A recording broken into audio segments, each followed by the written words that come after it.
Pioneers, join us. Now is the moment. Now is the time to amplify the most unique tech of all, the humankind. A tale of the future, the world ahead. A story for the ages that needs to be read. Let's look with new eyes as we fulfill the dream. Future readiness supreme. Beyond the now, toward the next, we can unlock potential to create new legacies and transform not just industries or nations, but a generation across borders, across continents, and the boundaries of self and systems. Clear, empowered, strong, with capabilities, policy, and collaboration on our side, we can face uncertainty, the new norm, to create a symphony of minds and propel ourselves forward, to work differently, learn differently, skill differently, and be different. Ask yourselves, what future do we want? Over-digitization or an inclusive digital landscape? Relentless technology or a tech toolbox leveraged for the collective good?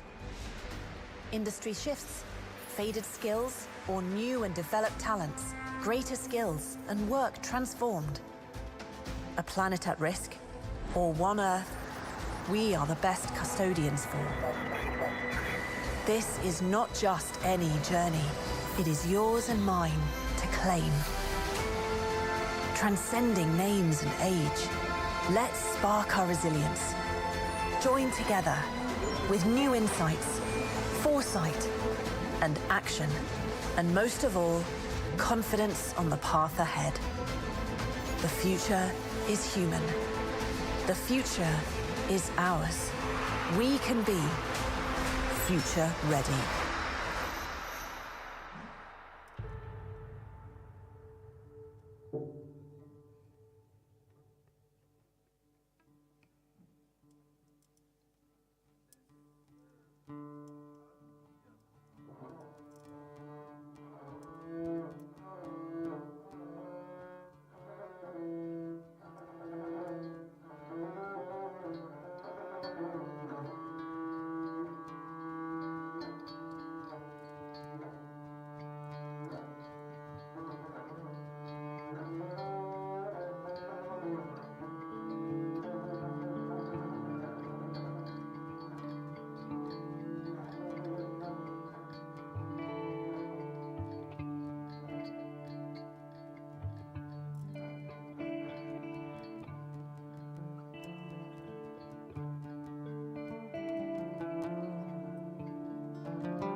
Good morning.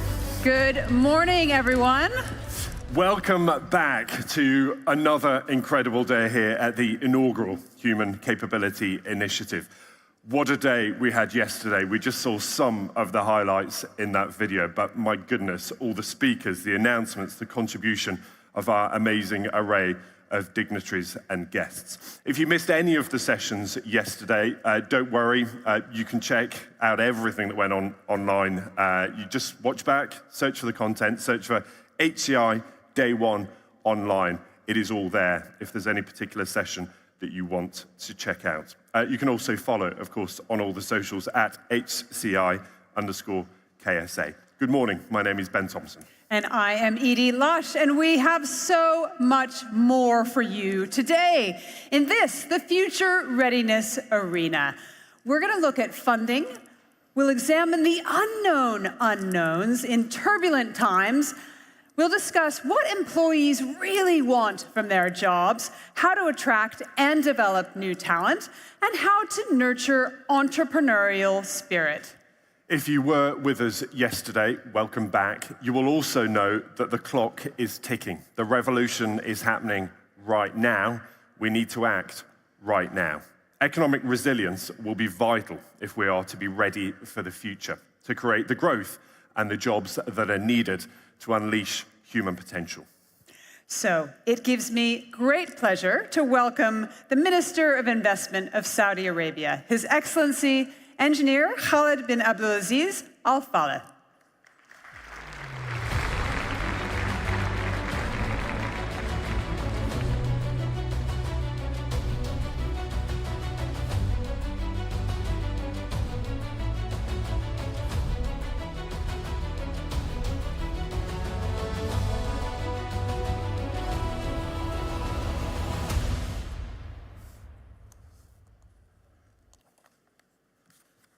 Bismillah ar-Rahman ar-Rahim. Alhamdulillah, salatu wassalam. Allah, the Beneficent, the Merciful, all praise due to Allah, peace and blessings be upon the Prophet Muhammad, his family and companions, Your Excellencies. And gentlemen, let me start addressing our international guests and visitors by extending my own warm welcome to this conference, to Riyadh, and to the Kingdom of Saudi Arabia. But my welcome is not only to the place, but rather it is to a space of transformation, a space of development and vision.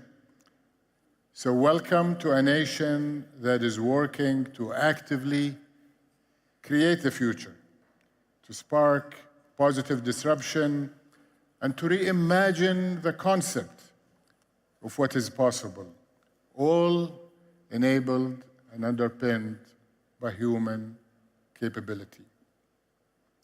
As the Minister of Investment, I am keen to be here because I believe there is a powerful symbiotic relationship between investment, which I am responsible for amongst other people in the government, and the underpinning I just mentioned of human capability.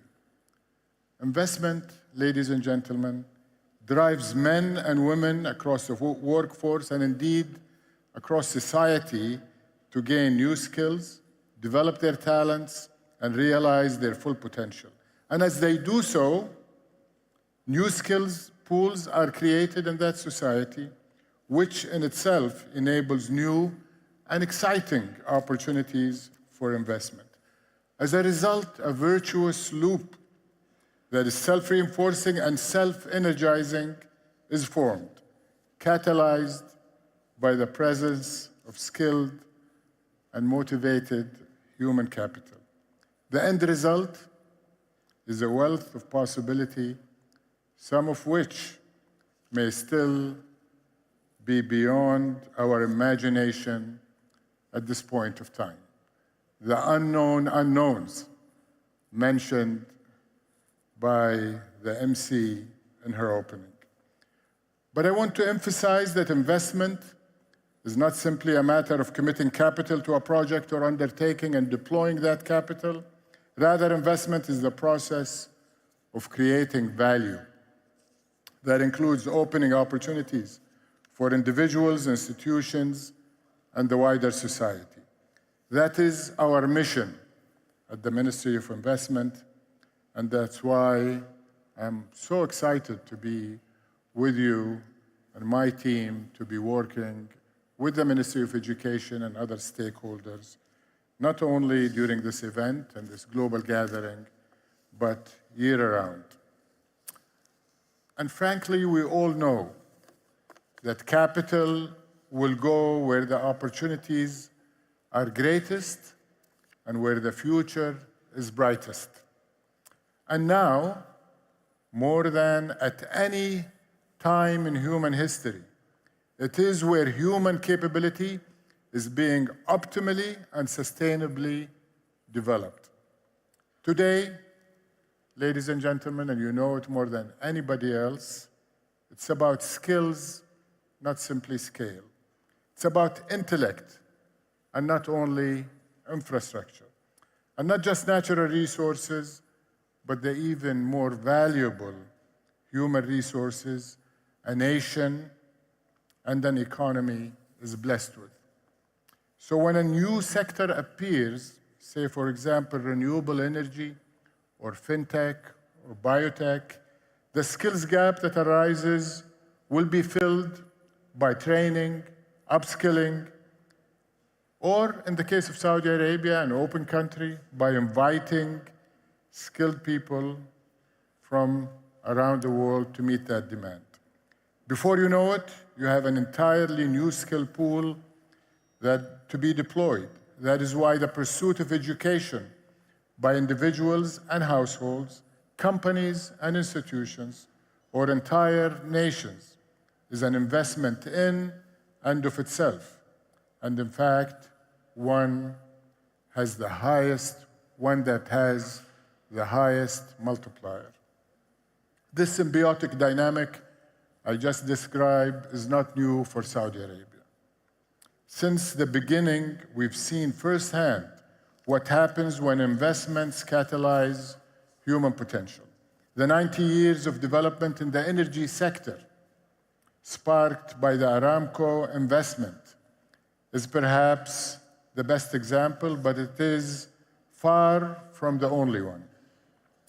The experience was repeated, as our Minister of Education will know, in SABIC, where he was responsible early in his career for human capital development and ultimately created the breakthrough initiative of the SABIC Academy. It was repeated in minerals with the advent of our mining sector and ma'aden, in telecoms, in the financial sector.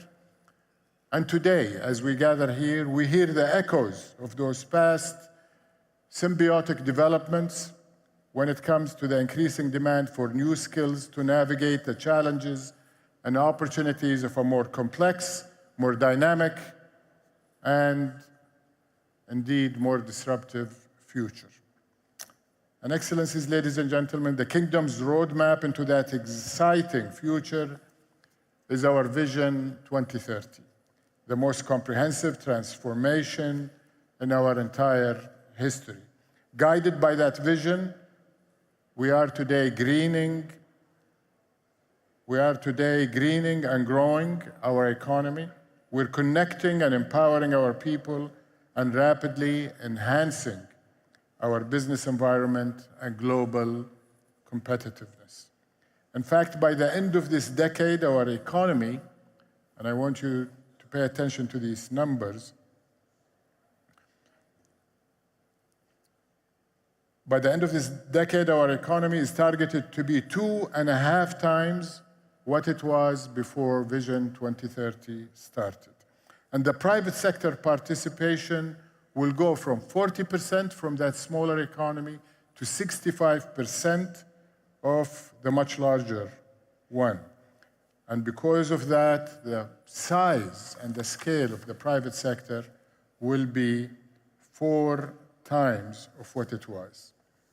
During this decade alone, we're adding more than $3 trillion of investments in the domestic economy through the National Investment Strategy and other initiatives. A large portion of that investments will be in new economic sectors like the digital economy, tourism, financial and professional services, healthcare, pharma, and biotech.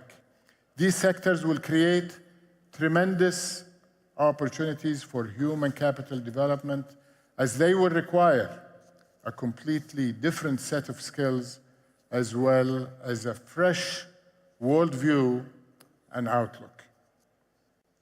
What I've described in the last few minutes, ladies and gentlemen, is not isolated to the Kingdom of Saudi Arabia or to us in this region, but is a global phenomenon. The world is undergoing significant structural shifts marked by the energy transition, automation and digitalization, new and shifting supply chains, emerging disruptive technology, as well as other factors.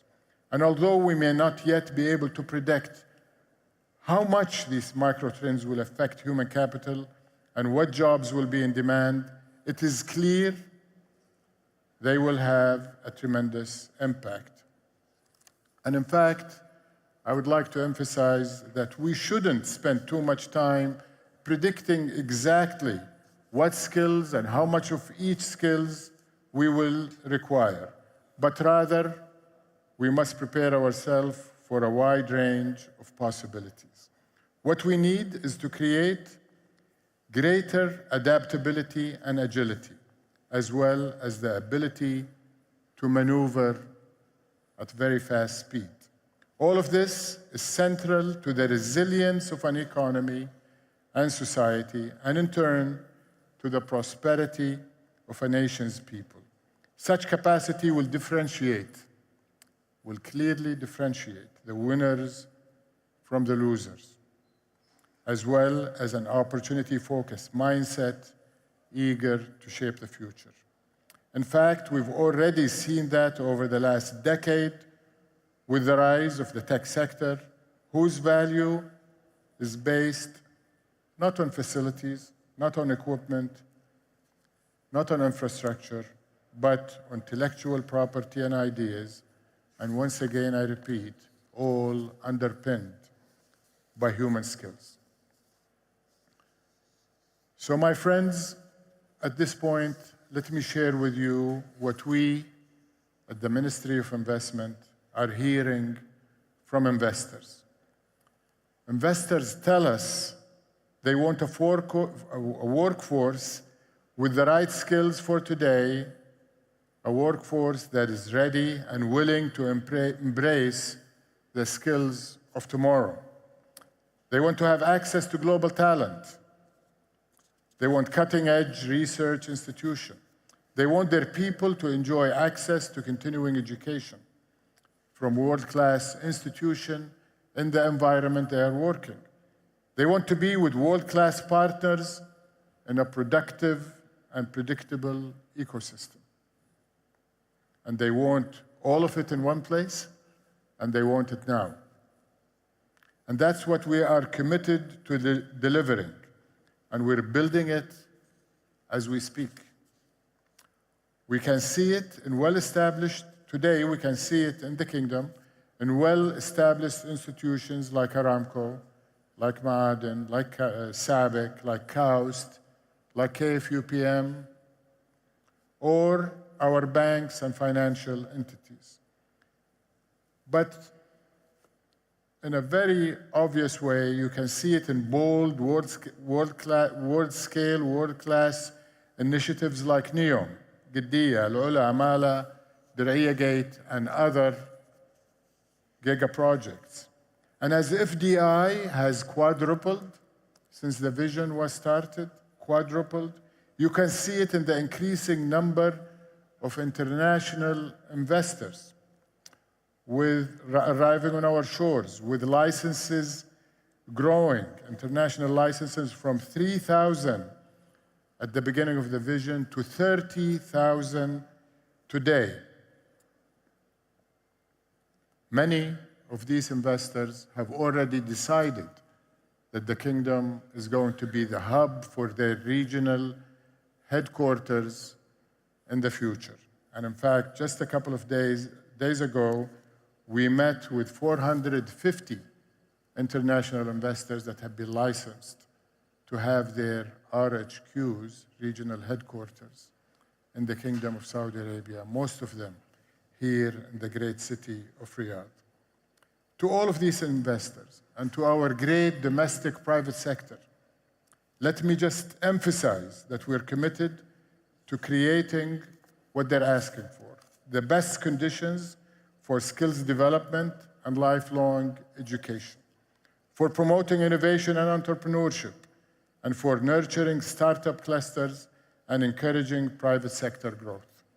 This means leveraging our strategic sectors and offering the best ecosystem for business, as well as creating, attracting, and providing attractive financing.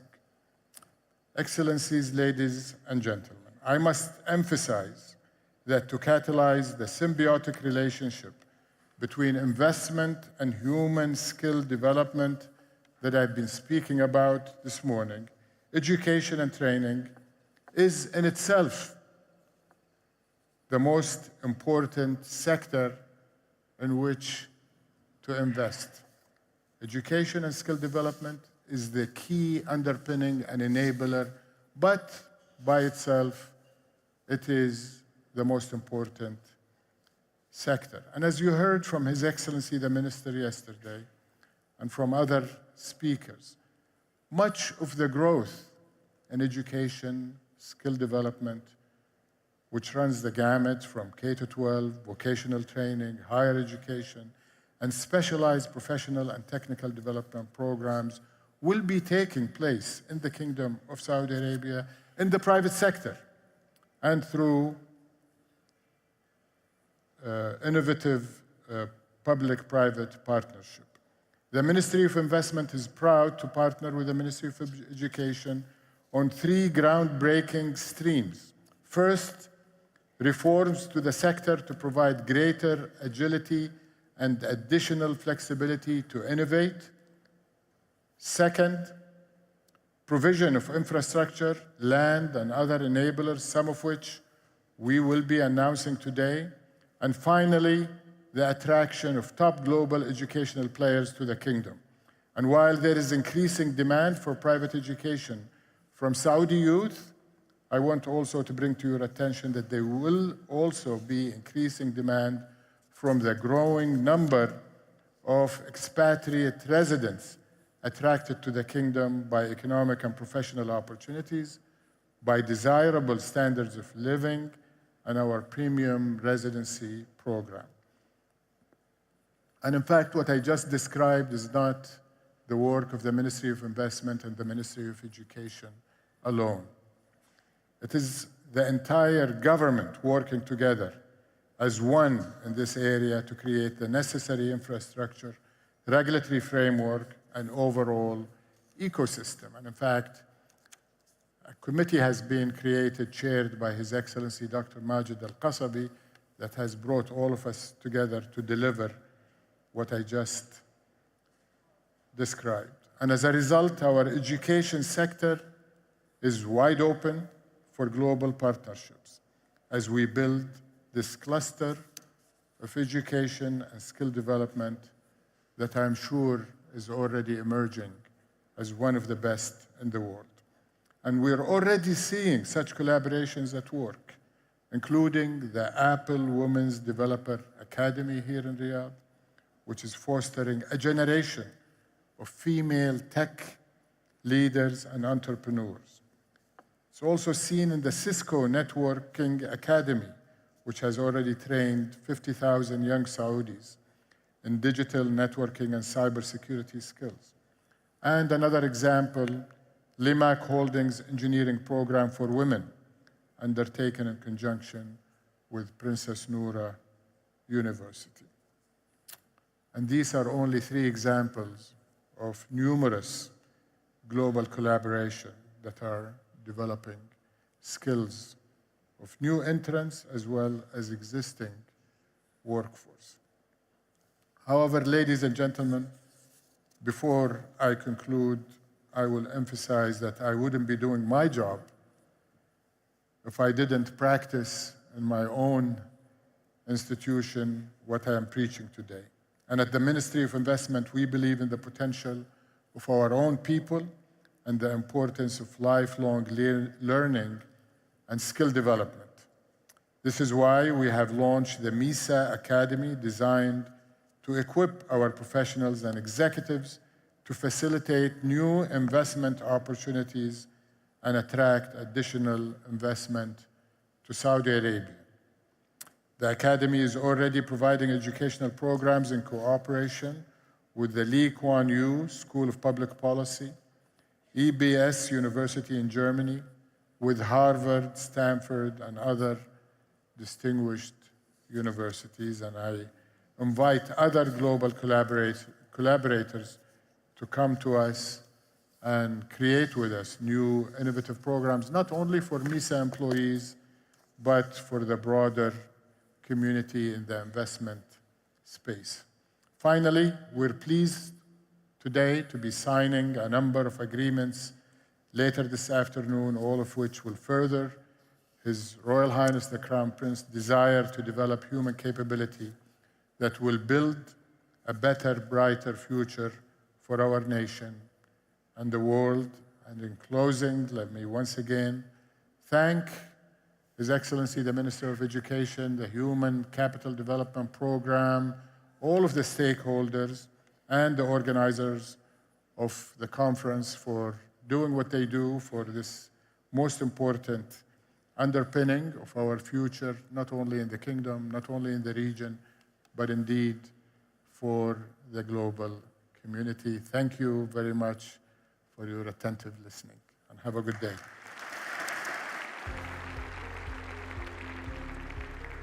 And thank you so much, Your Excellency, for that introduction. We heard His Excellency speaking there about the significant structural shifts that we're facing, marked by the energy transition, automation, and digital transformation, and how rather than predicting the future, it's important to prepare our people, our young people, for such a wide range of possibilities. Yesterday, we spoke about preparing people for the future, reskilling our current workforce as some traditional jobs disappear and new ones emerge. But how can we prepare for the unknown unknowns? With that question and so many more, please welcome our moderator for the next session, Nick Gowing.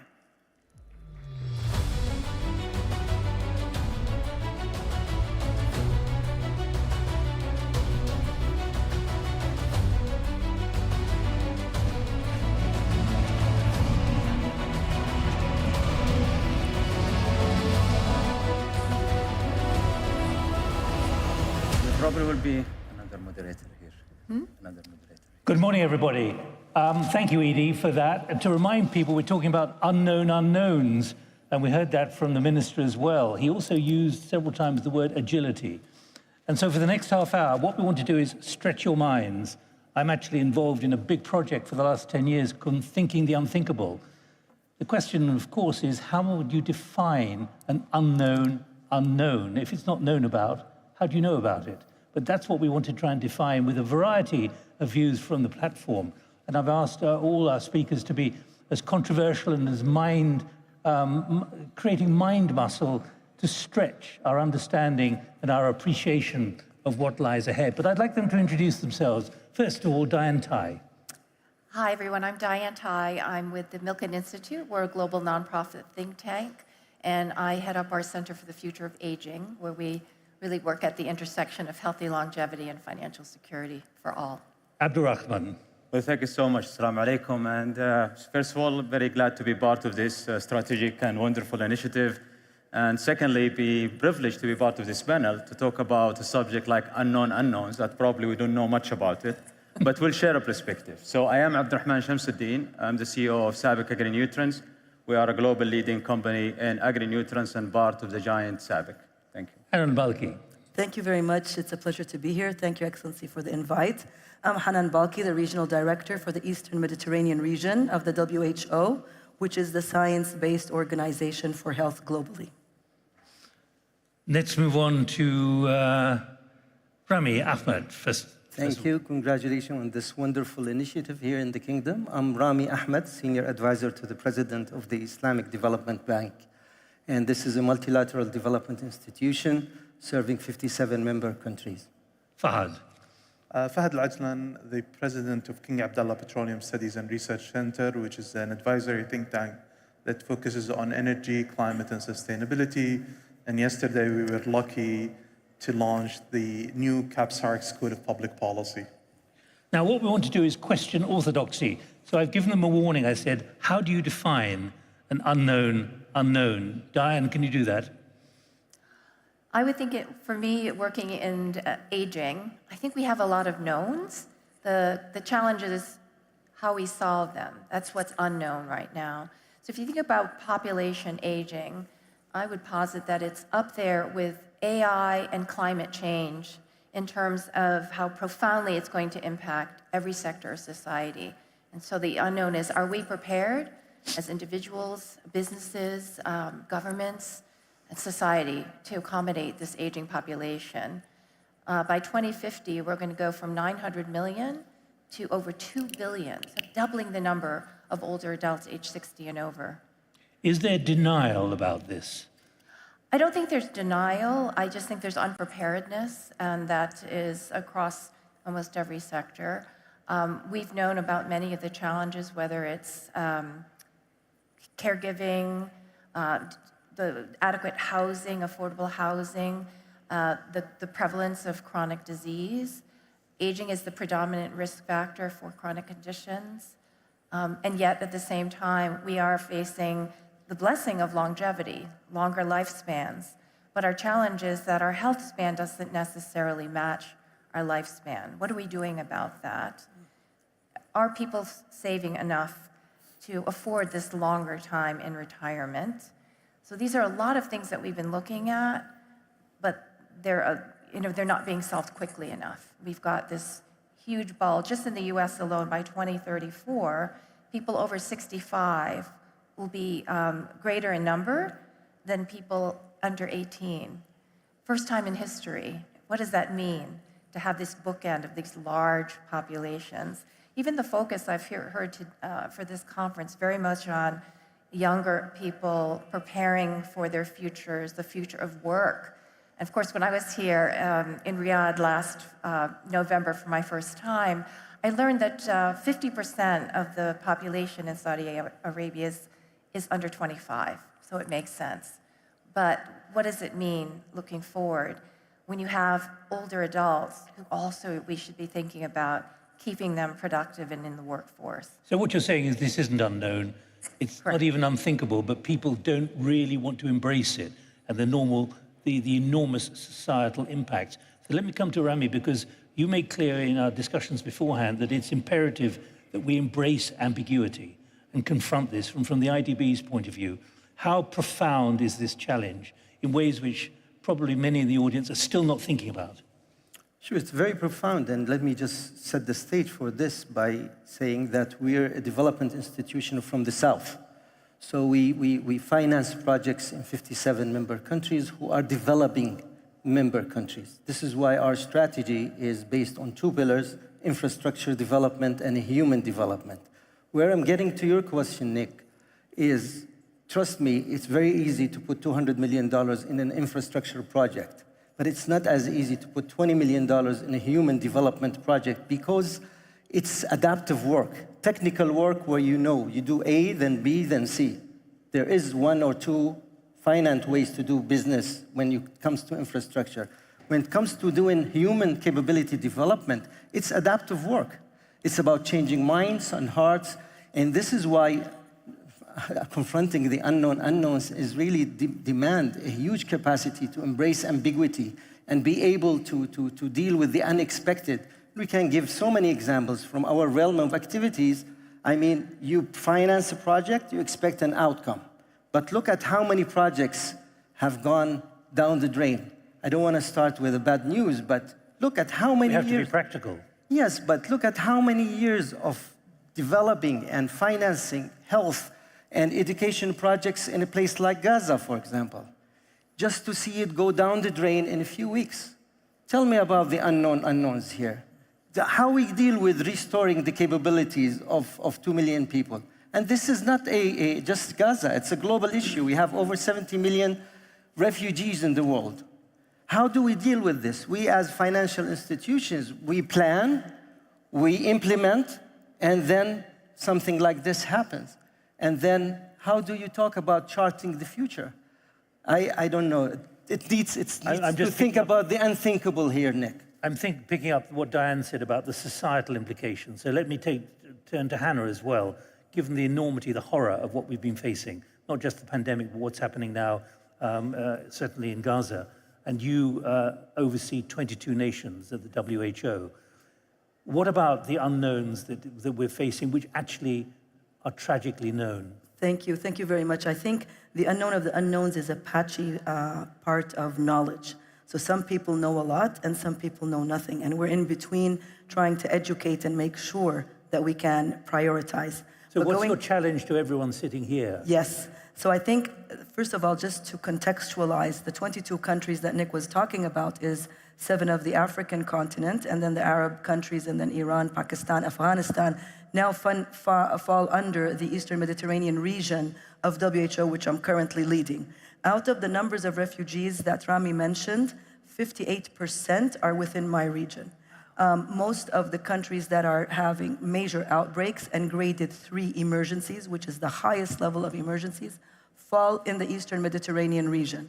So I think I'm very happy to be in this discussion, because when we talk about capabilities and preparation, I can talk about 2 major themes. You mentioned the pandemic, and we're already talking about what is coming in the future. People don't want to talk about the pandemic. It's not an unknown, but there's a rejection to think about how do we prepare ourselves for the next pandemic. And that requires that we put the right health infrastructure in place. We're going to face a huge issue with artificial intelligence and infodemics. We need to understand how we're going to educate our population so that they become smarter in understanding the problems that are facing in the pandemic. Let me be clear about something. Is that about denial? Is it about saying we don't believe it's going to happen? Or is it about a lack of understanding of what is likely to happen? It's a mix of all of those, Nick. I think it's denial. It's the fact that now within the social media platform and now with artificial intelligence, we might face different types of challenges. But when information comes out from the untrusted resources, the population always wants to hear about it and they want to embrace it. So we had a major role at the WHO in including infodemic platforms so that we can educate better. But we need the education platforms that are being built, the capabilities of the educationalists and the health workforce to understand, because some of our worst enemies might be from within our own field, and that's difficult. Do you think society, the average mind, is resilient enough to understand the vulnerability that you are highlighting here? I think we came to conclusions, myself, after 25 years doing outbreaks and epidemics. I don't think I should aspire to a 100% understanding. I don't think that's going to happen. I aspire to 80%, 90% of the community to understand the issues with outbreaks and pandemics. If we can reach that level, that's really good, especially with the counter attacks on science, the attacks on interventions that are based on science and knowledge. There's a huge pushback. So I think we have a role in the educational platforms and in the health workforce to understand how are we going to better make sure that we're all on the same page, or as much of us are on the same page. So Fahad, let me come to you, and particularly from a research center point of view. How much are you conditioned by researchers who think conventional wisdom all the time, who are not maverick enough to think unknowns? So I think with the falling cost of computing, the increasing computing power, we have this illusion that we can know everything. And I think that's actually a very false and negative. Are you fighting that within your center? Yes, we do. And so, for example, we have an optimization model that takes us, 4 hours to run one scenario, and we can run endless scenarios. But what is the point? If we provide public policy maker, decision makers with 10,000 scenarios, how does it add to them? And so what we try is actually to filter out, the noise and focus on the signal. What we want to do is give them, different scenarios that are different enough, plausible enough, that they can actually look at it. But it's about the narrative of the scenarios. It's providing the status of a different world that we might exist in a few decades. And I think what happens is there is this conformity because nobody wants to stick out.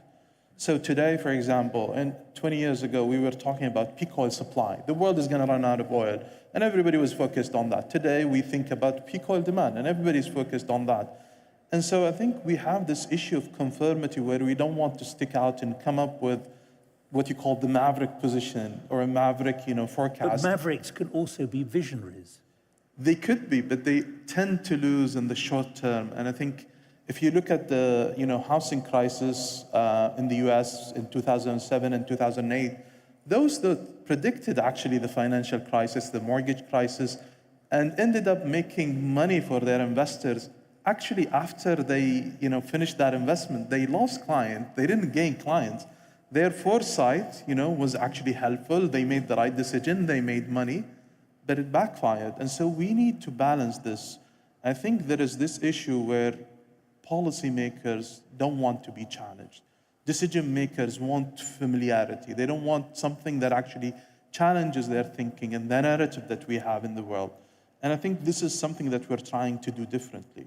And we're trying to actually do that. What we do is we bring outsiders, people who are not part of the existing consensus, who are not part of the current environment, to look at this objectively and see how can we improve, what are we missing? I think that underpins everything that all of you have been saying, and I'm going to come to you in a moment, but about the issue of conformity, about understanding you've got to think differently. You've got to be prepared to think differently and to take a professional risk if necessary. Let me finally go to Abdulrahman from Sabiq. Give us your thoughts, particularly from the agrochemical perspective. Okay. Well, thank you, Nick. Well, probably just before that, getting you to the essence of this panel is about, again, confronting the unknown unknowns. And to start with understanding what would trigger that bucket of unknown unknowns. I mean, there are things that are associated with natural events, unpredictable natural disaster and what have you. There are things that are triggered unknown unknowns buckets that are associated to geopolitics. And we have seen multiple examples over the last couple of years. But I would like to bring the attention of those unknown unknowns that are triggered because of our own transformation for better life. A very simple example you can use is the first steam engine. When actually coal was burned to produce power and steam. That very much first invention at that time, even James Watt at that time, I would say, it was unknown that 3 centuries later, that carbon dioxide emitted from that invention would be something that would be a threat to the planet. So in the pursuit of the transformation itself, there are long-term unintended consequences that could actually be a bucket of the unknown unknowns.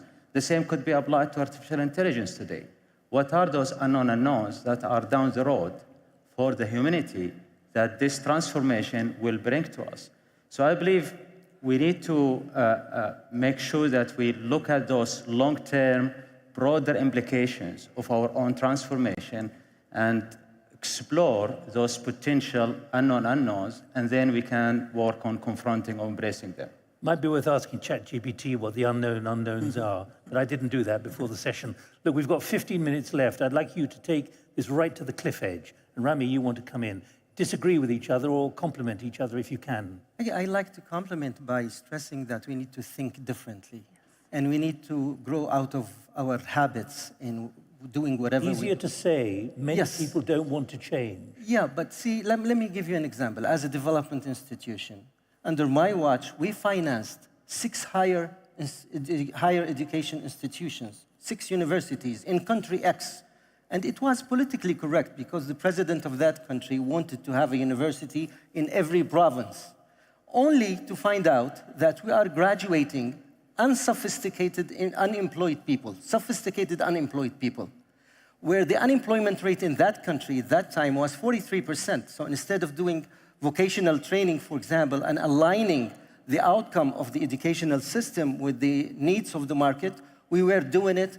And many of the MDBs, where we were priding ourselves just before 2011, that we were doing a magnificent job in this region, just to see many countries, unfortunately, erupt. And we're still dealing with the consequences of this. And many would argue the heart of all this chaos is the lack of real development of the human capabilities in these countries. And this is why we need to do education differently. We need to come at the early stages of childhood. We need to have this dialogue instead of monologue. We talked about critical thinking yesterday. How do you achieve this without teaching the teachers to do things differently instead of the monologue dumping the information on students and then it's a one-way street? How can you make them deal with the unknowns if you don't tool them with the tools really to deal with the unexpected?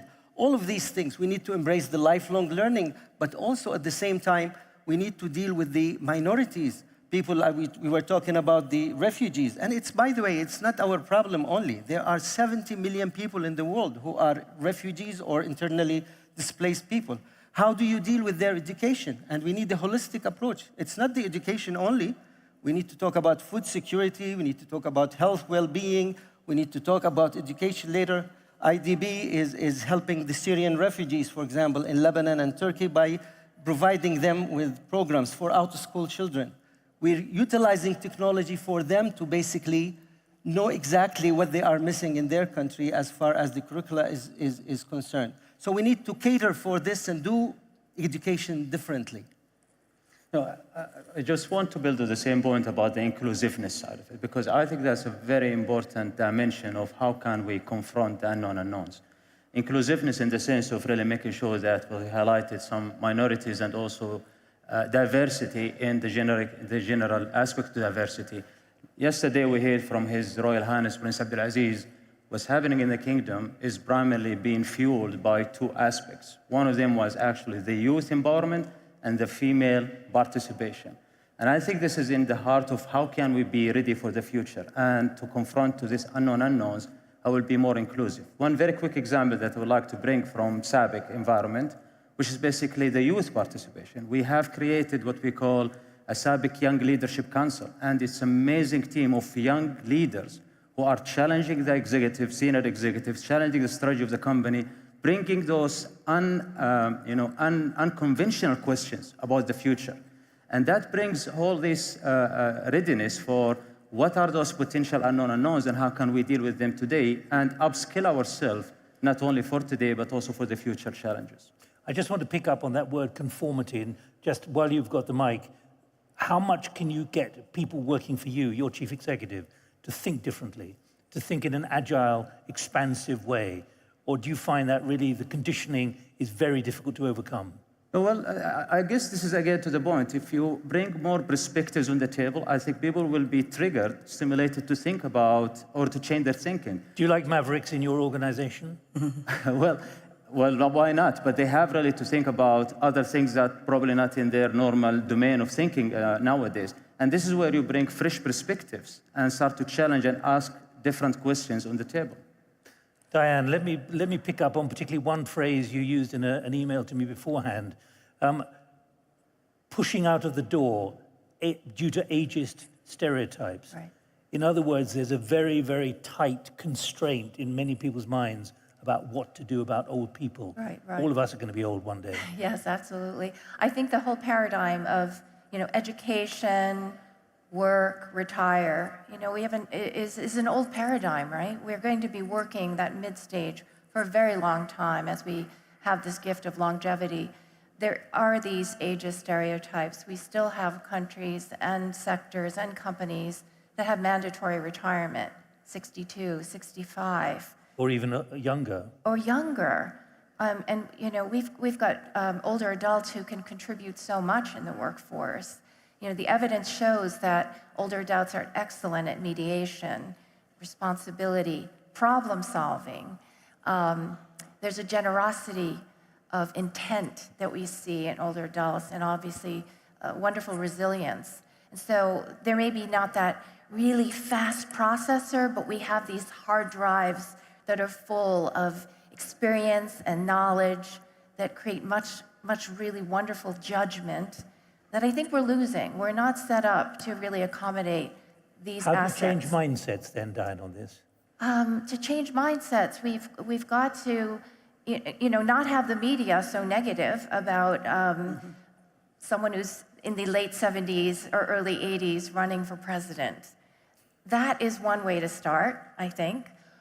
We have to think about pointing out the examples of folks that are doing it and not make it these are these super agers. This is the average person who has so much to give. And not only for society to benefit, but again, research shows that an engaged person, that sense of purpose, they're going to have longer and quality lifespan. Change of mind, the attitude on health. The WHO has really got a higher profile, considerably higher profile because of the pandemic, Tedros' involvement, and what's now going on, the horror of what's happening, particularly in Gaza. How much are mindsets changing about what humans are doing to humans? Thank you. I think there's a heavy lift on education for health workforce and training them and sustaining them. 20% of the thinned workforce needs and demand is within also the Eastern Mediterranean region. There's a huge problem in providing adequate health workforce, and specifically in the scenarios that Rami mentioned, where we have internally displaced populations, geopolitics, retaining the health workforce is very difficult. But it's not an unknown, is it? It's not unknown, but how to solve those problems are very unknown. Yeah. Not only unknown, but very challenging. So I'm hoping that within this region, and as a Saudi national myself, I'm so proud to see this dramatic change in mindset in education. I was trained and educated in Saudi Arabia. Part of my training was abroad.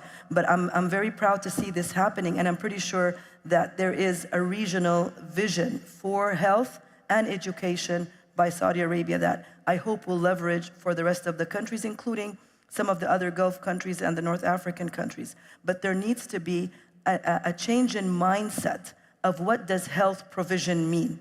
First of all, if we talk about peace, peace is the solution to all of this. I've been on a panel in Copenhagen yesterday and before that in Doha. We talk about building for years and destroying within hours. So if we can preach for peace as much as we can, that's number one. Number two, we need to be innovative in preparing the youngsters. The concept of public health within this region is very low. And to provide what we need to do in the health sector for these very esoteric case scenarios. It's not that tertiary care hospital, it's not that very well-equipped ICU or operating room. It is how do you give vaccinations for 2 million people who are actually having babies on a border between two countries? How do you access them? So if we're serious about reaching the 2030 SDGs, we really need to think about, because we don't know what's going to happen. The unknown to me is, where is the next earthquake? Where is the next flood? Where is the next geopolitical But you have to live with that as reality. We have to, yeah, this uncertainty is something that is built into our systems. We have to accept the uncertainty, but the preparation, because we know that these things will happen. And if it doesn't happen in one country, it's going to happen in another. And the solidarity between the countries and helping each other is something that we found very beneficial during the pandemic. Just before we go to Rami, how much, though, do you think that people understand the new vulnerability of society, the way it's unraveling, the stability we take for granted is unraveling? I think partially, but I think a lot of people distance themselves from this because it's painful. It's not easy to think about the next war. It's not easy to think about the next flood. And that's why the policymakers and the leaders and the academia specifically in preparing us is very important. Just one last example. There's a big encroachment now on deforestation. Now, from a public health and an infectious disease person, if there's going to be increase of rain and water, then we're going to automatically see an increase in certain vector-borne diseases. Are we prepared for that? No.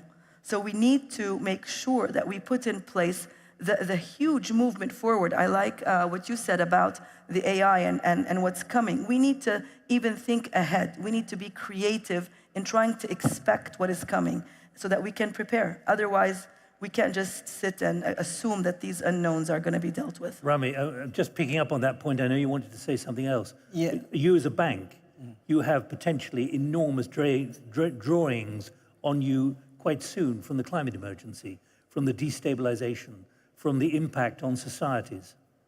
There is a huge impact, and there is a huge impact on how we provide financing, just to see how we are really putting the money to really, are we putting this in the real sustainable development way? How we are differently tackling the issue of a human capability development. I'm glad Hanan mentioned that she's a Saudi national. She went abroad and she's coming back to help. And I congratulate Saudi Arabia for being able to retain a huge number of people who go on scholarships and come back to help in the developing of the country. Congratulate you yesterday on the new academy to develop on public policy. All of these things are nice, but this is not the case in the rest of the developing countries. According to the World Bank, Nick, they are talking about $160 billion annually in foregone income because of the brain drain, because of skills going from the developing world to the developed world. The World Health Organization says that the African continent carries 24% of the disease burden of the world, but yet they have only 2% of the global health workforce because all these brains have migrated to the north or to the west. UNESCO says that more than half of the graduates from the African universities disappear. They go outside of the continent. And then we talk about the lack of innovation, lack of researchers in many of these developing countries. And I was shocked yesterday to hear one of the countries talking about we are skilling people and then we are exporting skills, about 4 million people going abroad, while we need them to come back and to help in the development of their own countries. And don't get me wrong on scholarships. Scholarships have been a great means of knowledge exchange among civilizations throughout the centuries. But they need to be done right with measured practices to ensure the sense of belonging and the loyalty and the coming back to their countries to really help and develop. We in IDB, we provide 18,000 scholarships, but some of them came back to their countries. But many of them, really, they stay in the West or the North, and they feel more comfortable. And we need to change the policies about scholarships. We need to make sure they come back, create the attractive environment for them to come back, or try to benefit from what they are doing.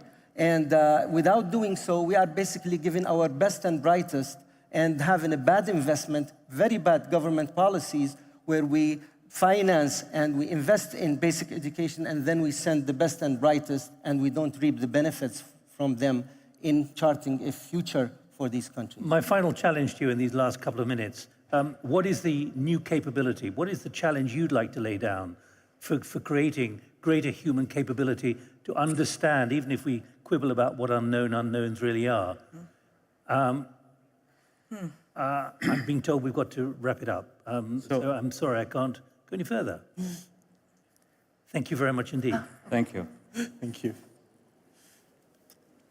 We're done? Okay.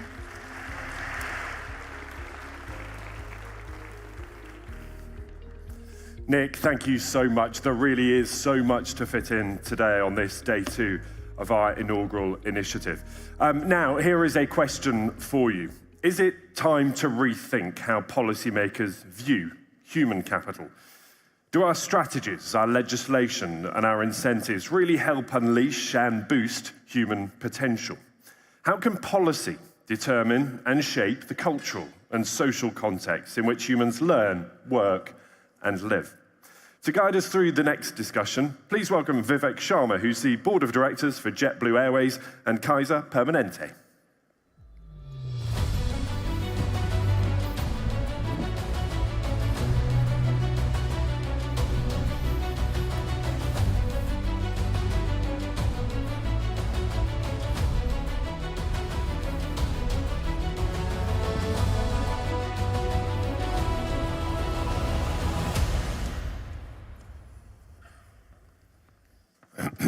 Good morning, everyone, and welcome to the panel discussion, Policy Matters into the New Policy Era.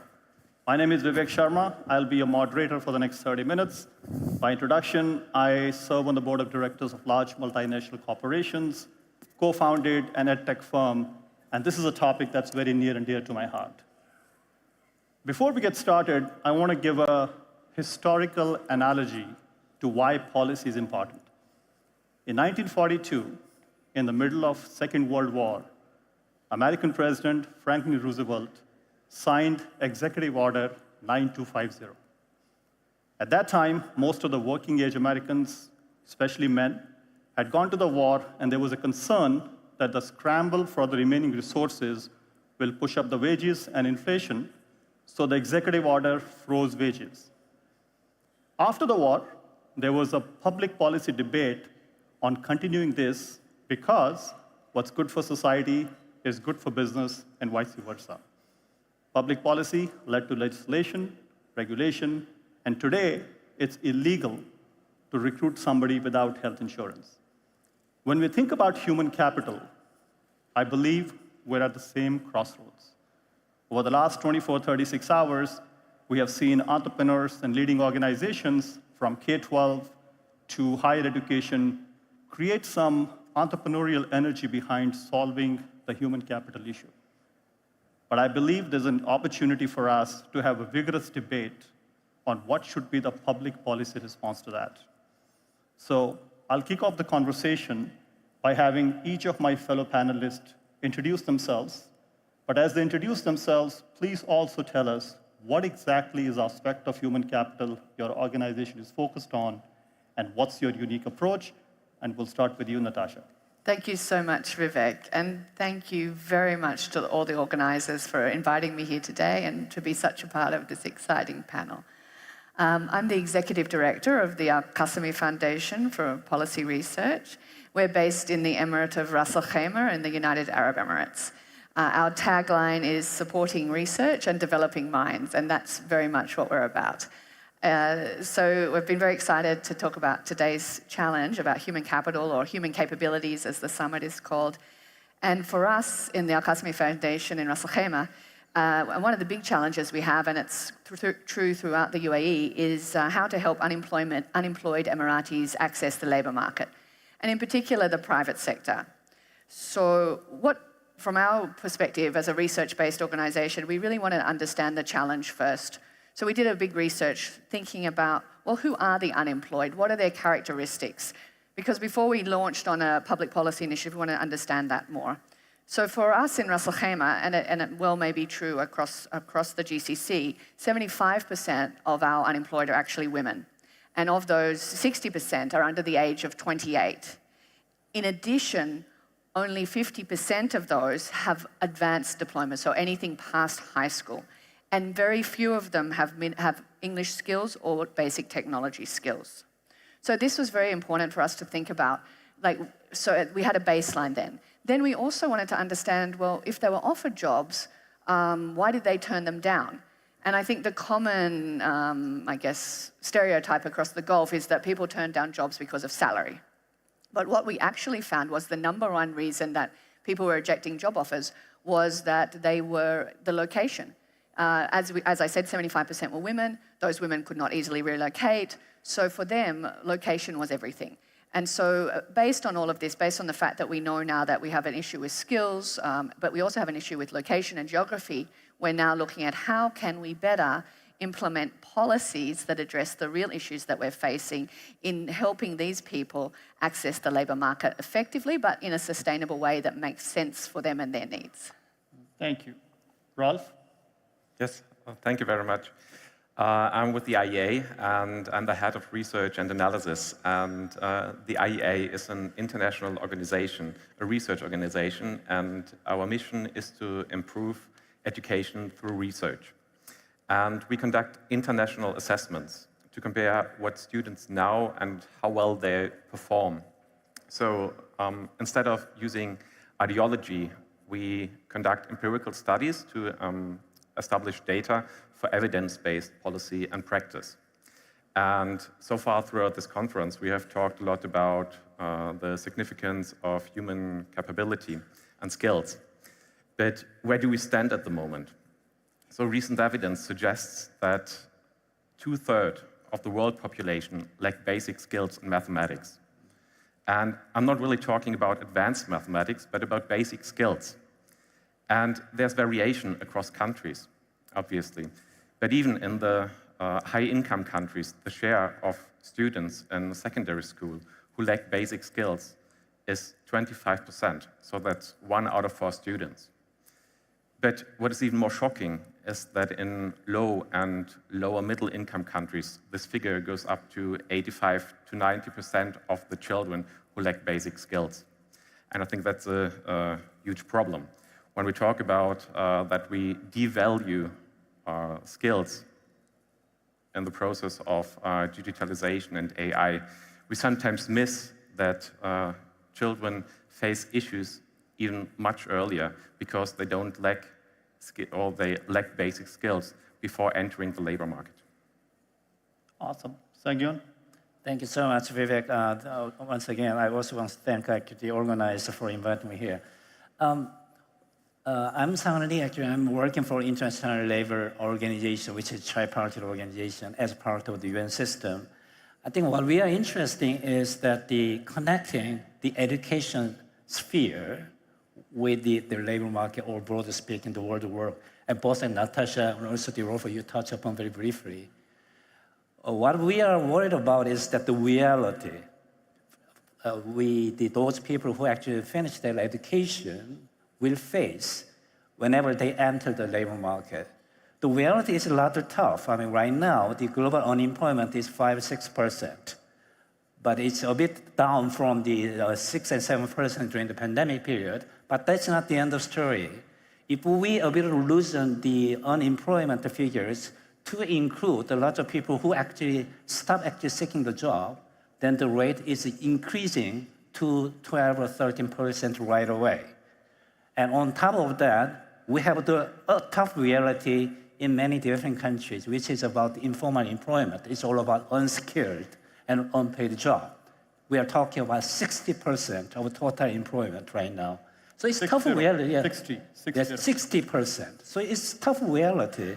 So what we need to do here in that respect is how to make sure all the investment in education will pay off, and also to make sure that whenever we have a job opportunity, there is actually the workers ready to take the job. So in other words, we have to ensure two things. Education shouldn't be, or skills shouldn't be wasted. At the same time, we have to make sure the decent job opportunities shouldn't be wasted because we don't have people to take over.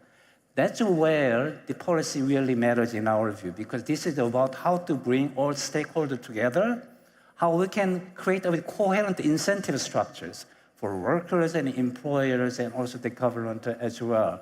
So that's why the dialogue, policy dialogue between government and workers and the employers are also equally important.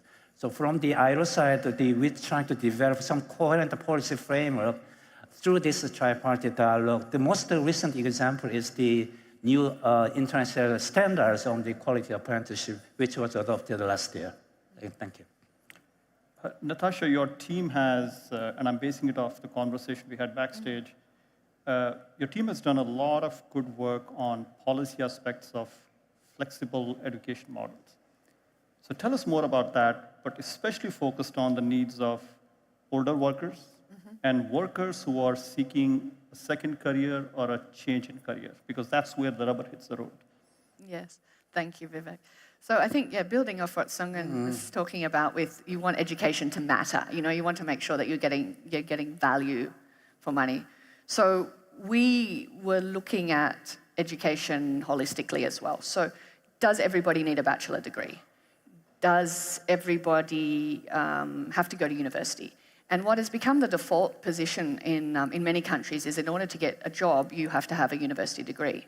But when we did our research in Ras Al Khaimah and across the UAE, we found that many people had not had that opportunity. And that's not just young people. Some people had joined the military, some people had joined the police, and they'd retired after, say, 20, 25 years, but they hadn't had that opportunity to upskill. And then they find themselves effectively devalued in society. So although they've had a full career, they've learned many, many important skills. They know how to do a lot of things, especially organizational aspects, but many, many things. This was not highly valued without a degree. When we were looking at, well, how could they re-access the labor market? How could they reinvent themselves? How could they be valued for what their experience was before? We found that it was almost impossible to enroll in a BA degree as a mature adult.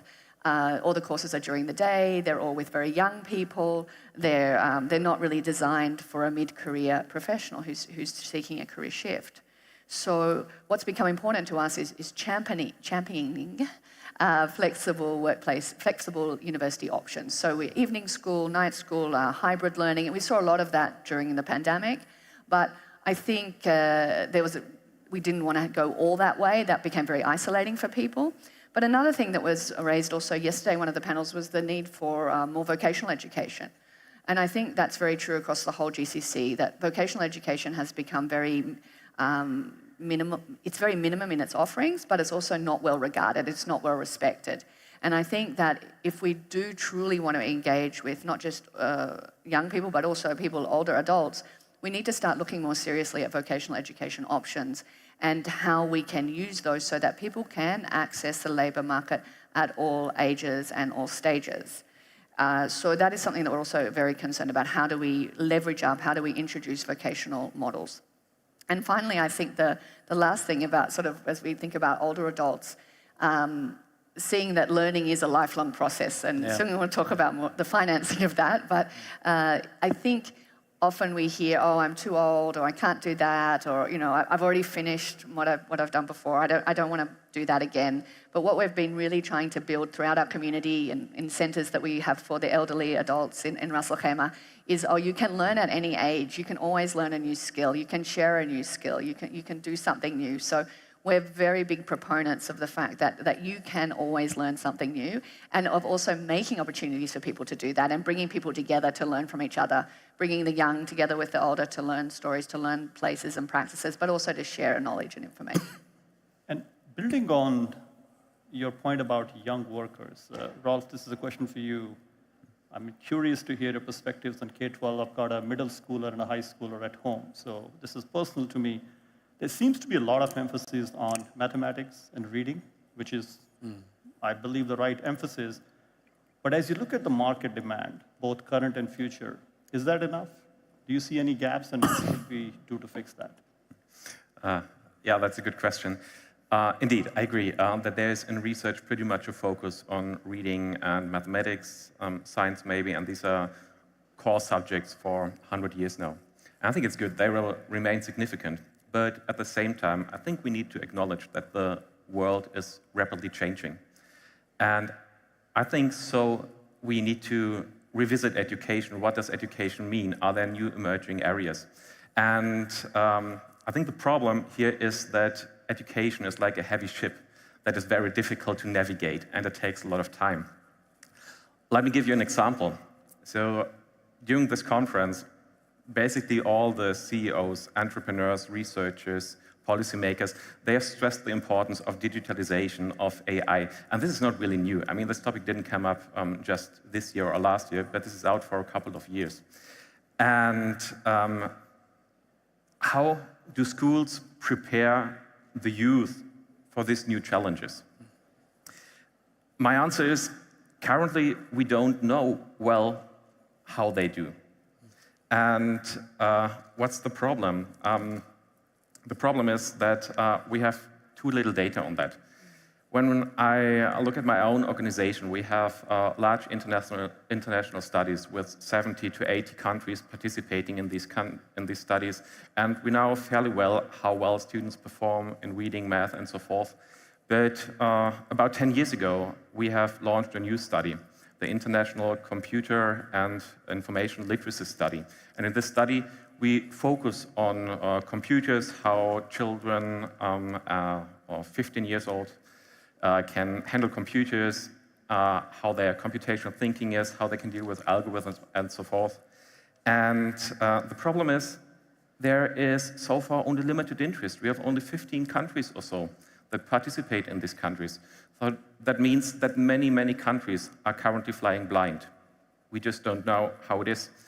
And in the current cycle of these studies, the number of countries that try to establish evidence about what students do in these areas has doubled, but still there are many blind spots.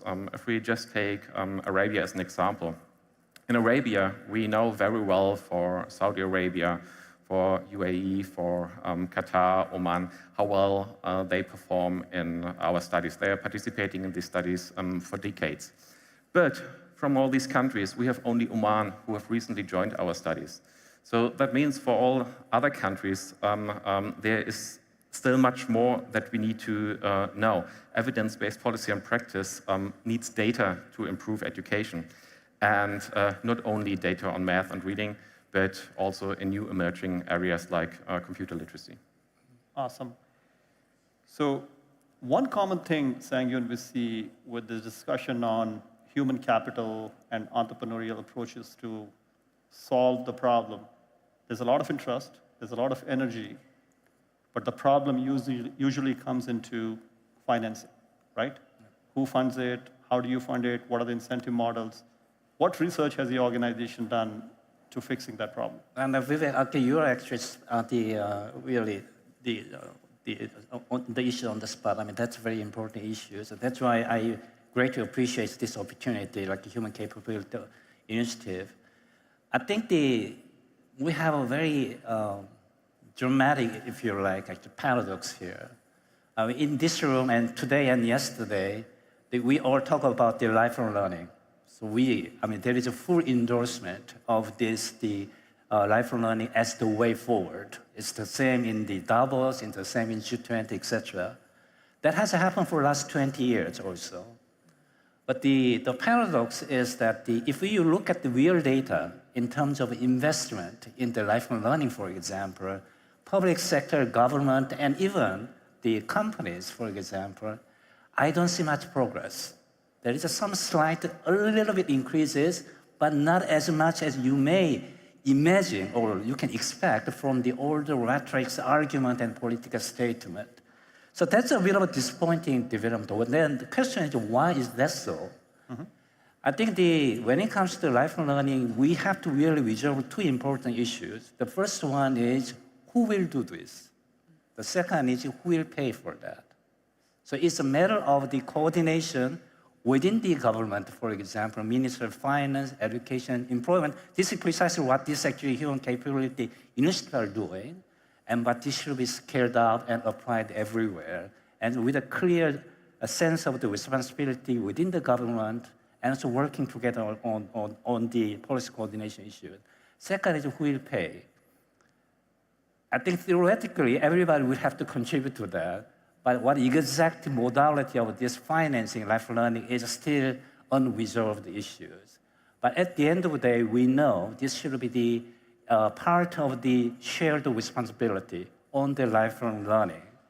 But we have to come up with the modalities. We have heard some very actually promising practice examples at this actually the initiative. I think we have to build on them and then developing more concrete and decisive actions to actually achieve that.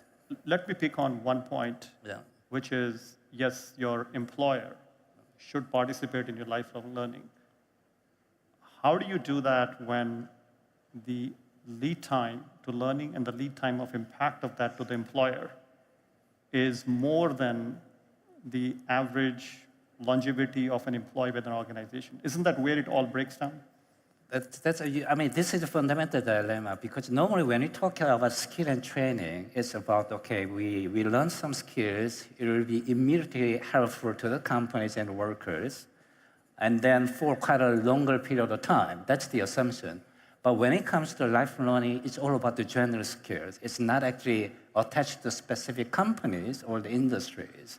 So which means from the company perspective, there is a less incentive in actually making investment in those types of training. So that's why this is a matter of the social investment. Of course, government actually make a contribution, and of course works to make some contribution as well, financially, time-wise, but there are huge role for the public investment in my view. Otherwise, from both government, from the employers and workers, the incentive may not be that strong. It's all about the money and time. And how can we help the companies and workers to afford that? That's really a key question. Right. Natasha, a question for you on localization of policy. So this is a global problem, but public policy has to have a local character.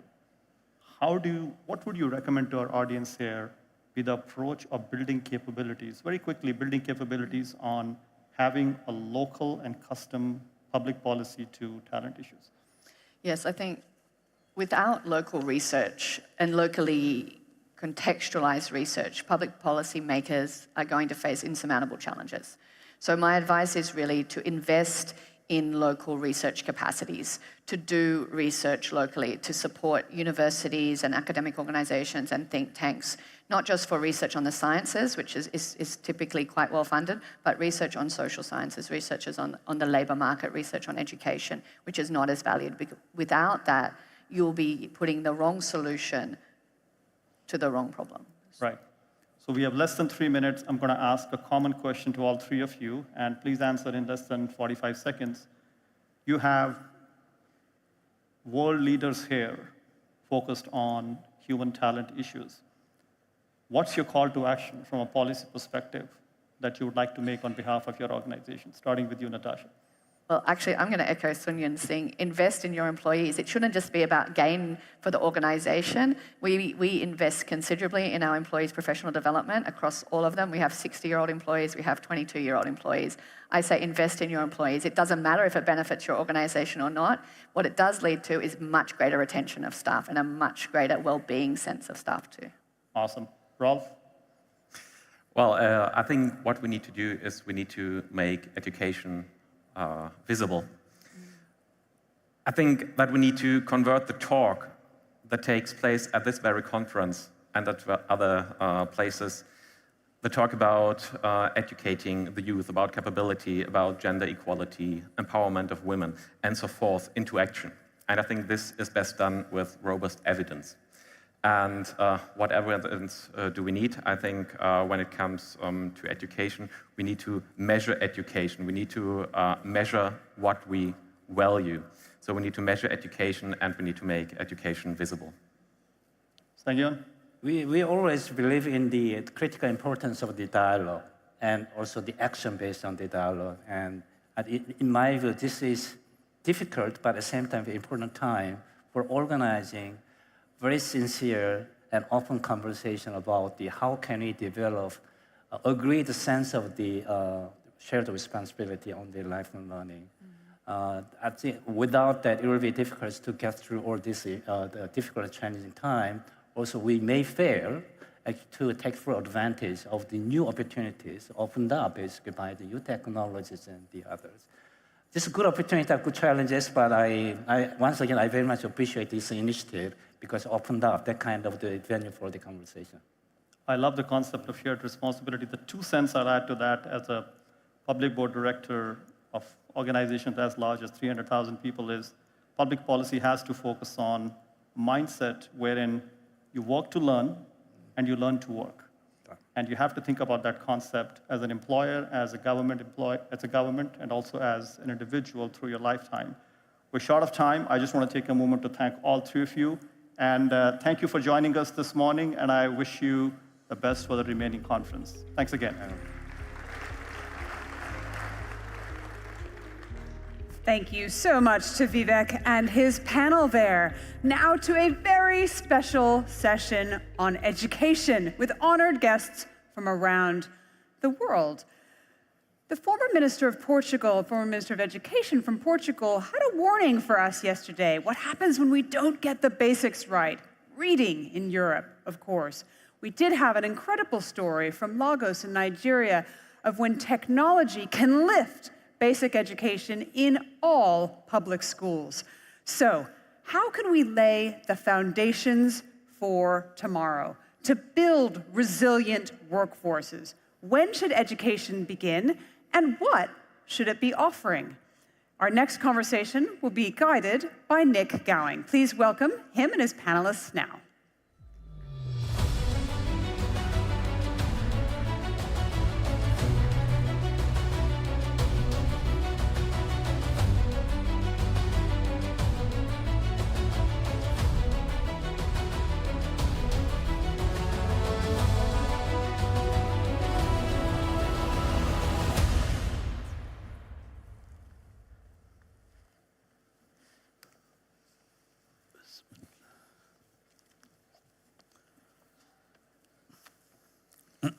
Well, Edie has just laid out exactly what we want to do in this 45 minutes.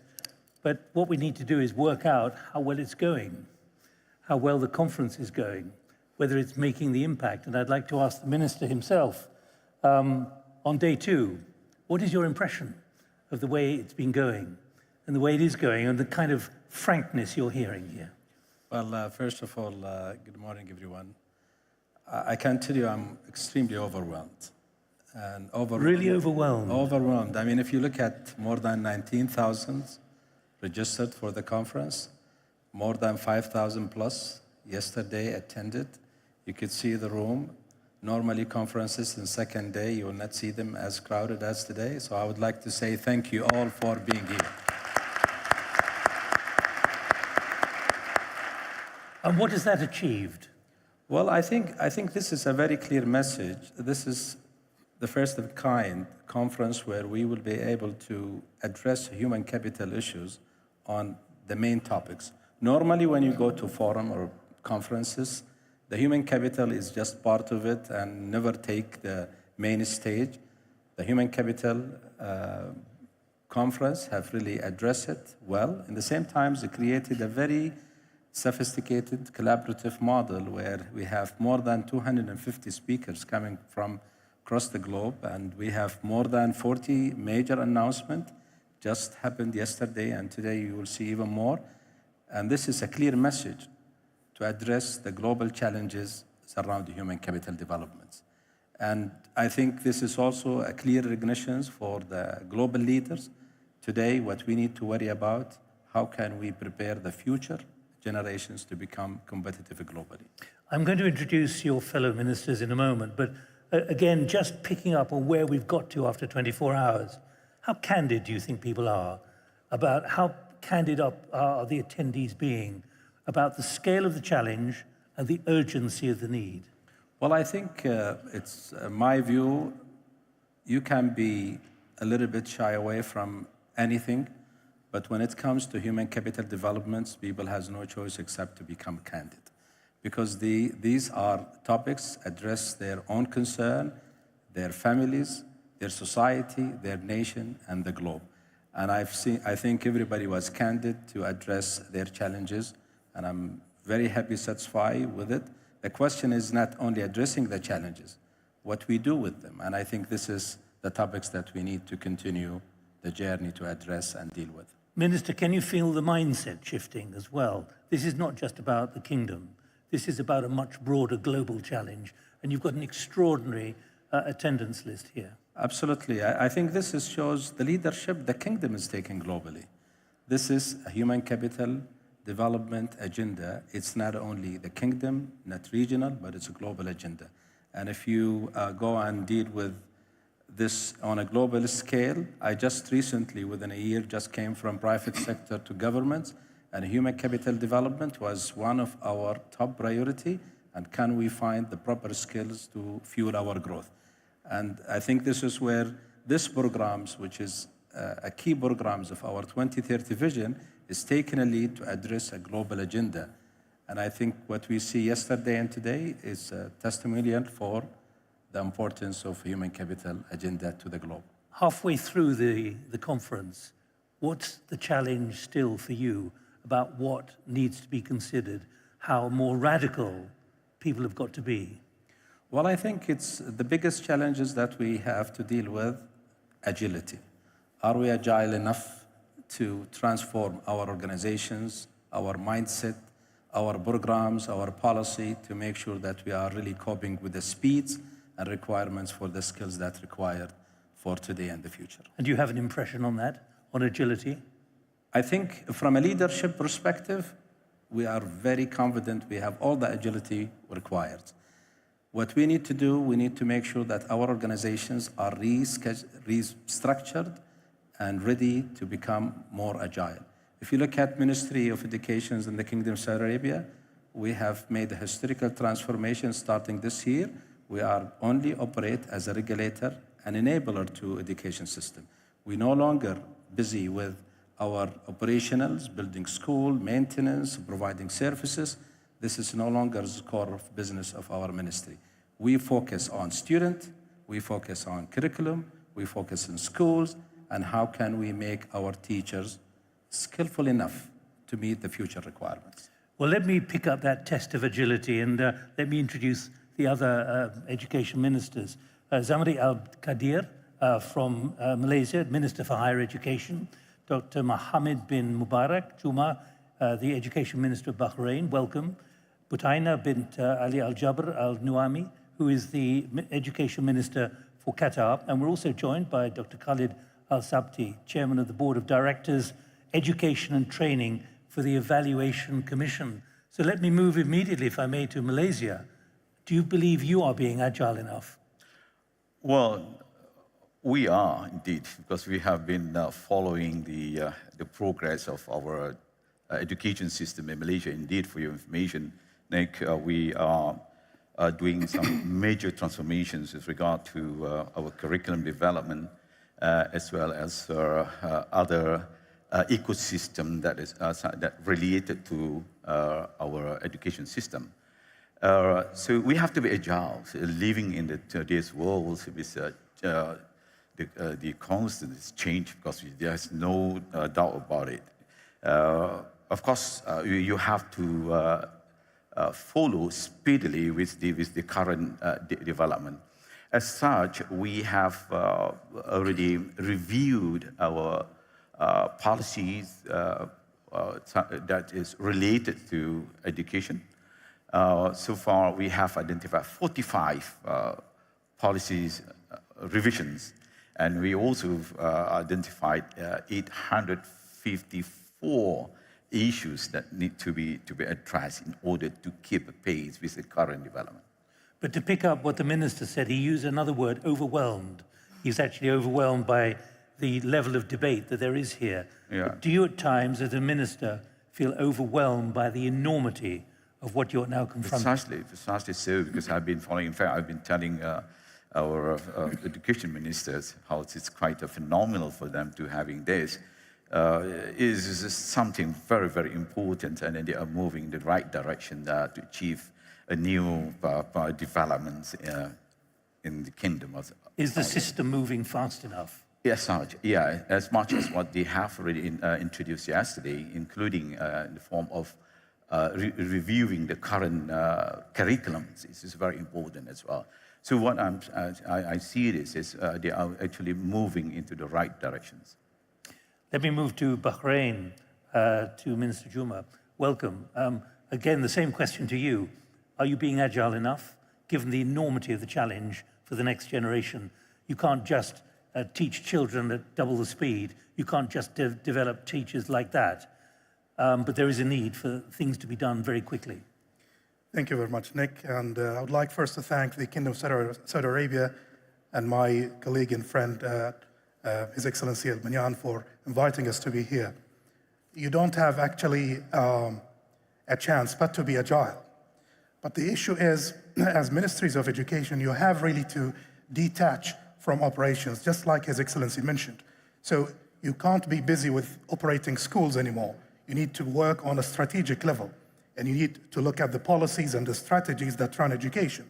That's why at least from my observation, the GCC countries, the system, the educational system is moving towards having the ministries of education as policymakers, not running the actual schools, whether we're talking about private sector or the public sector. But at the same time, there is a very big challenge, Nick, that faces educational system across, I think, different countries, whether in the region or globally, which is what we expect from education and about conception about education. Because if you look at what parents, for example, expect from a school, differs from what the labor market expects, differs from what higher education institutions expect. So, and I would like to echo again what was mentioned yesterday by Dr. Guy Standing. He mentioned that education has to offer moral values rather than moving to becoming an industry. That's a very important issue that ministries of education have to tackle. But regarding agility, I think we have no choice but to be into that direction and look at the priorities. So the labor market now expects that schools should produce students that are ready to join the labor market. But what about the responsibility of the labor market when it comes to training? Same thing with higher education institutions. They expect students to have full mastery of academic language. What about the role of higher education institutions in teaching students that? The values of the society, particularly here in the Gulf region, we pay great respect and significance actually to the values, the morals, the history, the heritage, the culture of this part of the world. That also has to be introduced to our students to fulfill what the parents expect, not just teaching them English language and mathematics. So a group of challenges the ministries of education, whether here in the Gulf region or anywhere else, need to tackle at a strategic level rather than going into the operations. Let's go to Qatar to hear from the minister, because you launched the third National Development Strategy earlier this year. And one of the things you're focusing on specifically is future-ready skills. How well has this been accepted? We're talking about agility here again, Minister. How agile do you feel your system has been to grip the enormity, to grip the determination to move forward at some considerable pace? So competitive economy requires competitive workforce, and it all starts with education. And in the National Development Strategy of Qatar, education is not only a pillar, but also an enabler for all the other sectors to realize the vision of Qatar 2030. We focused on realigning the curriculum with the continuous evolving demand of the labor market. We're doing this in partnership with the employers because it's very important to align the personal needs of the learner as well as with the requirements for the national development. There is a huge emphasis on STEM. There is a huge emphasis on digital literacy. And to go back to the agility, I think we've all seen the agility coming back from the pandemic, how agile all the education system, became to adapt to the requirement of and the needs of the reality. So whenever we create a sense of urgency and we sense this pressure from the labor market, all the stakeholders are responding favorably to that because it's the future of the individual as well as the future of the nation. What kind of adaptability have you put into the system now? The fact is, what skills are needed now may not be the skills in 5 or 10 years. This need for lifelong learning and acceptance that actually the education you get now, at whichever age, is not necessarily going to be right for all of your life.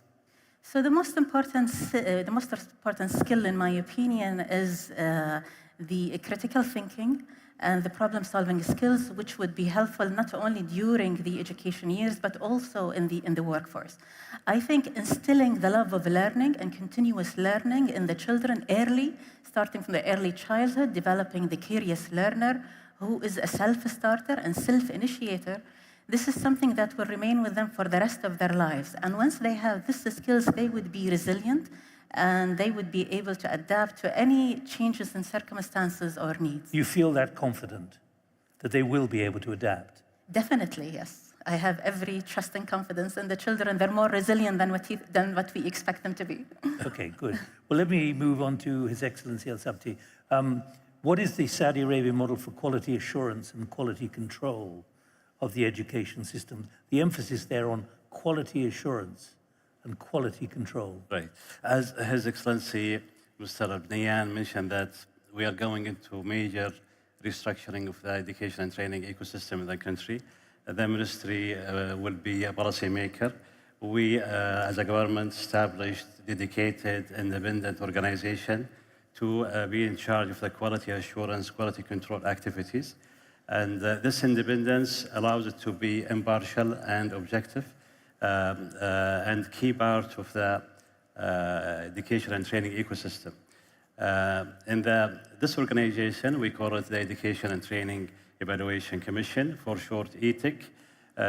We aspire to build a globally pioneering high-impact Saudi quality model for education and training that can contribute to the national development and also to economic growth. This model is very comprehensive, integrated, has 3 key main features. It covers all subsectors, K-12 education, higher education, vocational training, Number two, it covers all beneficiaries, students, professionals, institutions, programs. Number three, it complements quality assurance with quality control. This comprehensive and integrated approach allows ETIC to fulfill its ultimate goal, to provide MRI on the state of the education and training ecosystem in the country at different levels, which allows the stakeholders, including policy leaders, decision makers, professionals, teachers, parents, to take improvement actions based on the evaluation provided. This vision and model has been translated into actions and practices through the implementation of 5 years strategic plan. The quality model that we are adopting relies on four main elements. Number one, collaboration with main stakeholders. Number one, of course, the Ministry of Education with the support of His Excellency, the Minister, and also with the Council of University Affairs, schools, colleges, students, parents. Number two, we rely heavily on data analytics, and AI to provide predictive capabilities and ensure spending efficiency. Number three, we have a strong digital infrastructure. We use dedicated platforms such as Tamayiz platform for school evaluation and dedicated applications such as Mustaqbalhum for parental engagement.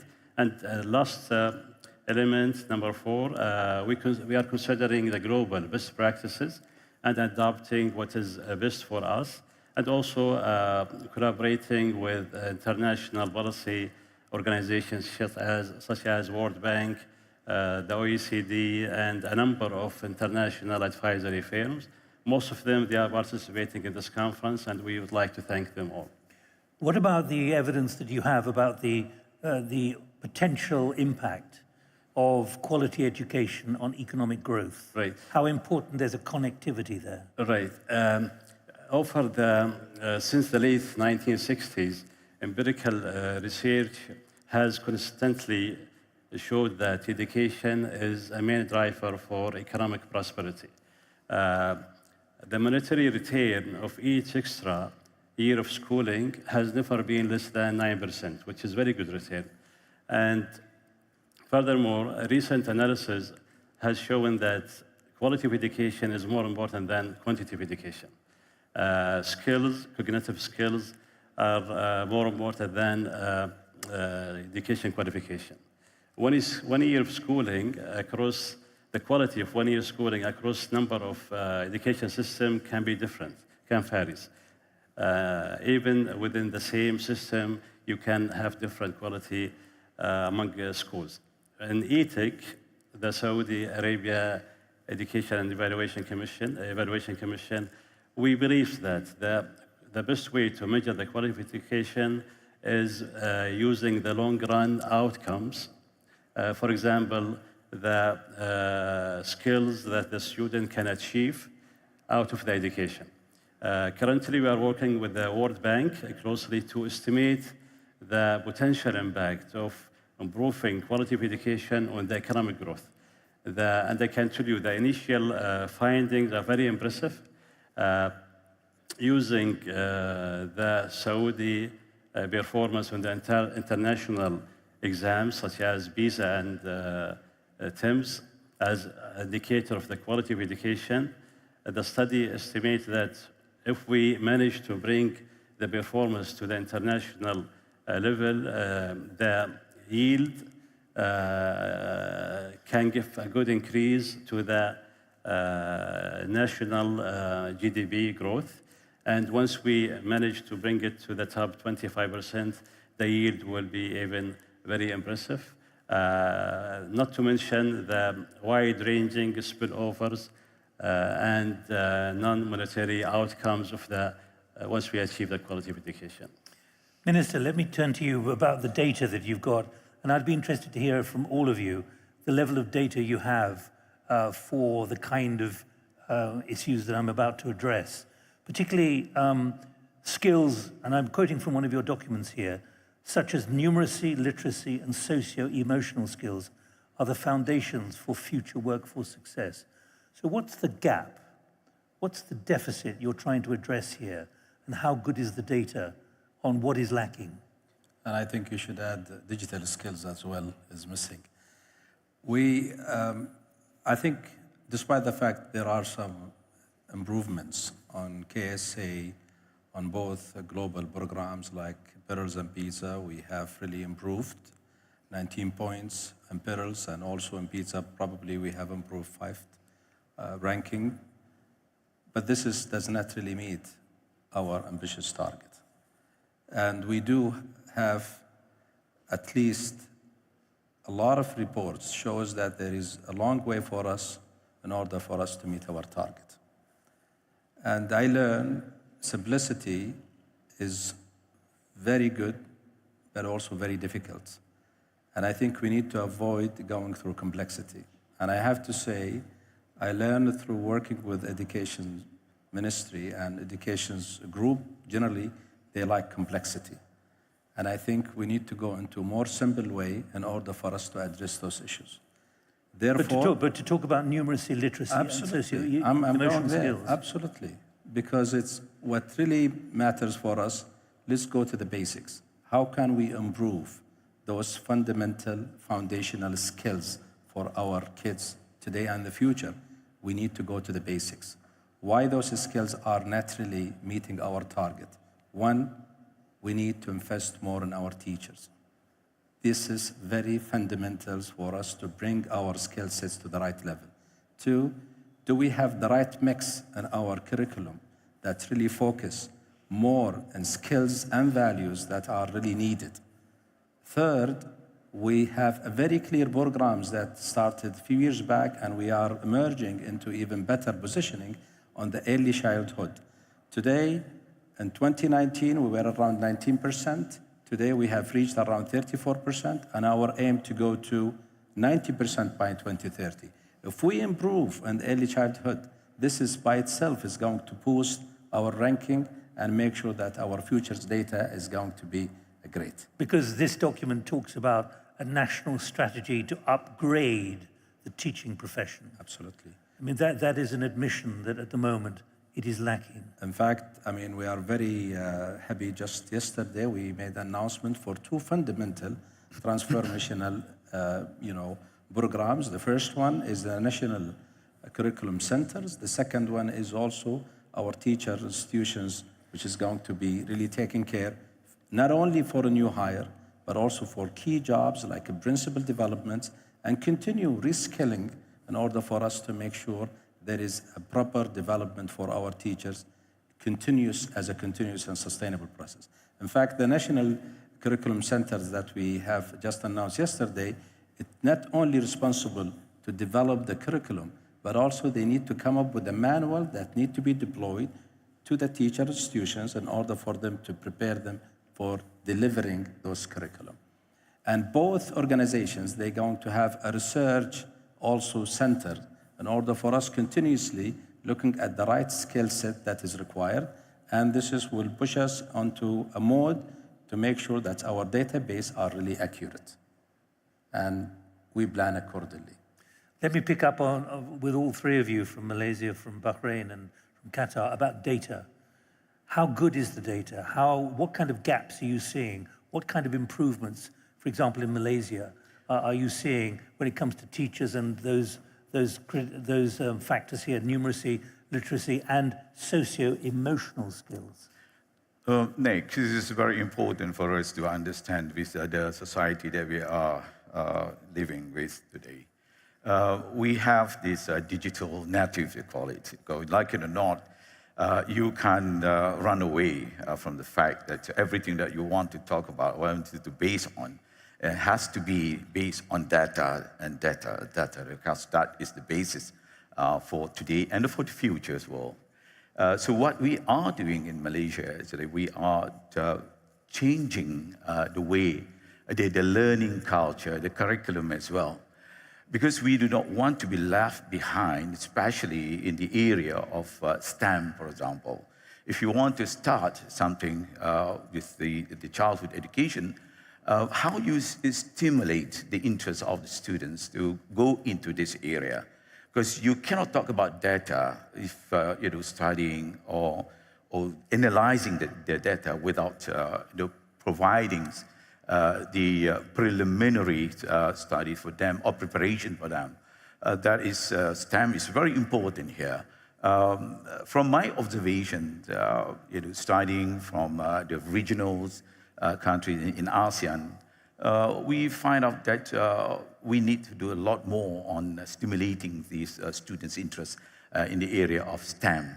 That is, science, of course, technology, engineering, and math. I believe that that's also facing some of the other countries, especially in the emerging countries. So we need to really do into this. Having said that, we must also rely on the need of us to produce what type of students for the future. As such, I mentioned in my earlier remark that you really need to form the right ecosystem. You cannot just simply on the data or certain aspect of life. I was having a conversation with the minister yesterday. In fact, I was telling him that nowadays we are talking about producing these AI generations.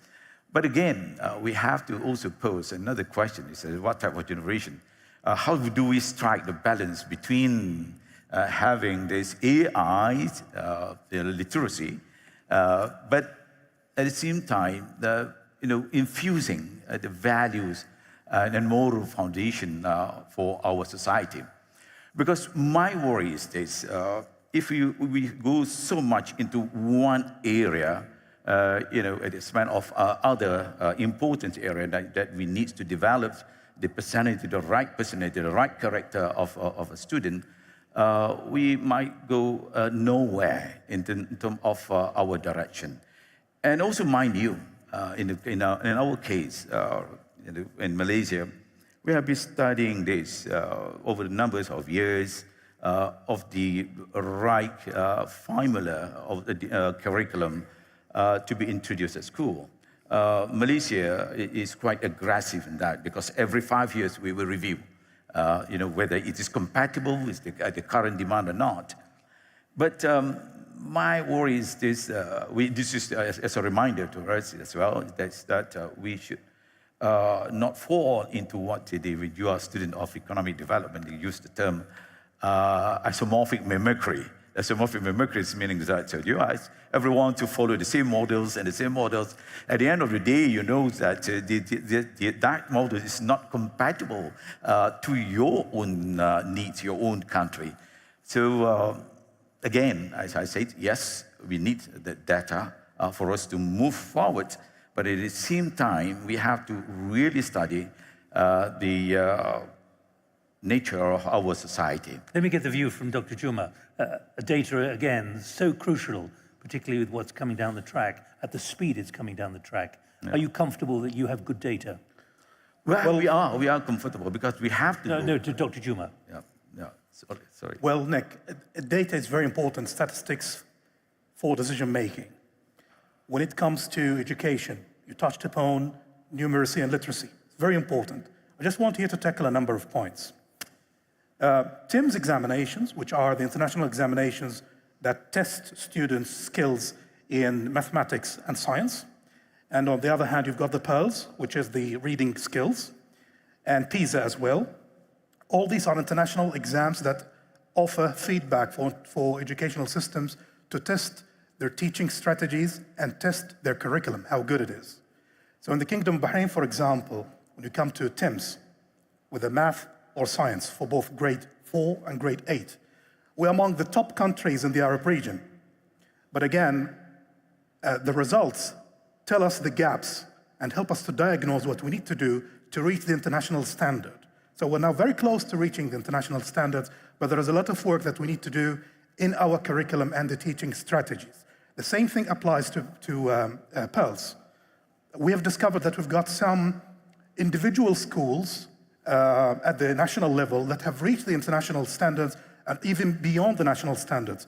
But as an average, we still need to do more when it comes to reading skills. And that's what leads me to talk about the preparation. How do we do this? So as educational systems, we need to grind, we need to deep dive and see the details of the operations that we do in the classrooms. So number one, how do we prepare the teachers?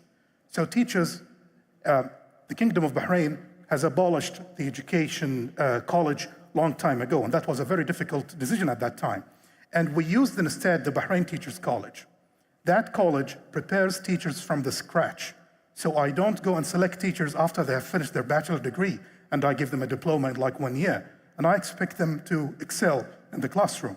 What we do in the Teachers College, we select the best among the applicants and they go through a 4-year program. Each semester they have to spend 20 days in the classroom at schools. So once they graduate, they are ready teachers with good teaching strategies, number one. Number two, which is a very big challenge, teachers inside the classroom are facing the challenge of individual differences between students. In a period of time of 50 minutes or 45 minutes or even an hour, with a classroom full of 25 or 30 students, it's very difficult for the teacher to cater to all these students and the individual differences. And here comes the role of feedback, because educational systems do really have to use proper feedback mechanism to make sure that the knowledge given to the student is assessed, and at the same time, feedback given to the student and checked once, twice, and 3 times after that to be able to check the student attainment. So all these, micro operations, I would say, inside the classroom will lead you at the end to talk about the curriculum. What changes do we need to make in our curriculum? What are the international models that we need to adopt in our curriculum? How frequently do we keep changing and, coping with, the new trends and developments and the rapid change that's taking place all over the world? So these are the challenges. So data, very important to assess the curriculum, to assess our teaching strategies, to assess the best practices that we use inside the classroom. The data that we get from international examinations like TIMSS and PIRLS and PISA, these are, I would say, the only choices available now in the market for educational systems to assess. I would like also to add TALIS as a survey provided by the OECD that takes the teacher's impression about the educational system that they work in and give them the chance to propose whatever they can propose for ministries of education to improve the system. Dr. Al-Nuaimi, how much is that reflecting what you're experiencing in Qatar at the moment? So in terms of international examinations, Qatar is one of the most improved systems across the world in the PISA test.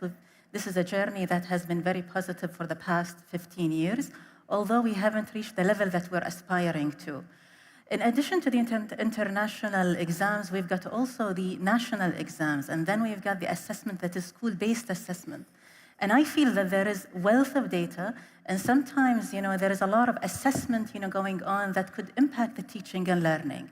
One of the key strategic priorities that we're working on as part of NDS, National Development Strategy, is to reevaluate and reassess the evaluation system. So how do we create an education and an evaluation system that provides us the exact data that we need, that is relevant, and that could focus on the teaching and learning, not only the academics, but also the social and emotional learning. Are you redesigning that feedback system? So we're working on the system. So designing the system, because currently the current education system, and I think most of the traditional systems, they only look at literacy and numeracy. It's difficult to report on the other aspects of the children's development. One of the focus areas is holistic development of children. It's very important that we nurture and shape engaged citizens who would be able to not only participate in the workforce, but also be productive citizens. Let me, in the last 5 minutes, pick up another issue. Dr. Abanyan, you were in business. You and I spoke to each other when you were in SABIC. Yes. How important is it to have that kind of approach to the scale of change that's needed at the speed that's necessary? I'd like to ask all 5 of you, but your own experience of coming from business into a ministry with this enormous challenge you've now created for yourselves based on your concerns about the deficiencies of the system. Well, first of all, thank you for the PhD that you gave me today. I'm not a PhD holder, but thank you. But PhDs are a lot easier. Well, but I'll hand a PhD to anyone. Thank you very much. But in any case, I think this is good questions. I mean, let me tell you one thing that I maybe highlighted earlier. Simplicity, it's what we need in our education system. And in the same time, I think we need to make sure that we look at things from longer term and go to the basics and make sure that we are patient to go through our transformation journey. Are you trying to change a culture quite significantly? Absolutely. This is #1 priority in our education system and the entire education system, that we want to make sure there is a very strong, robust change management.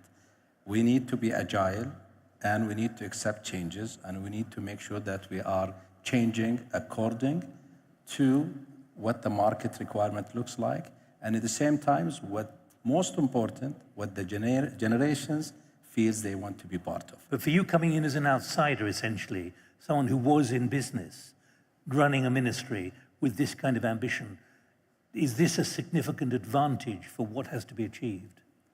I think so. You have to ask the people who work for me. Well, I'm asking you first. But I think it's, for me, #1, it's we need to make sure that we don't go for what a lot of people say, low-hanging fruits.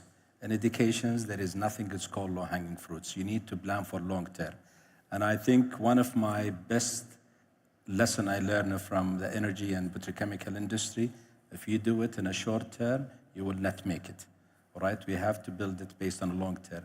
Education, even more important. You need to invest in a longer term. This is why we need to make sure that we have the right teachers in the classroom. We want to make sure that we have a very robust, agile curriculum system that changes according to what is really required, what's make it more attractive. We want to make sure that our schools are attractive to our students. And more importantly, the main driver for education system, that our ministry has to focus on core business, nothing else. Let me check, we're almost out of time, but again, from the Malaysian point of view, 20 seconds, please. How important is it to have people coming in from outside to kick the system, to get it moving at a rate which is not protecting itself? So why we are series is really you unleash your potentials of every citizen here, especially the potential of our younger generation. We like to share this experience as well. This is what we are doing, and then we're going to do it to unleash everyone's potential based on the multiple intelligence approach. Everyone has the equal access to education. This is the right thing to do, as much as what we are also doing in Malaysia. Dr. Juma. Well, I think educational systems will have to find room for the rapid change. So artificial intelligence, digitization, etc., that's very important.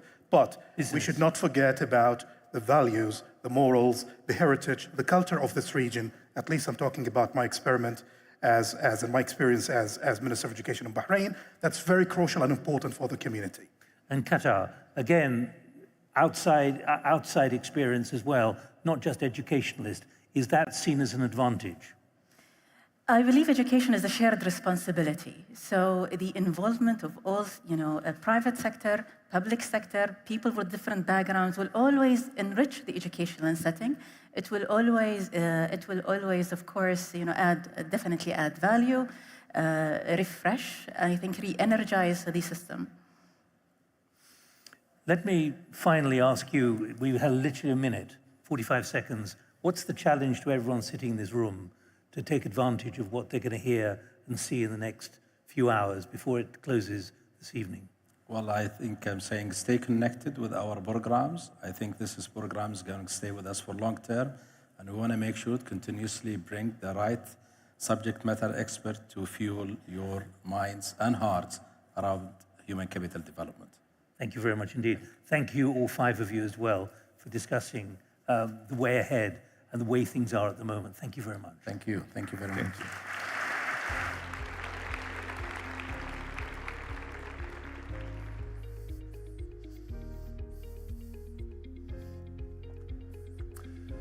Nick, thank you so much, and thank you to that really special panel.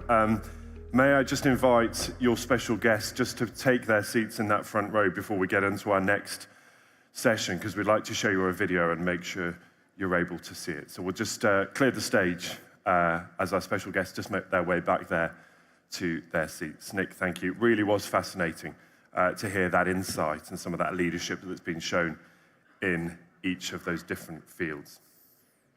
Now, shortly, we will welcome to the stage His Excellency Faisal Al Ibrahim, the Minister of Economy and Planning of Saudi Arabia. But before we do, as I said, I want to show you a special announcement. So we'll just wait one moment while everyone is able to take their seats before we play you that video, because it is absolutely worth sharing with everyone. So we'll just wait 1 minute while everyone is able to make their way back to their seats. 叫马瑞科，我是第一个获得沙特留学电子签证的人，我非常的荣幸。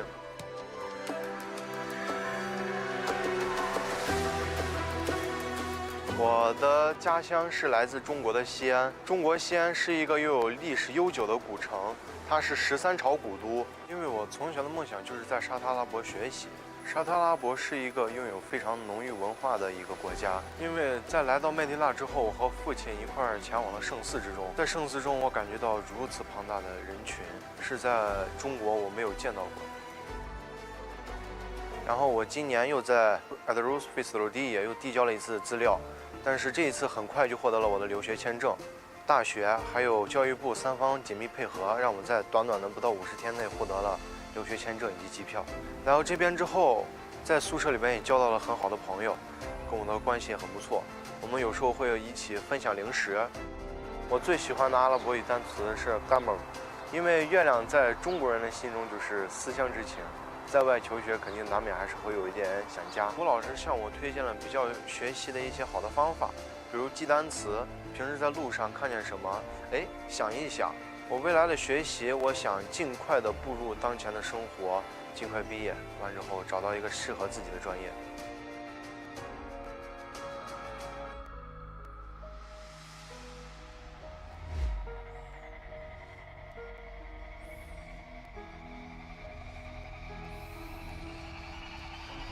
To learn more about education opportunities in Saudi, visit studyinsaudi.moe.gov.sa.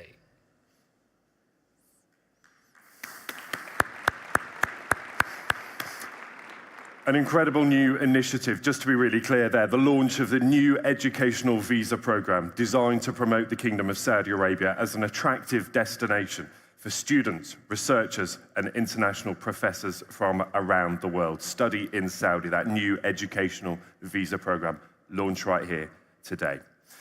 Now, if anything is clear from the discussions of the last 24 hours, it's that there is no short-term solution to any of the challenges that we face. There are no quick fixes.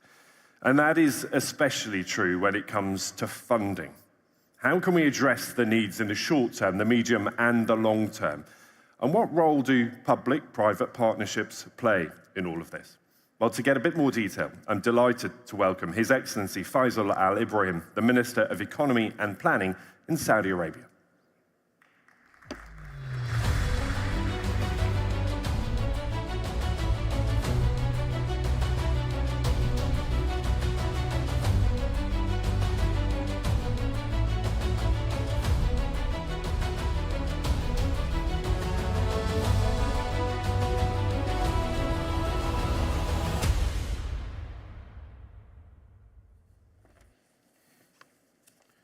Assalamu alaikum wa rahmatullahi wa barakatuh.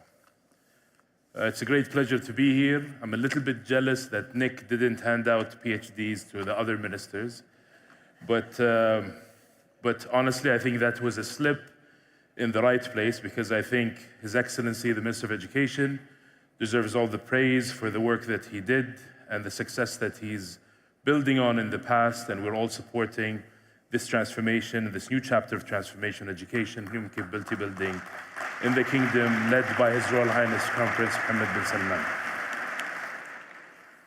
Your Highnesses, Excellencies, ladies and gentlemen, I want to begin with a question that has no definitive answer. The question is this: what are humans capable of? There is no final answer because throughout history, humanity has found ways of surpassing all limits. With every new frontier in technology, the canon of human achievement expanded. People discovered new possibilities, new opportunities, new sources of vitality and value. I'm a Minister of Economy, and we're witnessing that the global economy is a giant testimony to the ingenuity of our species. But with each leap forward, the challenges we face also mount up. At the dawn of AI and other cutting-edge technologies, we are now witnessing a monumental shift, perhaps the biggest in our lifetimes or of all time. The coming generations will need to be equipped with the health, skills, and knowledge to prosper in a world of staggering complexity and uncertainty, but also opportunity. Imagine schools where every pupil has a personalized AI tutor in each subject. Imagine an economy in which machines are capable of not just physical or analytical work, but advanced thinking and creativity. And imagine a healthcare system where early detection, where solutions to some of the most challenging diseases become or witness a step change. This world is coming, and it's coming fast. We must prepare now. That is why this inaugural summit is so critical. There are many conferences about investment, technology, finance, and economics, but this is the first time we are focusing on human capabilities. There's no topic more important. How do we build a future that provides for our children and grandchildren? How do we create rewarding jobs and healthy lives for our people? And how do we secure the benefits of new technologies that mitigate these risks? We regard human capital investment as a critical part of the Kingdom's transformation. In the Ministry of Economy and Planning, our experts put human capital at the heart of policymaking. And for me, the key question is, how do we find the right set of public and private interventions to maximize human capabilities and potential? This is the context. The Kingdom's population has experienced a remarkable 34% increase over the past decade to 32 million. This is part of a global trend where the world's population continues to grow, reaching 7.8 billion in 2020 from 7 billion in 2010. And Saudi is a young country, a median age of just 29, 73% of people are of working age, and only 3% are above the age of 64. This means we have a unique window of a demographic opportunity. This happens when a larger proportion of a population is of working age relative to dependents, offering a potential economic boost. During this period, countries can experience higher productivity, increased savings, and investment potential if policies are implemented to capitalize on the demographic advantage. However, this window is temporary and requires strategic planning and investments in education, healthcare, and infrastructure to sustain long-term economic growth beyond the demographic transition. As every parent knows, you must start early. Studies show that the return on investment in early childhood education is between $7 and $12 for every dollar invested. Today, the enrollment rate in pre-primary education in Saudi Arabia is still modest, at about 30%. And to address this gap, we're developing kindergartens and extending their services to reach enrollment of 90% by 2030. While wider investments in the education sector are already bearing fruit. In the 2022 World Competitiveness Yearbook, Saudi Arabia advanced in 16 different indices relating to education, research, and innovation. In the University Achievements Index, the Kingdom moved up 9 places from 37th to 28th place. The Kingdom also moved to 31st place in the Times Higher Education Global Universities ranking from 39th in 2021. 7 of our universities made the Shanghai Global Rankings of academic subjects in 2022, compared with only 4 in 2019. Through improvements in education, we are laying robust foundations that will support generations to come. Another vital area is gender equality. It's a cornerstone of our commitment to sustainable development. Increasing female representation is a critical macro goal supported by a multitude of individual initiatives, such as the King Salman Center for Education and Employment, which focuses on vocational training for women. KAUST's Here to Lead campaign that encourages female participation in STEM fields, and the Red Sea Research Center, which takes a gender-inclusive approach to ocean management. There are hundreds of more examples that we could list. Key laws have been amended to give women greater autonomy and protection. The results are tangible and powerful. Since 2015, female labor force participation rate has nearly doubled to more than 36%, an achievement of historic significance. Women now hold 20% of the seats in the Saudi Shura Council and key positions in ministries and government bodies.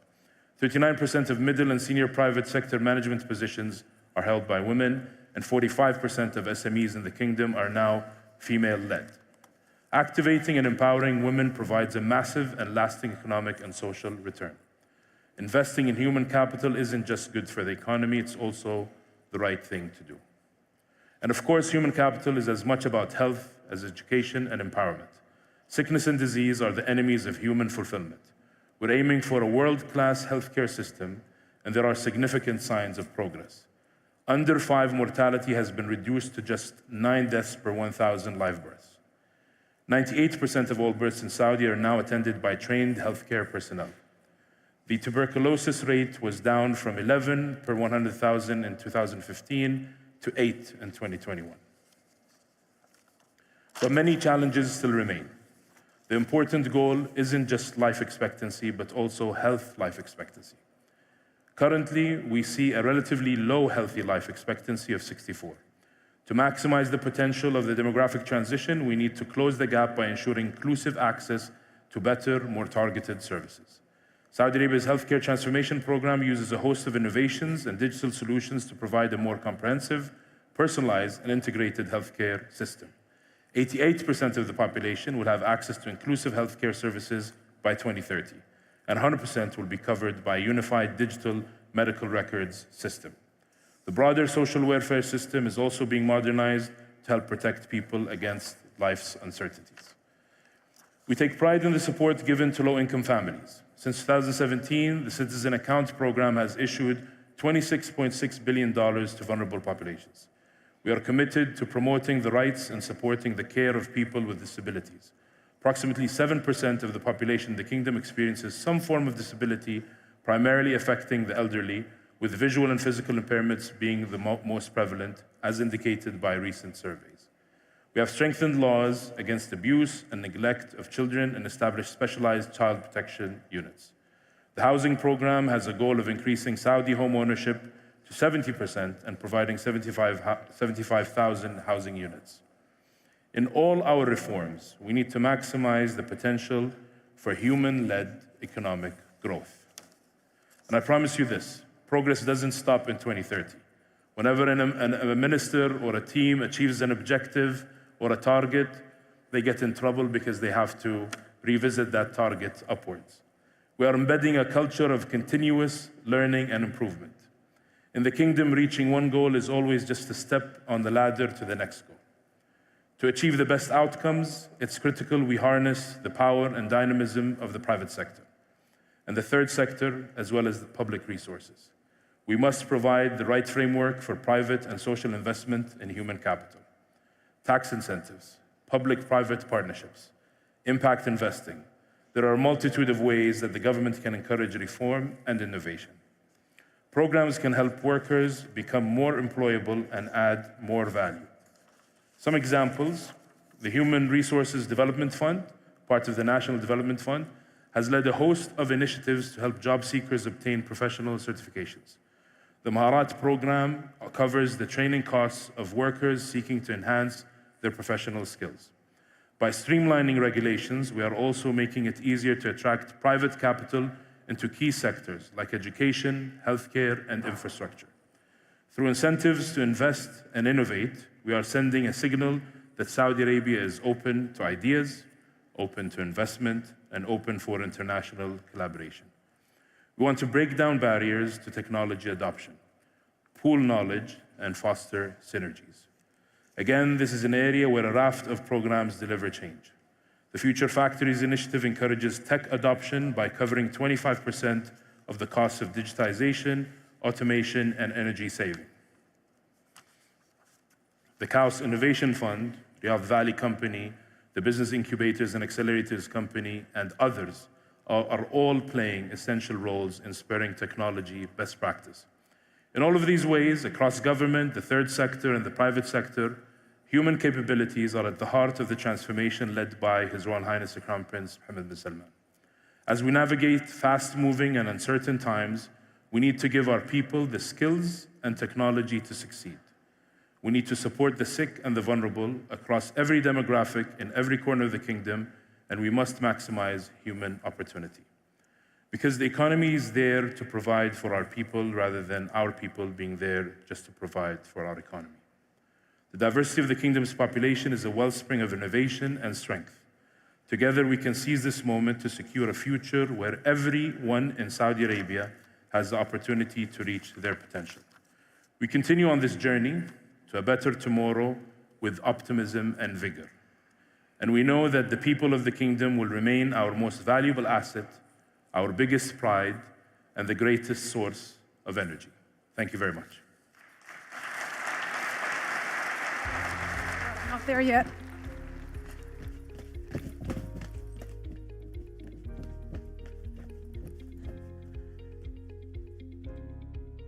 Thank you so much, Your Excellency. How do we find the right set of public and private investments to enable human capability? We heard there from His Excellency.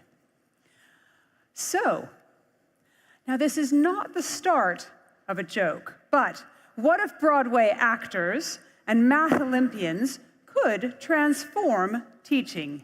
We heard yesterday from investors, entrepreneurs, policymakers about how through the power of technology, social media, and new forms of communication, the methods of learning are changing drastically. So, how can we harness the power of online classes and turn them into something that might resemble TikTok? Let's find out now. Please welcome Professor of Carnegie Mellon University, Professor Po-Shen Lo.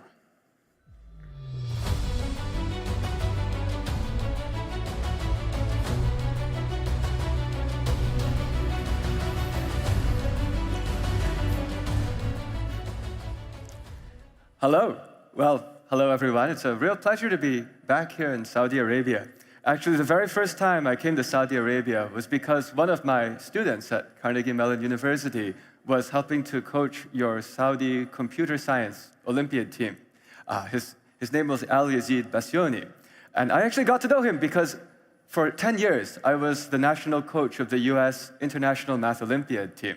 And because of that, I've actually also been at KAUST and many times here in the kingdom because of various collaborations. Actually, oh good, so it's here. So let me say a little bit about my own background. So I am a math professor at Carnegie Mellon University. And as many of you may know, Carnegie Mellon University is quite famous for computer science. We're actually one of the top computer science universities in the entire USA. And in addition to that, I also coach Math Olympiad team. But when I became the national coach of the US team, I actually had a conversation with the organization running it. And I said, I don't want to focus only on the top 6 students. I want to think, what can we do to potentially increase the capability across the entire country and ultimately, actually the entire world? And this is what caused me to start traveling around. When you're the national coach of the United States International Math Olympiad team, then the United States is kind of large. Actually, this is what I did this summer from April to September. These are all of the talks that I gave. Last year, I gave 250 talks, running all through different cities, 100 different cities in the United States and around the world.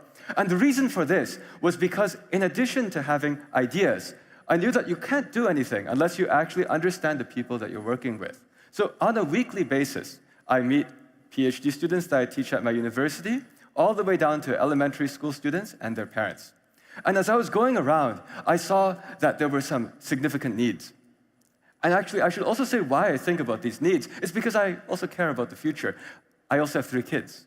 So as a father of 3 kids who are 10 years old, 15 years old, and 17 years old, I'd like them to grow up in a world where even with the advance of artificial intelligence, they also still have a hope. So as I went around, I saw, wow, there are some quite significant pain points actually in education and training. In particular, as I went to all these different cities, I found out that there was always a lot of people who thought they could get more out of education. In fact, they were often quite motivated. I'm talking about 10% of every single location. There's 10% of students in every single classroom, which, as you know, if you're an educator, you know that this 10% of people, they're actually quite hard to reach because it takes a lot of effort in order to teach these people who are at the very far end. And as I was going around all over the country and the world, I also saw consistently that if you ask those students, what do they want to do when they grow up? Very few of them said that they wanted to become educators of middle school students. So there was a supply and demand mismatch, so to speak. And at the same time, when we're talking about human capability, I should say I care about all 100%. But this particular group is one that is often missed. Well, I actually came up with a solution to the problem of how can we possibly educate, how can we teach people how to think further than what's actually in the curriculum. And I came up with this even before generative AI came along to make this necessary for everyone. I should emphasize, the reason I mentioned generative AI is because unfortunately today, if you look at most standard assessments, most standard homeworks, they can be done by ChatGPT. And in fact, we need to think about what we're teaching our students if all of the things that they're learning can actually be done by these AIs. People actually need to learn how to solve problems that they've never seen before. And that, in fact, even requires a different teaching style. The way I usually teach at my university is I say, here's a problem, and I'm not going to tell you what to do. I want to see all of you brainstorm together to see if you can solve the problem, and I'll guide you. This form of teaching needs to be scaled massively, but there's a problem of supply and demand. How to do this? Well, I came up with a solution.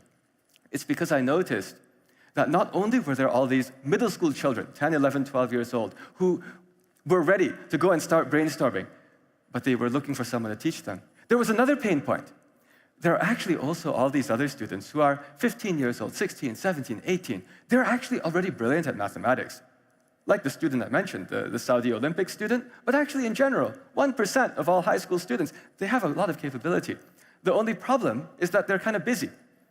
Where I'm based in the United States, the biggest thing they're worried about is, how do I get into college? And here's where I saw a pain point that we could solve. Actually, it turns out that not only about college, but in terms of all success in life, it's not enough just to have mathematical skill.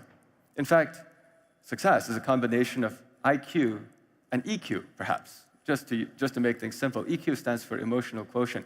So actually, communication skills are very useful.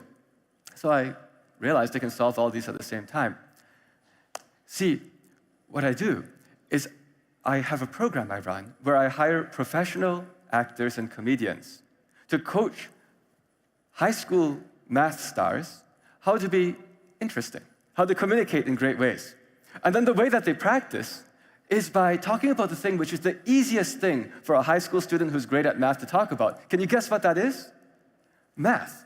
It's literally the most efficient solution for the high school student to learn communication.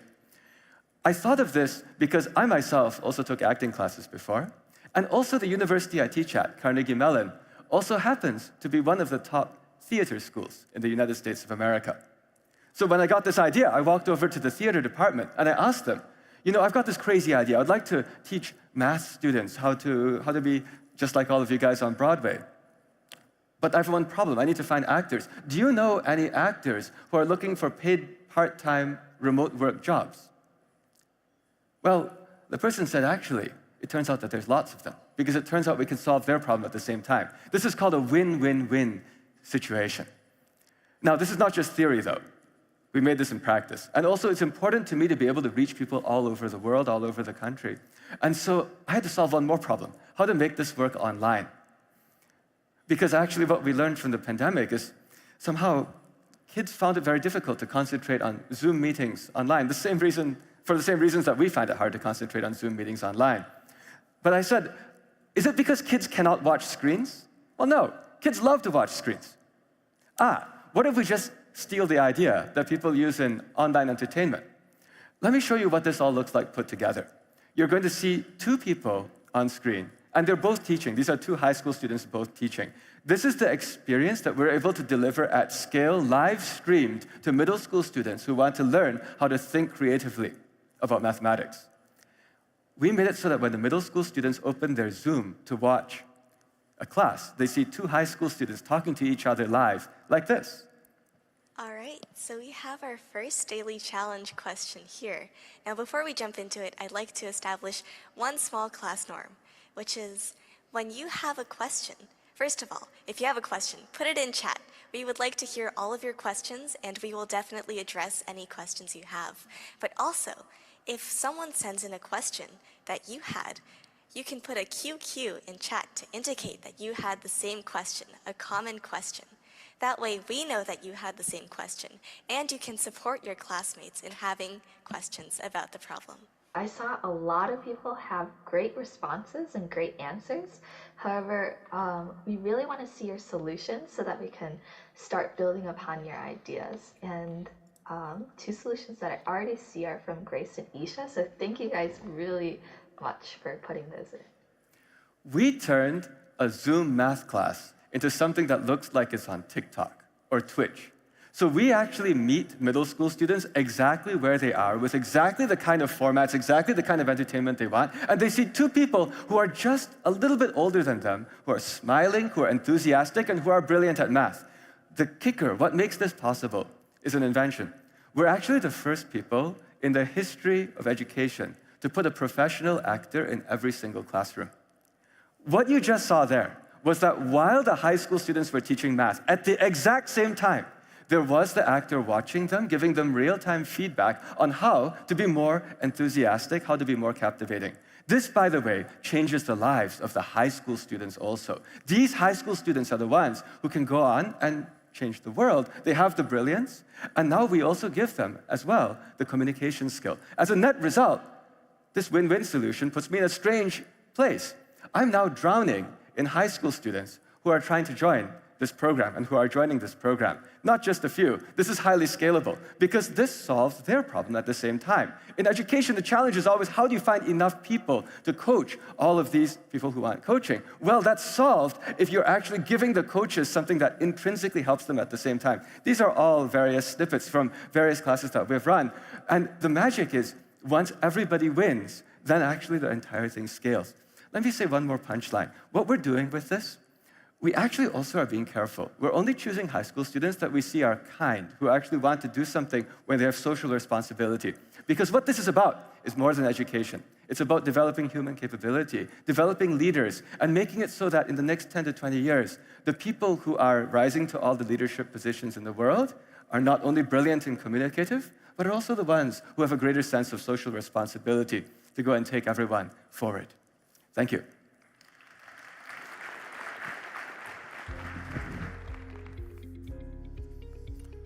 Professor Po Shan-Lo, thank you so much. It was a fascinating insight.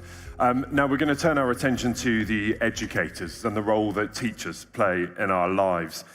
They are so many things to so many of us, aren't they? They are role models, they are standard bearers, they are mentors. They teach, they care, they nurture. But how does the radical change in education that is now needed affect them? How? What they teach, that will change as a result. Does the concept of lifelong learning change their approach to teaching? So to assess what is changing, please welcome our next panel, moderated by Dr. Laura Lulsdorf, Public Sector Lead at Egon Zehnder, Middle East.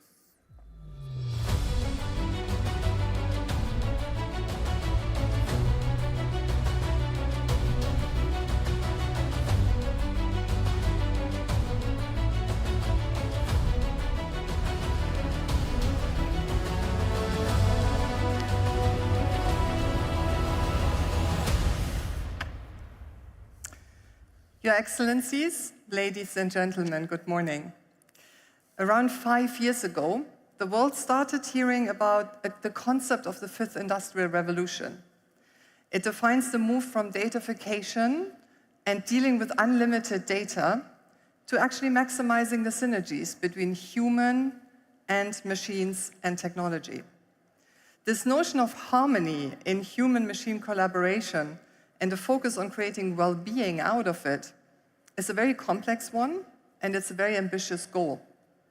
It will rely on humans acquiring the necessary skills to do so and modifying their behavior towards technology. This journey typically starts at a very early age, and the education ecosystem plays a major role in equipping the next generation with these critical skills. As such, logically, the term Education 5.0 was coined to describe the use of new technologies to provide more humanized learning experiences and teaching, with a focus on students' social and skills development. Now, with my wonderful panel today, we will explore what Education 5.0 really means across the different chains and segments of the education system. Joining me for this discussion today are 4 extraordinarily accomplished education leaders that cover very different vantage points of this interesting topic. Dino Varki is the Group CEO of GEMS Education, one of the world's largest private school operators with over 170,000 students enrolled across MENA, North America, Europe, and Asia. As a third generation of a family of very passionate about education, Dino really experiences the strong shifts in the K-12 landscape on a daily basis. Professor Mark Badia is the Deputy Dean of ES Business School and a professor in the Department of Accounting and Control. He oversees the MBA and Master in Management programs. But while shaping the business leaders of the future, he also keeps a very close connection with the business world through his family business. Dr. Alan Goodman is the CEO of the Institute of International Education, which was founded in 1919 after World War I and focuses on the international student exchange and fostering international peace. Before his role, Alan was the executive dean of the Georgetown School of Foreign Service in the US, and also was the presidential briefing advisor under the Carter administration. The Right Honourable Lord Knight of Weymouth is the chairman of the Council of British International Schools and many other organizations as well, and is a member of the advisory board of North Anglia Education. Prior, he served from 2009 to 2010 as the UK Minister of State for Employment and Welfare Reform, and since 2010 has been a member of the UK House of Lords, with a particular focus on education, AI, and technology topics. Gentlemen, I'd like to start off this conversation with a very basic question to all of you. What does Education 5.0 really mean in your specific context? And maybe we start off with K-12 as the basis and the foundation in the beginning. Sure. Thank you very much, Laura, and good morning, everyone. Certainly, we're living in an era of unprecedented change, an era that's characterized by geopolitical, economic, social, technological factors that are converging at such a rate that we must challenge our acceptance of the current education ecosystem, which I think we'd all agree is frankly a relic of the industrial age. Certainly as it relates to K-12, and I know we've got limited time, let me just focus on what we think is the most important imperative that Education 5.0 sets for us. Significant curriculum and assessment reform. We need to ensure that curriculum provision ensures that every learner is, again, future ready or future relevant. Today, if I can give you an example, the sheer lag in time between innovation in industry to when that innovation reaches our classroom is perhaps 25 to 30 years. Even if I take some examples of legacy technologies, whether it's 3D printing or Python, which is a computer programming language, these were innovations and ideas that originated the late 80s, the early 90s, incorporated by industry in the mid-90s. And yet, the first time that it makes its way into curriculum, assessment, or a classroom was 2016. Now, surely, when we're talking about the pace of change in the world that we're living in, that is unacceptable. And if I can quickly cover assessment as well, assessment needs to be reshaped. We need to fundamentally be able to test a learner or a student's ability to be able to unlearn, relearn, and frankly, find clarity and connection in increasing complexity. So that certainly is our view in K-12. And then after K-12, the higher education sector, what does Education 5.0 mean for you? Yes, maybe I'm following up on your point about the slow adoption sometimes in the educational system, right? In our case, as a top business school, you are forced basically by companies, corporate clients, and even people who are trained to be top management in companies, right, to go much faster. And at the risk of being pretentious, I want to make the case that we have been offering education 5.0 or something similar for a while. And let me give you an example, right, which is the case method, the business case method, right? So if you think about it, which is, by the way, 100 years old. I mean, this is not something very innovative, right?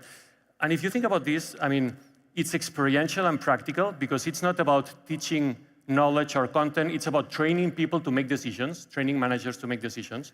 It's immersive in the sense that at the end you have to put yourself in the shoes of the decision maker, okay? It is holistic in the approach because in every decision you have many different dimensions, strategic, financial, ethical, so it's multidisciplinary by nature. Peer-to-peer learning. The professor in the classroom is just a facilitator who's having this discussion, but the learning comes from the experience, the wealth of experience and the diversity of all the classroom, the other members in the classroom, oriented to problem solving and critical thinking. You need communication, emotional intelligence, because you're discussing this in your team and then with 70 people in the classroom from many different backgrounds. So when you mix all this with students from 60 nationalities, like in our MBA program, right? And different backgrounds and face-to-face in an amphitheater, in the right setting, you have sort of many elements of education 5.0 or 6.0 for that matter, but I mean, okay. Thanks. Yeah, makes sense. How does it look like for the international profile of the education landscape? Thank you. When I hear the word Education 5.0, I start counting. It's taken us 5,000 years to get to this point. And we don't have the skills and tools and GPS and compasses to work in the 5.0. As Dino said, it takes years for innovation to permeate, especially higher ed systems. So as the ministers were talking in the previous session about the need for agility in this new environment to take full advantage for the teachers and the students, I'm not sure we have the agility yet, and we certainly don't have the experience historically that suggests we're going to change as quickly as we need to change. There's a lot to do, I hear from your statement. Lord Knight, how does it look like from a regulator perspective and from a policymaker perspective? It's a big shift as well. Well, I think for ministers, for regulators, for legislators, the first thing is to make a decision. Are we going to protect what we've got, or are we going to prepare for the future? And this event, and everyone should be congratulated on a superb event, is about the latter. It's about helping us think about how to become future ready. And legislators, governments need to agree with Dino, accept that we're not preparing our young people to be future ready at the moment. And indeed, the situation that we have at the moment in our schools, for example, is not sustainable. Just in workforce terms, it's not sustainable. We're not able to attract and keep teachers teaching a pretty boring, irrelevant curriculum too much of the time, training kids to pass tests rather than training them for life. And we then need to have the agility. So the final thing I'd say at this point, agreeing with Alan around the agility problem, is governments need to decide what they're going to stop doing. We over-regulate. We're trying to control teachers too much, for example. We should trust them more. There's a big cost in distrust, and we should spend that money on supporting schools and supporting teachers, not trying to control them. So cut down on the regulation, trust more, be clear about what we should be doing, and stop doing the rest. And I hear a lot the focus on the teacher as, of course, the key person in the classroom, but more broadly, one of the key pillars within higher education, K-12, throughout the system. Now, we hear a lot about AI potentially replacing teachers, completely fundamentally changing the delivery model. How do you see this? Is that really something that you see is going to come necessarily at some point? What is your experience at the moment, and where do you think, sensing the future a little bit, where is the journey going towards? I'm happy to start, and I think we'll all know this as we're in education. The global teacher shortage today stands at 70 million if we are to meet SDG 4. And this is because the targets were reframed to not just about access, but access to quality education. That may be a shortage that's never bridged. And in that environment, can you see artificial intelligence or machine-led learning being a catalyst or an enabler to help bridge that gap? Possibly. And look, certainly we can see a world where, whether you've got virtual tutors or intelligent tutoring systems, personalized learning pathways, personalized assessment and feedback tools, this should all help. But I do not believe that it will eliminate the need for a great teacher. Their role will change, and it frankly must change. But their ability to be able to inspire and nurture human potential will be enduring. Yeah, I fundamentally agree. I think education is a profoundly human endeavor. And if our young people, if adults, we're going to prosper in an era of intelligent machines, then we have to be better humans, and we have to nurture better humanity. And we can only do that with a human-to-human education experience. But that doesn't mean that we should ignore technology. We should use technology to augment teachers. I think in any walk of life, we will learn to be augmented by technology. And teachers will be able to understand their pupils in a lot more granular detail using data collection and understanding our pupils better. They'll be able to understand the resources that will fit their individual pupils far better. They'll be able to assess in different ways and new and exciting ways using technology. And there may be the possibility of hybrid models of a workforce where we do some experts coming in online, some use of home with adaptive learning platforms using AI, and then school being the place where you come to learn to be a better human with great humans working with you. I have to say that as a professor, sometimes I have nightmares about AI avatar taking my job, right? But I don't think, I agree with you, right? And especially if professors and members of the faculty are relevant in the sense that, for example, in our case, right? People that do frontier research, that are in contact, in the case of a business school, right, with the real world, doing projects for companies, have this wealth of experience that show in class, and that have certain values that you also want to transmit, leading by example, in all these case discussions, in this kind of setting, that to me, at this moment, it's impossible to replicate with an avatar, right? If you just want to teach content, and like in a video, of course, this can be replaced by an avatar, but not this kind of environment where you're like a DJ that senses the mood of the class and you basically are having a human interaction, right? Because. Do you see, I mean, from the different viewpoints that you have, do you see that the coming of Education 5.0 brings the education ecosystem closer together? So there are more conversations happening between institutions, between K-12 higher education, lifelong learning, regulators. Is that a challenge everyone faces together, or is it a challenge that is faced individually by every player in the landscape? Ironically, I think the pandemic brought us much more together. One of the silver linings of it was to underscore the need for this collaboration, this ecosystem that your question asks. It also proves the value of teachers. That what did students and institutions miss most? It was the in-class, the co-class, co-curricular experiences. So I think 5.0 is actually coming at a good time because we've survived a period when we tested isolation, we tested technology, we tested all these technologies and realized that what people missed most was the teacher.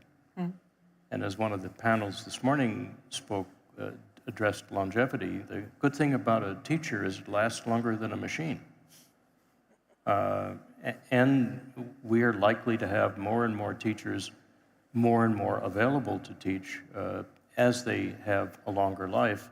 And we're going to need that given the demand of students for that kind of experience.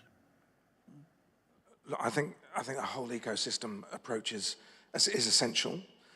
It's an area where I think in my country we can learn from this region where policy is thought about on a council bringing labor market thinking and education thinking together. In my country we think narrowly about schools and then we think narrowly about further and higher education, and then we think narrowly about employment and the labor market. It's rare to have an event like this where we bring all of the thinking together in my country and my culture, and that's something that has to change if we're going to be able to keep up with the pace of change in the labor market and the pace of technology implementation that will become all pervasive. That makes a lot of sense. On this point, just to highlight the role of accreditation agencies, I've not seen any other industry where you have people from the competitors, let's say, that come to your school and you basically open completely all the information that you have about the school, everything, and that's what happens when you get accredited, right? And so, I mean, that's something that's sharing at the end of the day best practices and one more way to create this ecosystem. Yeah. So it seems a little bit as if the change has already been there. As you rightly say, we sort of, through COVID, have been catapulted already into this. It's a reality, it's here. So then, if that is the case, what are the skills, behaviors, patterns that we need to make sure not only the teachers have, but maybe the students, the parents, overall, we as a society need to adapt in order to make it a successful transition? Well, very clearly, I'm on my 4th career. We've got an education system that equips people to finish education at 21, 22, throw off their mortarboards and think that learning is over. That era is gone. People need to have been skilled with the strategies to be resilient in that ever-changing labor market, to be ready to be de-skilled and to reskill, to have an absolute love of learning, to have core skills around critical thinking, creative thinking, metacognition. We see that in some of our schools and some of our private schools, but it's very, very rare to see in our state-funded schools, and that really has to change as core competencies and to instill the behaviors that we need for the future.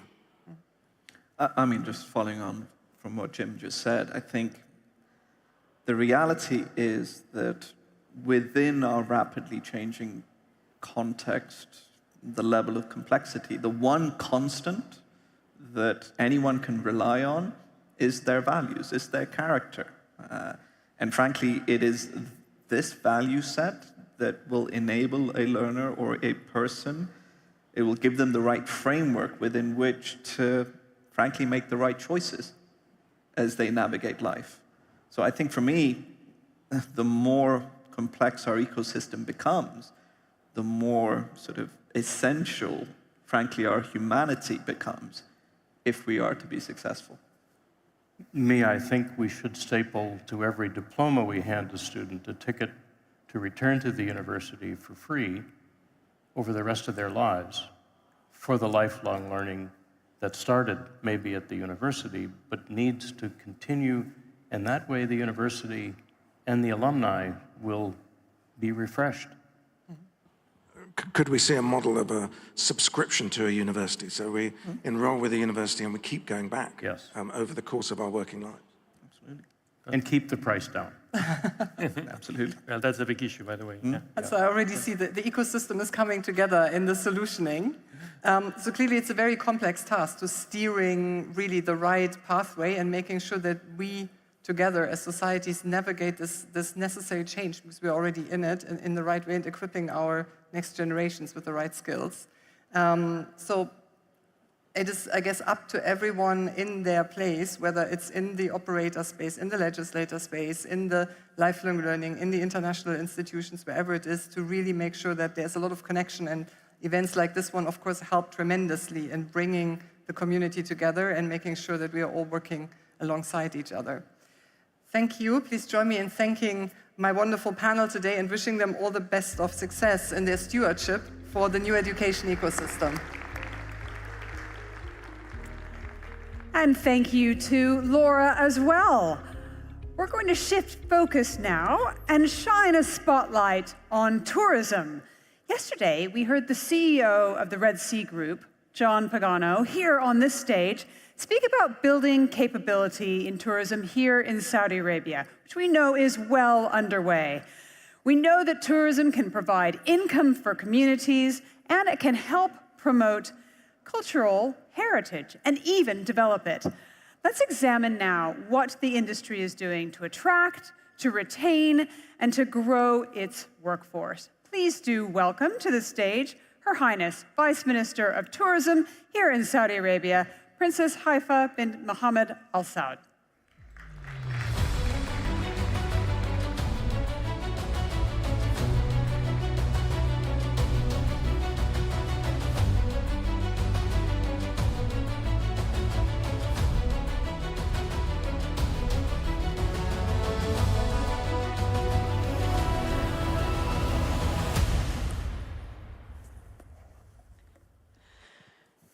Good afternoon, everybody.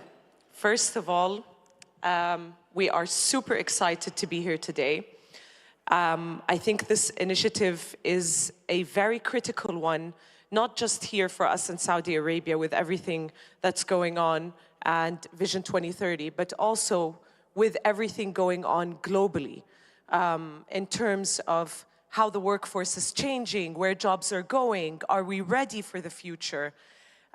We are here to discuss that, and specifically in our sector, tourism. But first, I want to start by thanking the organizers and the hosts of this initiative under the Crown Prince, Mohammed bin Salman, and a very special thank you also to Anas Al-Mdafir for organizing this and putting this all together and bringing us all here.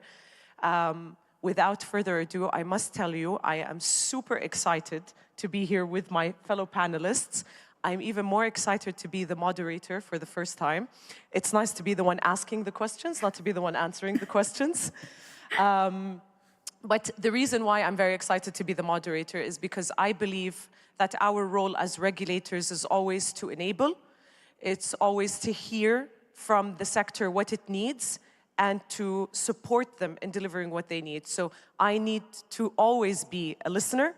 I need to always learn more. And I am here to listen and learn more from my fellow panelists. So I'm very excited to have you here today. Thank you all for joining me. If we can just have a round of applause for our panelists. So first of all, just to introduce everyone here on the panel, I will start with Dr. Haneen Asba'i. She's the founder and CEO of Darent, an application in the property tech space operating daily rentals for vacation homes, one of the first licensed platforms by the Ministry of Tourism. So she really is an innovator in our space and in our industry. So Dr. Haneen. We also have Alistair Gosling, the founder and CEO of Extreme International Sports, a purpose-driven adventure tourism events and entertainment company. I first met Alistair actually 6 years ago or 7 years ago, and he visited Saudi 8 years ago, and he witnessed the transformation truly firsthand. So very happy to have you, Alistair. Dr. Christina Zhang, who is the CEO of the Metaverse Institute, comprised of a group of pioneers and thought leaders in the metaverse, AI, and related technologies. Super excited to have you, Dr. Christina, to talk about really how technology and innovation is going to transform moving forward. Finally, we have Mohammed Al-Milham, who is the founder of the Pangea Adventure Club in Saudi Arabia that offers a range of travel experiences, arrangements, and workshops. I have personally worked with Mohammed for years now. He is an innovator. He pushes forward. He continuously transforms and changes and enables youth. So very excited to have you as well, Mohammed.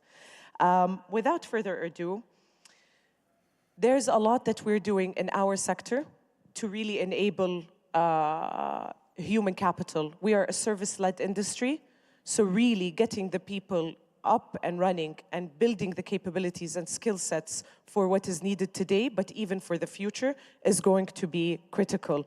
As of today, we have 925,000 people employed and working in the travel and tourism sector in Saudi Arabia, out of which 45% are women. And most of these people are very young. So within that context and within everything that's being done, I would like to address my first question to Dr. Haneen. Let's discuss basically new job creation and transformation of skill sets. So this sector is very new here in Saudi Arabia for us. So do we have a late mover advantage, given that we have clear waters? Or what are the best practices that we can take from around the world? Because Darent really started their story is very interesting. They started by hosting people and travelers into their own homes, and this is where their business idea has been inspired. So if you can tell us a little bit more, if we have that advantage, and where do you see this going? Saudi Arabia, of course, have a late mover advantage in a new sector, meaning we can start with the best global practices and make our workforce agile and innovative from the beginning. But to truly benefit from this, we need to work on making Saudi Arabia known worldwide as a center for innovation. This will help us to attract the best talent and position Saudi Arabia as a leader, not just a follower. So success depends on developing our skills internally and promoting our achievements globally. Thank you, Doctor. Alistair, I would like to take the question to you. I know you've worked very closely with us over the past few years in Qiddiya and in other projects as well. And you work specifically, not just from extreme sports, but in something that is very important to us today, which is sustainability. We've launched the Saudi Tourism Global Sustainability Center a few years ago. And this is something key that we are trying to put as part of our DNA moving forward. Tell me, what are the skill sets that are needed for that? Do we have them today? What do they look like, in your opinion? First of all, thank you so much for the opportunity to be here, and salam alaikum to everybody. So I think if you look at adventure tourism and adventure travel and sustainability from a global perspective, there is a thread that runs through everybody within that space that is looking to, from an environmental perspective, is really looking to look after the planet and try to resolve the issues that we are facing going forward. And so I think from a skills perspective, young people around the world today are worried about sustainability in the environment. And I think from that side of things, the opportunity lies that if you develop adventure tourism and adventure travel, it ultimately, the impact, the opportunity there lies that you can drive health, you can drive fitness, you can drive well-being, you can drive job creation, tourism infrastructure. And the environmental and sustainability piece of that should really run as a golden thread through everything that you're doing. And I think, look, the kingdom on so many levels, having, as you mentioned, having been here for 8 years and working together with many fantastic people, has definitely taken incredible strides and leaps around that area. So I think the opportunity to bring best practices from global organizations and internationally, bring them in and actually export them as well in terms of some of the learnings from here is fantastic. Thank you, Alistair. So, Dr. Christina, according to the World Economic Forum, 33% of all global jobs will be transformed by technology and required upskilling and reskilling by 2030. And I know in our sector specifically, this will impact people like Dr. Haneen with her application, when she's going to have to use data science and the kind of skill set needed for her to make decisions. So can you tell me a little bit more on how this applies to our sector? Thank you. Firstly, very grateful for the opportunity. I'm actually celebrating my birthday today as one of the Happy birthday! As one of the world's I'm very honored to celebrate my birthday as one of the world's most forward-thinking and dynamic country. And I think, go back to your question, at this moment, there is lots of interesting things going on, especially through our engagement as co-chairman of the United Nations International Telecommunication Union's task group on Cityverse, which is all about using many different frontier technology, whether it's AI, digital twins, metaverse, Web3, etc., to create citizen-centered future smart city like NEO, Red Sea project, etc. So at the very center, every city in the world is looking at how to develop more attractive tourist industries. And I can tell you there are some really interesting things going on at this moment. The first thing is clearly the convergence between the virtual world and our physical world. I give you one example. Everyone is extremely excited about the launch of Apple's Vision Pro, where you have this kind of augmented reality. Another digital layer will be created on top of our existing, physical world. And yesterday, we had the honor to go to the start of the Kingdom to see the VR, AR show, which was absolutely phenomenal. Imagine we use that kind of immersive technology to empower every single tourist attractions in this kingdom. How powerful will that be? And Your Highness, you mentioned that actually there is research.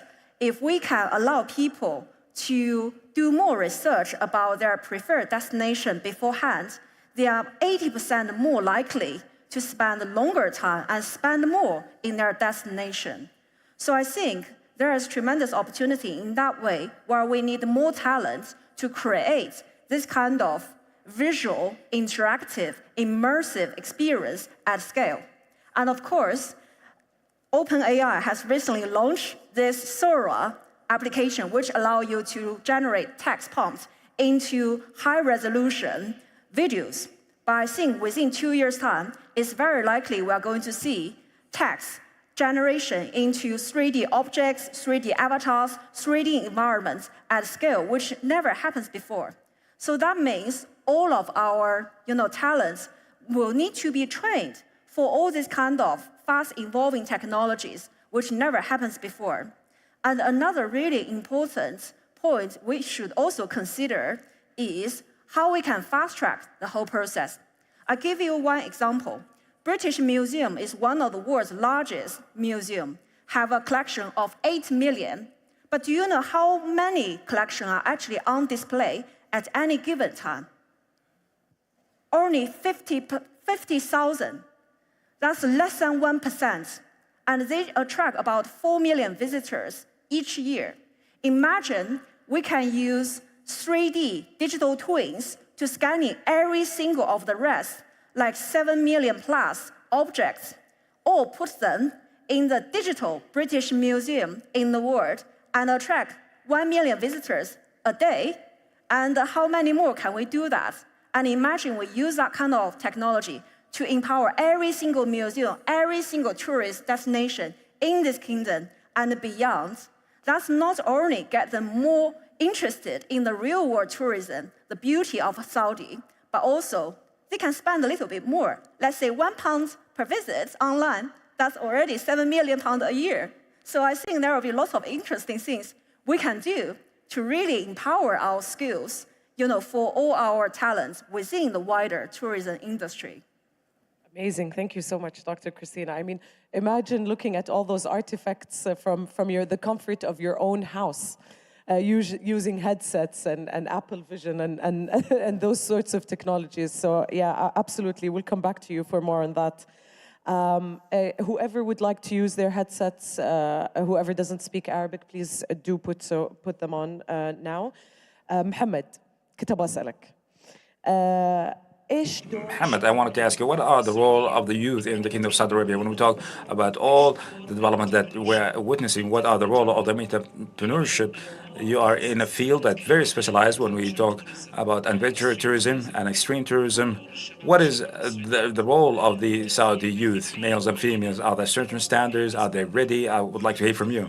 Thank you. First of all, I would like to thank you to be here in this dialogue session. And honestly, what will make the tourism sector more facilitated, the aptitude of the citizen here in the kingdom, as it's their nature, the nature of hospitality and generosity. The challenge is simple that you will face in this industry of how one can fulfill some of the standards with all the capabilities that we have, and how it could be compatible with all the services provided as a travel organizer or travel agency. In 2016, I worked with my partner, Saud. It was a personal passion. We loved travel and exploration that resulted in founding this company. to travel to different countries of the world. And then after launching the vision of the kingdom in 2030, we redirected our compass again to Saudi Arabia. So the standards that we worked on included more than 20 countries, and we continue on our efforts here in the kingdom in more than 5 sense of adventure destinations in which we work on include all the regions of the kingdom. If you use Pangea service, I can assure you it's one of the most beautiful travels that you can have. That's an advice from someone who tried their services. We're truly honored, and when with this announcement, we can give a discount too. Dr. Hanin. Exciting for you with working with your workforce. I know you mentioned to me earlier that many of your workforce actually went on the training programs that were provided by the Ministry of Tourism. Do we need to work harder to build our profile? How can we hear from you what's really needed moving forward with everything that was just mentioned from Dr. Christina, from Alistair in terms of sustainability, from Mohammed in terms of the niche offering that they have? In workforce, I think the main things, it comes both ways. The companies need to invest in their team. That the Ministry of Tourism, when they helped us take our talents and train them in many of their programs, that helped the organization to develop even more and better. So, and also, the team members themselves have to invest in learning new technology tools and care about sustainability and develop their soft skills. If we had to describe the future of workforce in tourism in one word, it would be adaptive. They have to be adaptive for changes and to stay strong through the challenges also that's happening for them.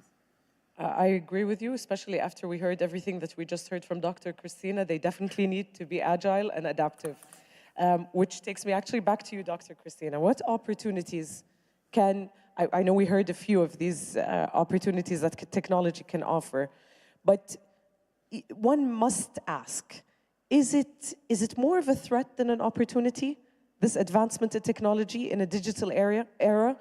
Because people still will always crave and miss that human-to-human interaction when we talk about travel. Or can these digital technologies really be used as an opportunity rather than a threat? So I would like to hear more from you. I think you ask a very important question, because every time when there is excitement about new technologies, people start to say whether or not we will be terminated by another Schwarzenegger, or is it going to create tremendous, new ways for us to engage. And perhaps one of the most exciting things taking place in the technology world is called brain-computer interface. And Elon Musk actually in January this year successfully put a chip in the brain of a gentleman who is paralyzed for many years. And what was really interesting is there are less invasive brain-computer interface developed in China at this moment. You can wear it in your inner ear, just like my pearl earring. It's 24/7. You can remove it when you don't want it, almost like the Fitbits we are doing. Imagine that kind of technology applied into the tourism industry. You can have personalized tourist experience 24/7, entirely based on your needs, and combine that with everyone's desire to remain healthy, especially after the pandemic. So you have a beautiful combination of keeping people, fit all the time, and also enjoy leisure, and also contribute a little bit to the prosperity of Saudi's future through Vision 2030. Why not? It's like one stone, many, many birds. Everyone's happy. Drop down. I love the energy and the excitement, and I do agree with you on some of the points. I'm not so sure I want to chip in my brain just yet, but I can tell you it's not in your brain. You can just put like a sensor inside your inner ear without any surgery, and they call that still a brain-computer interface. And next time, maybe using that, everyone can understand Arabic. We don't need this one anymore. I'm all for it. Moving back to you, Alistair, how can we, I know you touched upon sustainability being basically the framework in which we operate across all, but how can we really make tourism and sustainability as compatible as possible? So looking at really some of the things that need to change, because in Saudi, we're not really just talking about sustainability as a core, as I mentioned, DNA, but we're actually taking it further and saying regenerative tourism. Yep. So we don't want to just leave the place as we found it, we want to leave it in a better place than when we found it. So how are those compatible? So I think, look, regenerative tourism at the moment is a word that's being used quite a lot. And I think actually what the team have actually, looking at what the team have done in the Red Sea, for example, is an amazing live example of that side. And I think there's two parts to regenerative tourism. I think there's obviously the nature-based environmental side of things, but there's also on the human capacity side, right? So in terms of, community-based tourism where, you work with the local community to upskill, to train, and that preserves the culture, that preserves all of these types of areas as well. So you're then regenerating on two levels, one on a nature sustainable basis and also on a human capability and on that side. And I think that's the amazing opportunity that the kingdom is facing with, to a degree, the Vision 2030 and the plan from an overall country development perspective. It's almost like we have a blank sheet of paper from which to work, which is extraordinary. And I think obviously the giga and the mega projects are obviously being developed and coming through, but also the opportunity to work on a local level, on a smaller, maybe more sustainable, more local level to develop these things. And that's from Extreme International's perspective, that's something we're highly engaged in and highly active on in terms of that local, regional development, which is super exciting. I completely agree with you, and seeing definitely the local community inclusion is a big part as part of the sustainability moves that are taking place. Al-Ula is also a very good example of that. Yep. Entirely local experience. Definitely agree with you. Mohammed, how can the youth of today work together as part of the community to encourage each other on the spirit of entrepreneurship that we're witnessing today? I'm seeing that many of our youth are coming up with new ideas, new companies, such as your company with Dr. Haneen. How can they work together to encourage one another and for the newcomers to the sector? I believe the sector is maturer than ever before. We're talking about the sector of the economy, restaurants, hospitality, organizers of travel. So I believe many technical or field solutions that we will see soon, and we'll find projects developing the local communities. I believe that one of the most important enablers for any project relies on the local communities. And now we are talking about all the projects of Bungie, more than 40 full-time employees, and during season we reach 100 employees. All our employees are members of their local communities, and then we witness the positive impact on the abroad tourist and even our internal tourist when the sense that individual working with them is from the local community. Many experiences in sectors related to specific projects, in addition to the initiatives launched by the Tourism Development Fund and the business accelerators from the ministry. Many employees entering into programs that will develop their capabilities. 3 or 4 our employees have their own businesses, and now we became their client. And this is something that we're truly happy about and make us feel truly proud. The last question, and I know our time is almost over. The question is one that I personally want to ask. I mentioned this at the very beginning. I mentioned that we are here as regulators to learn and to enable. So my one question for each of you is, what is one initiative that you would like the Ministry of Tourism to do, and with the blessing of the Minister, we shall implement it as of today? Please, Dr. Haneen. empowering the local people is our main goal in Darent. And I think we share that goal also.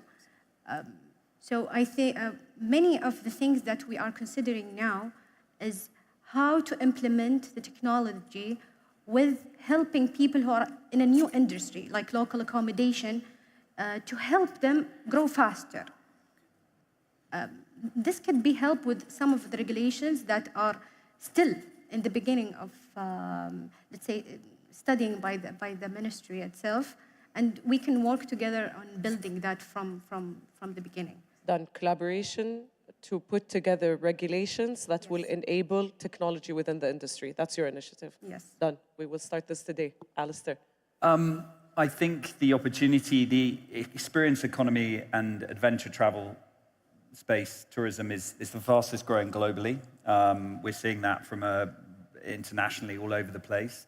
I think in the kingdom at this moment in time, as we touched on this earlier, an academy that focuses on experiences and guides that could be set up either as part of your initiative with Qiddiya or with Red Sea or independent. I think this setting that standards and driving that initiative, which we've as Extreme International, we've been looking at deeply and have developed a real think tank around that. I think that would be amazing. So the Riyadh School of Tourism and Hospitality is something that we have launched, and we would definitely collaborate with you on setting up a specific program looking into extreme sports. Amazing, as part of that. Shukran. Dr. Christina? I would recommend to perhaps consider become one of the world's most successful tourist destinations using metaverse, AI, digital twin to really empower existing infrastructure of the tourism, or make it very accessible for people with special needs who are not able to move or who are suffering from the aging societies. And I think the kingdom is in perfect position to take a lead in the world for virtual tourism in the next decade as part of the Vision 2030. I'll speak with one of our programs to pilot with the Metaverse Institute, one of the destinations for people with disabilities. Done. Mohammed. Thank you. I believe that the Kingdom of Saudi Arabia is on a continent, so focus in each region with its competitive edge, and to focus also on the fact that the tourism became an inclusive industry, and to sense this fact in the coming years, and by the 2030 we'll have, what's the initiative that you're seeking? Each region should have a competitive this element, focusing on the information and the destination for the tourists. As soon as they come to Saudi Arabia, they can sense they will come to a certain season, a certain region, and maybe spend a whole week, for example, in that region, as each region will have its own destinations. I actually have 4 initiatives that I need to implement as of today. By the way, Mohammed cut his vacation to join us here today because this was very important for him. Thank you. Dr. Christina is here on her birthday. So Alistair has been with us, witnessing the transformation of Saudi Arabia for the past 8 years and playing a very proactive role, and was one of the very first people to believe in our vision and took part in it. So thank you, Alistair. Shukran. And Dr. Haneen was one of the first people to put her biology PhD to the side and be true to her Saudi nature in hospitality and opening up her doors to tourists, and created a business out of that. I want to thank you all so much. I want to thank the board of the Human Capabilities Initiative. Thank you so much for bringing us all here together, and thank you all for being here with us.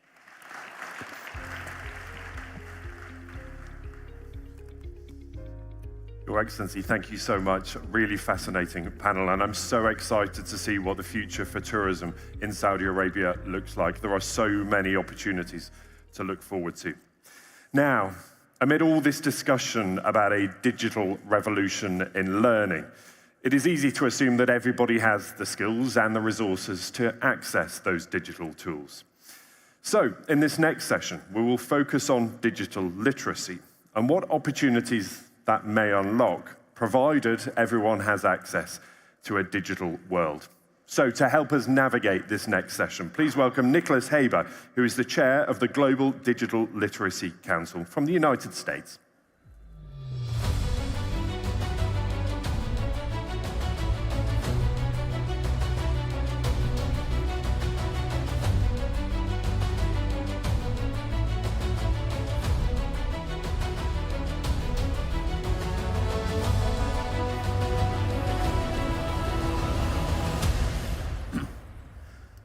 Great, thank you. It's great to be here. Before we really get into this session on inclusion, digital inclusion, I want to take a human moment here and just acknowledge how amazing these couple of days have been.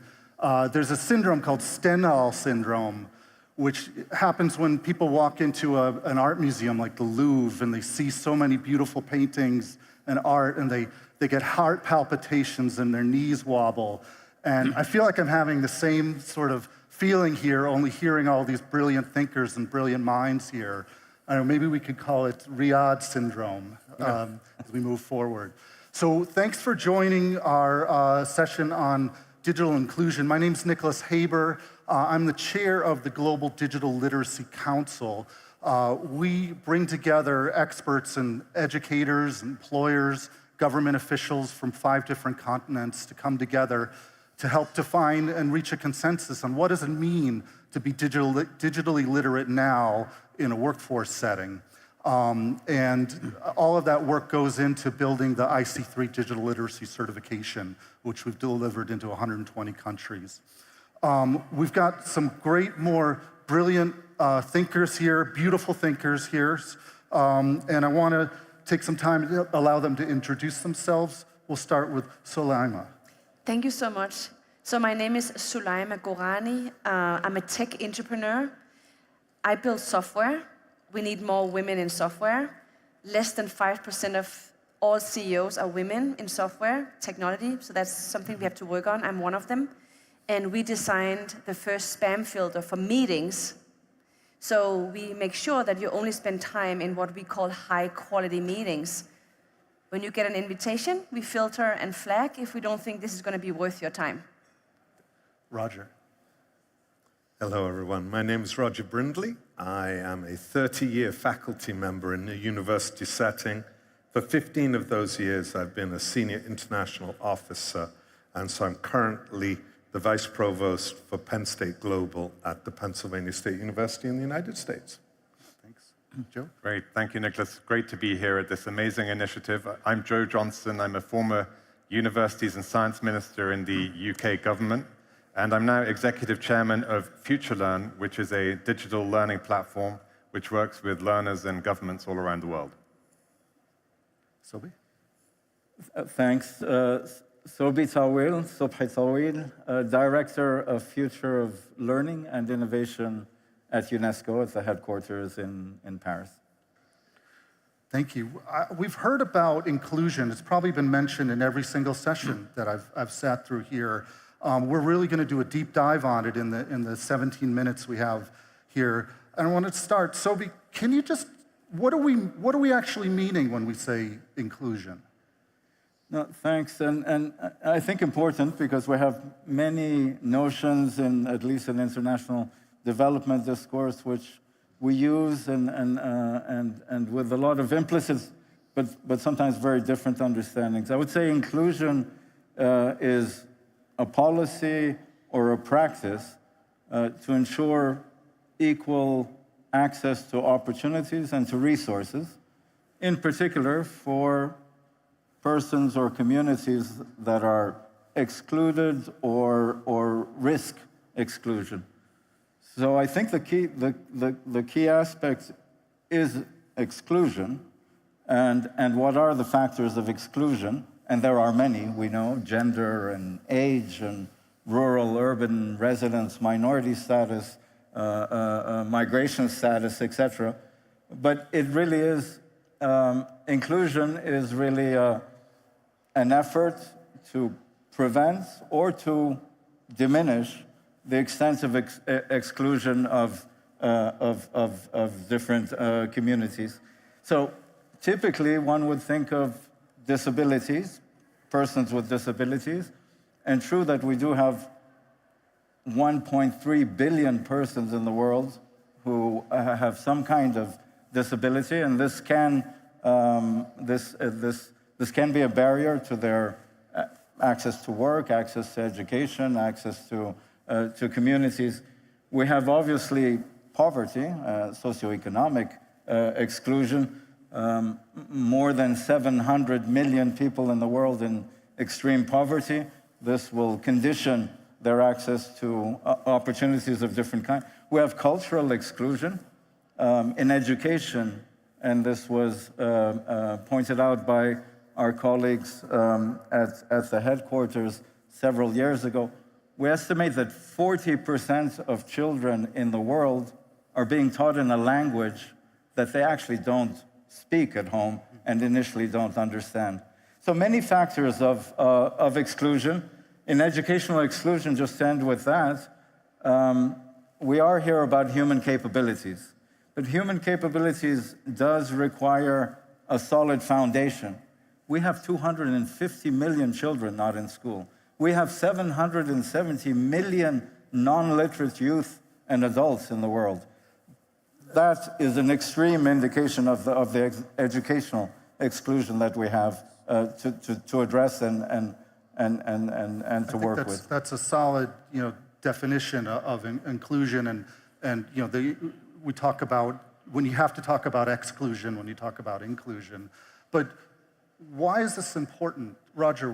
Why is so much talk about inclusion important? Yeah, thanks. Well, so as an educator, we need to get to the place where we recognize the exclusionary practices and actually intentionally build inclusive processes. So we believe in education, and we believe through our work in society that inclusionary practice will bring voice, it will bring empowerment to those in society that historically perhaps have been underrepresented and underprivileged, as you noted. And so in education, it's critical that we recognize that that voice could be essential to the future societies we want to live in, to the very human capability that this conference is about. Right. Perhaps I can give you 3 quick examples.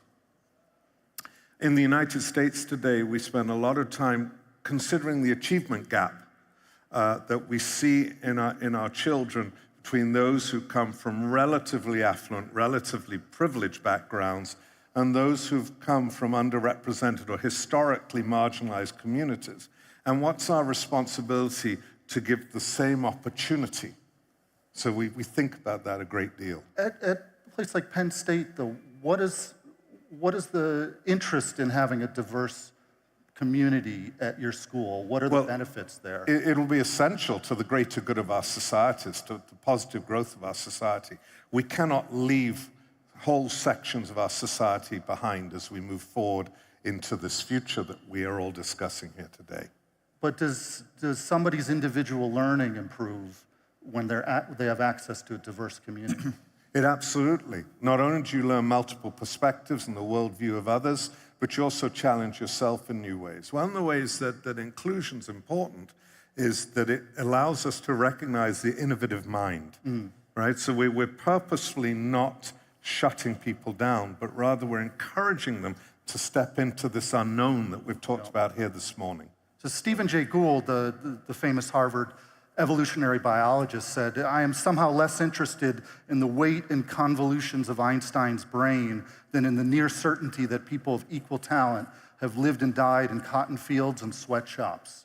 Yeah, if I may, this year is the 30th anniversary of a landmark report in 1994 that was called Shortchanging Girls.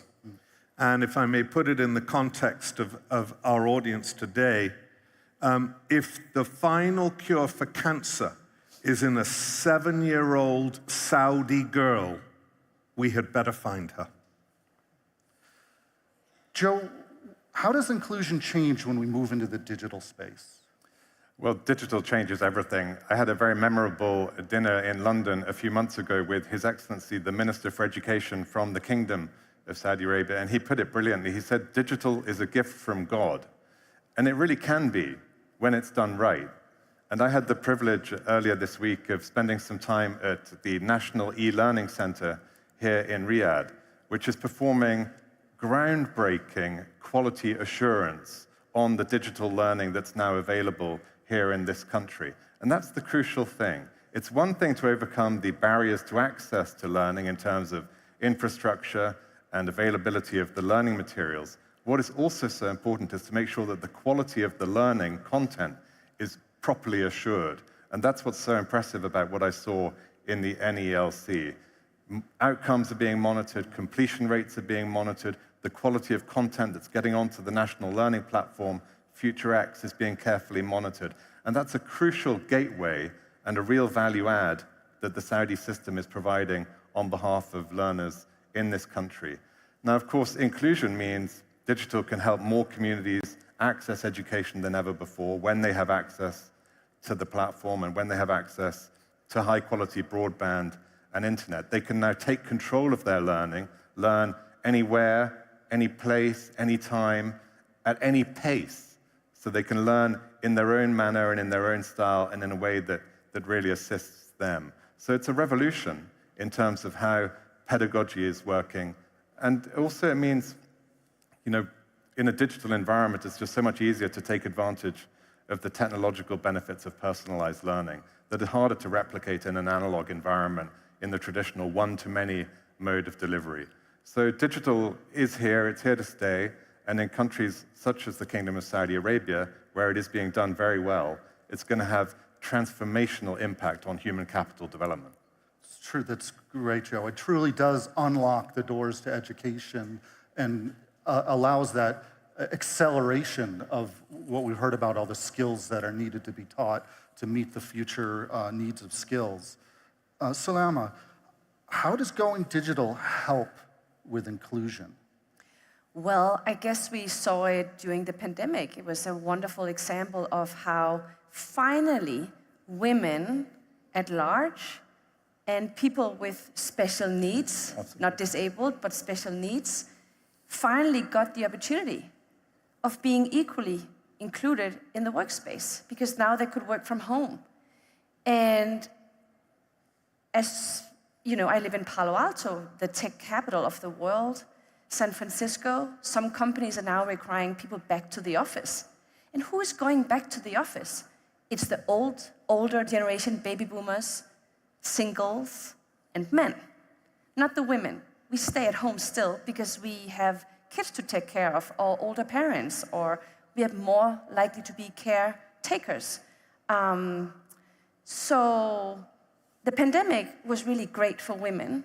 Now, if we're going back to office and the women still stay remote at home, it's not an advantage, because the systems are not designed to promote women working from home at the same terms as those who are in the office. Because what you cannot see, you forget out of sight, out of mind. But it's not about women and men, it's about everyone. Social skills, young people with anxiety and mental challenges and stuff, being in a workspace that is competitive is a challenge to a lot of people. So we really need to look into hybrid and really build systems around that. Yeah.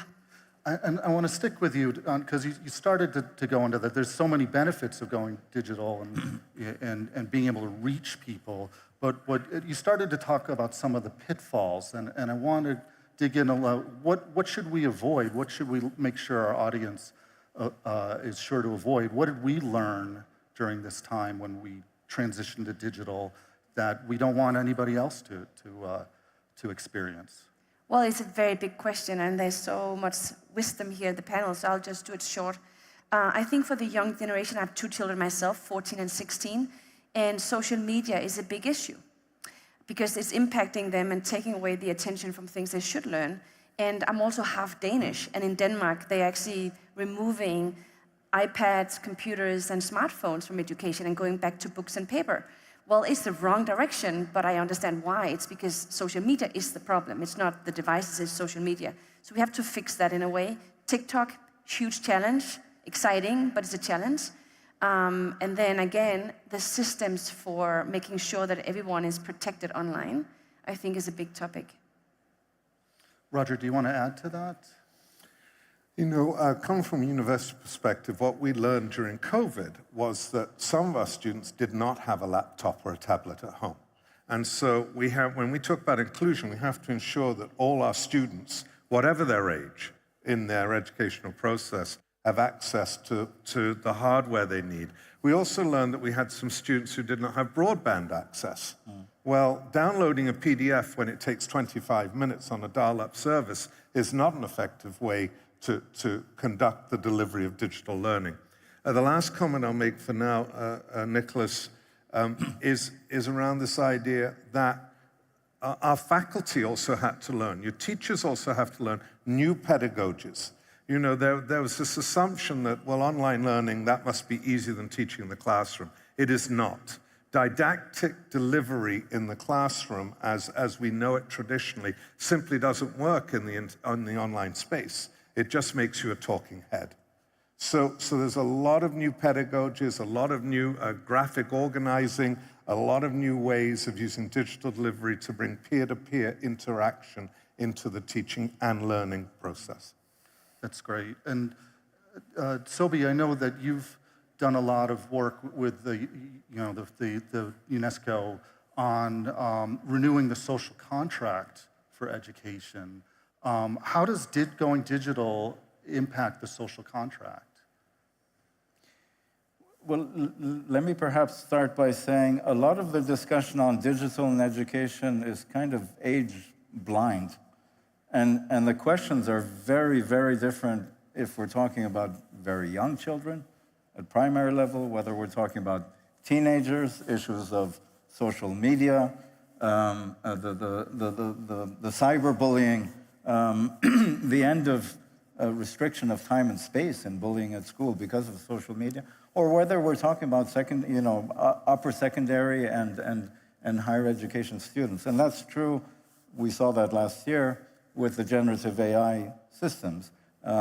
So one is the question of age appropriateness. Regardless of whether we use digital as tools in teaching and learning, it is part of the reality, our reality, and of young children. So there's also learning about safe, meaningful use of these technologies. Not all of the digital and AI are necessarily used in pedagogy. Some is used in the management of learning systems. Some is used in teacher training and teacher professional development. Just to end, to say that we are developing a framework of AI competencies for students and a framework for teachers. We do see this as part of digital citizenship education today. It's not only about the technical skills, but it's understanding how the digital affects these various dimensions of our lives, the implications, and what the safe and meaningful use of the digital, whether in formal education or in our lives outside, what does that look like? Yeah, I mean, we talked about making sure that the excluded people have access, have the broadband, have the devices they need. Joe, what about these digital literacy skills? How are those being taught to people that are just coming on into the digital space? Yeah, they're obviously essential. There is, in some systems, including in the UK, is a rather narrow focus on acquiring a very narrow academic aptitude in mathematics, rather than developing the functional digital numeracy and literacy skills that are required for success and adaptability in everyday life. So it's important that systems modify their curriculums to take into account these vital digital literacy skills that are necessary. Nicholas, I can't tell you the number of times in the last 48 hours we've heard the phrase lifelong learning, which is a wonderful aspiration, but in many countries it does remain just that, an aspiration rather than a reality. Digital and digital literacy skills are the secret to making lifelong learning a reality. The smaller the unit of study, the more likely it is to be delivered online in a digital environment. Learners who want to access a specific skill or knowledge to change career or upgrade their job in their existing role want to access a particular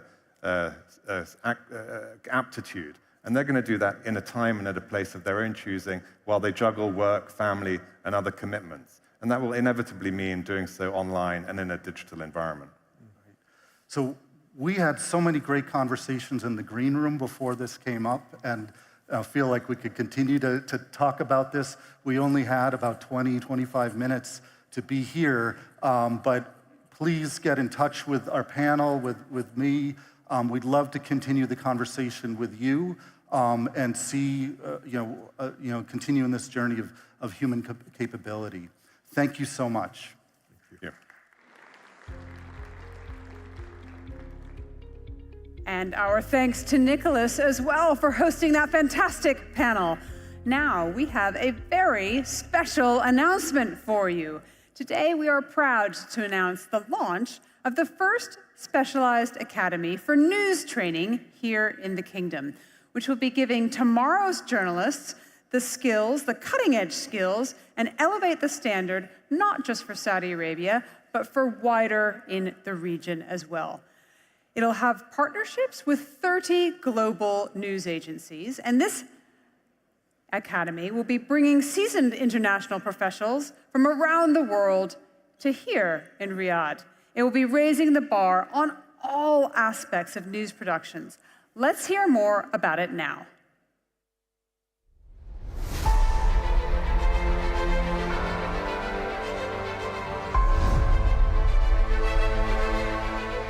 With a prestigious heritage spanning over 50 years, the Saudi press agency SPA has established its name to become the primary reference for news in Saudi Arabia. Partner with more than 30 global news agencies.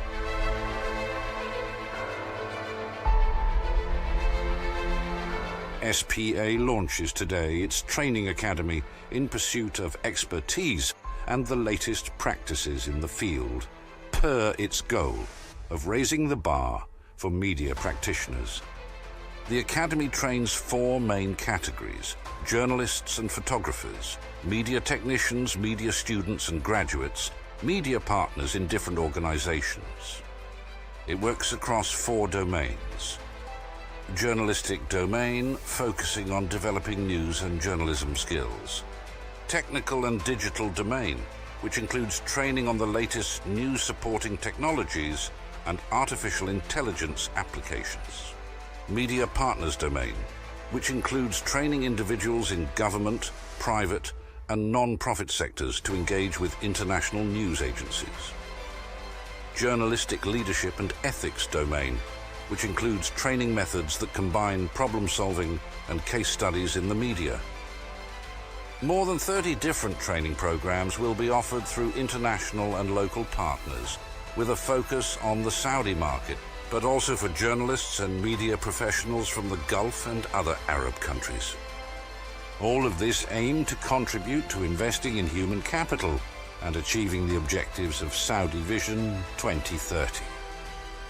SPA News Academy will strive to become the premier destination for training, qualification, and specialized news in Saudi Arabia.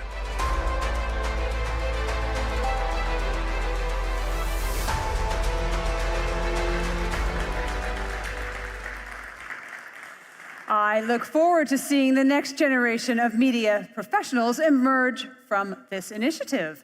So, yesterday on that stage, Amit Savak from EPS told us that talent is evenly distributed, but in our society, opportunity is not.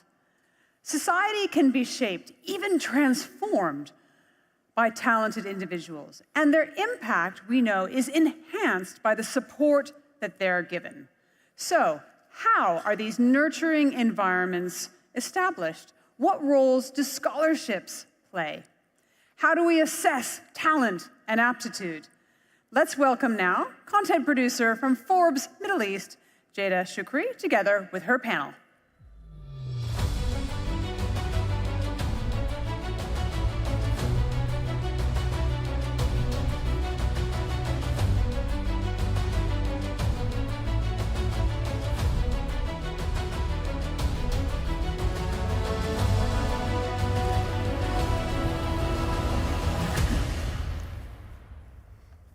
Hello and welcome.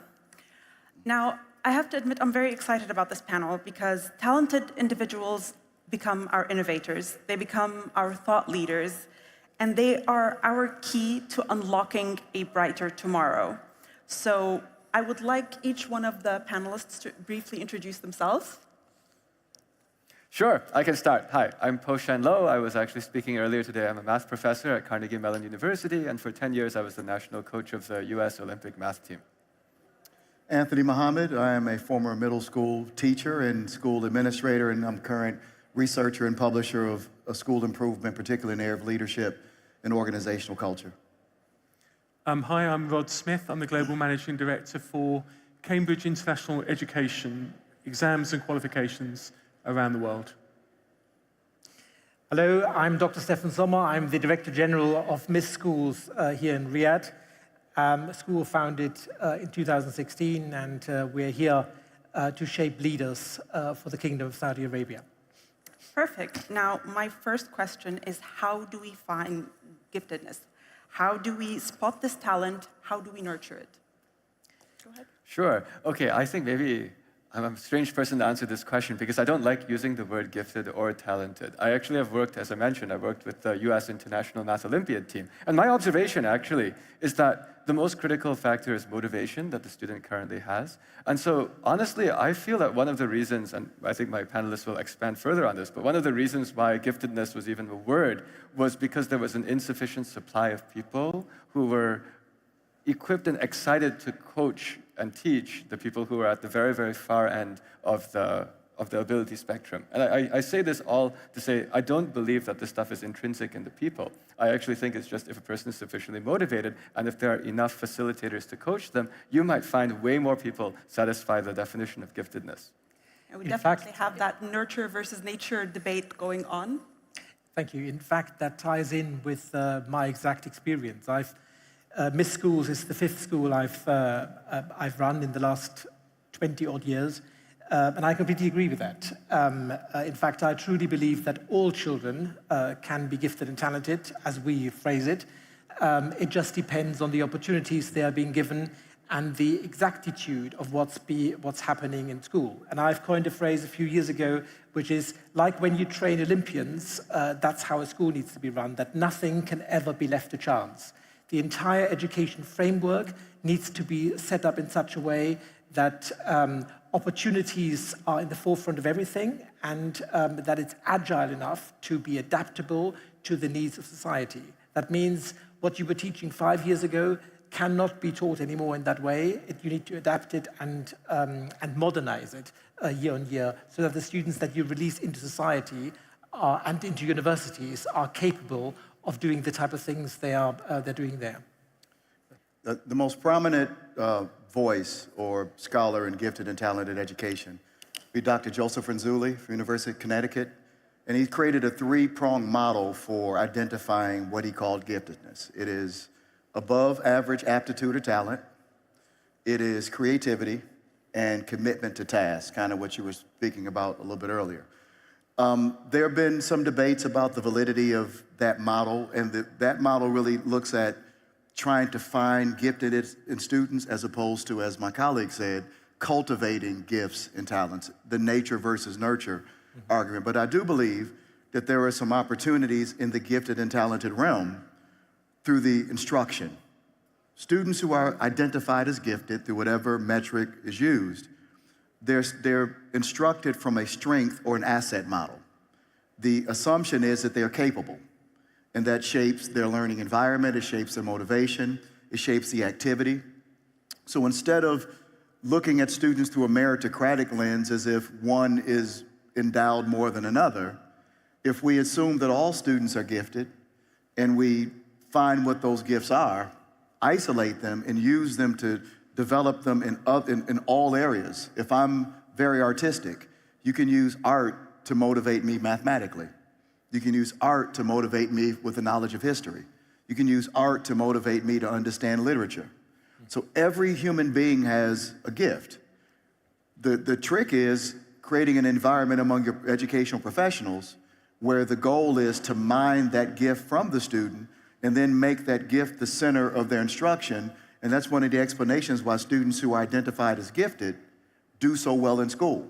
It's incentivization. It's the belief that I'm gifted and you believe I'm gifted. Yeah. And based upon that agreement, then you bring the best out of me. The opposite is the deficit model, where we say a student is ungifted and we focus on a deficit, and the student believes, I believe I'm not intelligent, you believe I'm not intelligent, and we create a learning environment that is very toxic and very detrimental to the student's development. It's a self-fulfilling prophecy if you believe it, if you have the mindset from the get-go that you're going to unlock this growth, you find a way. Can I just, if I could just pick up on, I think there's some really profound statements being made by my colleagues here. As a preparation for this session, I thought I'd look into a little bit about how Saudi students are actually doing in Cambridge exams around the world, just as a kind of context. So 800,000 students a year take Cambridge exams around the world in 160 countries. A month ago, we ran awards in Riyadh and Jeddah for Saudi students to see where they fit in. And what was interesting is 85 students from Saudi were top of the region, top performing students in the region. 12 Saudi students achieved the best results in the world in our exams. Right? So there is no shortage of gifted and talented and highly hardworking and committed students in Saudi. That's the first point. Now, we celebrate that kind of award because we think it's important to celebrate success. It's often an attribute not just of intelligence, but actually much more around your working behaviors, your attitude, as well as your fun. And so one of the things we advocate in trying to identify, which I think was your question, is how do we identify those types of students we might want to focus on, is that we would just argue, don't just focus on what kids know or what they're achieving now, but what their potential is. If you are going to be running gifted and talented programs, and focus on their potential, their working attitudes and behaviors as much as what they know, and then those are the students who can really work on building their confidence and aptitude to really accelerate their progress. So I think that would be my one contribution to the question about how to identify those students. Perfect. Now, part of the scope of this panel is obviously talking about scholarships. Educational inequality affects a lot of people. Scholarships can be a way to overcome this. So what, in your opinion, is the best way to get the right people, the right opportunities, and the right scholarships? So I was actually just on a call yesterday night. I still work in the US time zone, so that means my calls are in the middle of the night while I'm over here. But actually, I was talking about scholarships because the work that we do, since I made this comment earlier about how that motivation and that ability is actually all over the place, we actually try to make sure we work with students who come from backgrounds where they don't have as many resources as well. So actually, I was just having a conversation with a school, and what we told them is, actually, since I invented an ecosystem, which I talked about earlier in the main stage, earlier today, about an hour or two ago, I invented an ecosystem which is extremely scalable. So I just told the principal of the school, we actually have unlimited spots for your students. We have solved the problem of not enough facilitators for this gifted instruction, even though I don't like that word. But so what we're looking for are, where are students from your school who are sufficiently motivated that if you give them some extraordinary instruction, those students will run with it. And we said, as many students as you send, we will take. So my point is, with the scholarships, my view is scholarships can be used to try to find those students who are ready to take advantage now of the opportunity. And I use this word now because I'm optimistic. I'd like to think that if people see that they can jump on this opportunity, more and more people will jump onto this train. So to me, scholarships are how to help people who might not have those resources to get something that would normally cost money, and then they suddenly can get access to extraordinary coaching.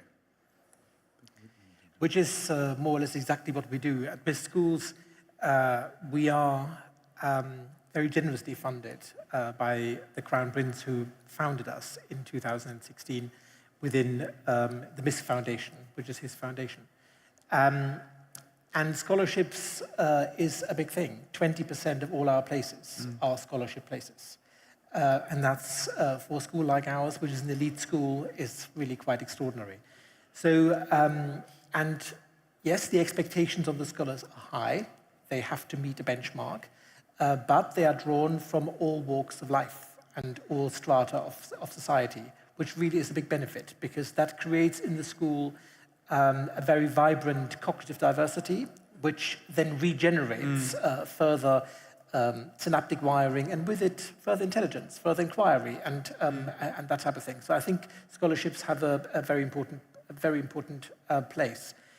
We also happen to have the Olympic Sports Park as part of the school. And of course, the fallacy to believe that all students at MIS schools can also be Olympians. That certainly can't be. So we're using that to attract different talent, to attract from all schools in the Riyadh area, students who are already competing at a municipality level, at a regional level, at a national level, or some even are grade 8, grade 9 students, and they already compete internationally. So those students are attracted, and they are regularly assessed by my academic team to see could they jump across and become a student of MIS schools. And that's another way of attracting talent, using the facilities that we have. And that if you take it all together, is creating an interdisciplinary learning style where actually those who have a particular talent, a particular gift, and who are strong in different areas will feed others to do the same. Can I propose a paradigm?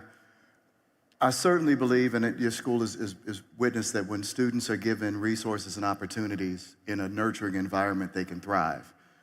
But if you're looking at developing your vision for 2030 and you're looking to scale up talent, I'd like to propose a different paradigm as opposed to resourcing what we identify as talent, as opposed to cultivating talent. I was a school principal in Detroit, Michigan, which is one of the most violent and poor cities in the United States. And we were a school that was considered a Title I, meaning that at least 50% of our students live below the poverty line. My staff and I understood the challenges that our students had, but we believed that they were all geniuses. So our plan was to scale up the rigor and move from a normal distribution paradigm to a criterion reference. We raised the bar for everyone. Pre-algebra for everyone in grade 7, algebra for everyone in grade 8, earth science and everyone in grade 8, which were high school courses.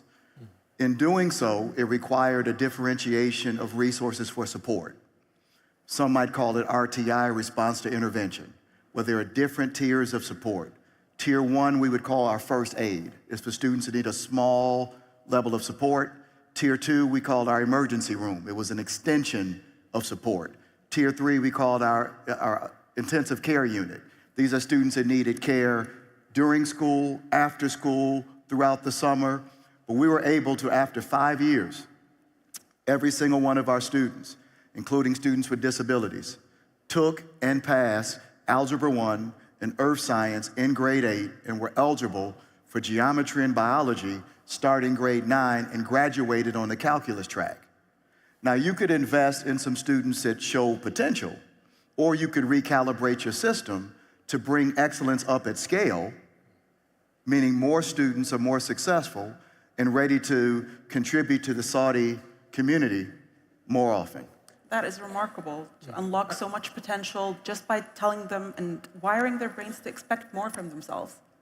I think for me, I think there's a value in not an either or, but a both and. Yeah. You know, I think the ambition of Saudi 2030 is to raise the quality of education across the whole of the region, aligned with our economic strategy. And I think that, you know, we do that. We need to do that through multiple things. We're all educationists on this panel. We believe in educational excellence, but I think we also believe in equity and the importance of access to education. Now, while Saudi is bringing up, and I think it is important to bring up the opportunities for everybody within the system, there is a period when actually scholarships can really help kickstart that for certain students who are ready now to have that access to great education. And I think, to be honest, there will always be a role for both raising the opportunity for all students in the system, but then also using scholarships to make that in the moment now, that the very top opportunities are available for all students.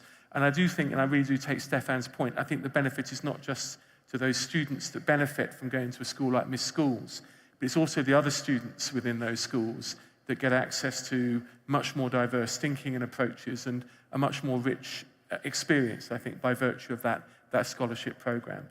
So for me, it's both. If I could just add to that, we know that we are quite a privileged school because, you know, we're founded by the Crown Prince. I mean, and we were founded as an elite school.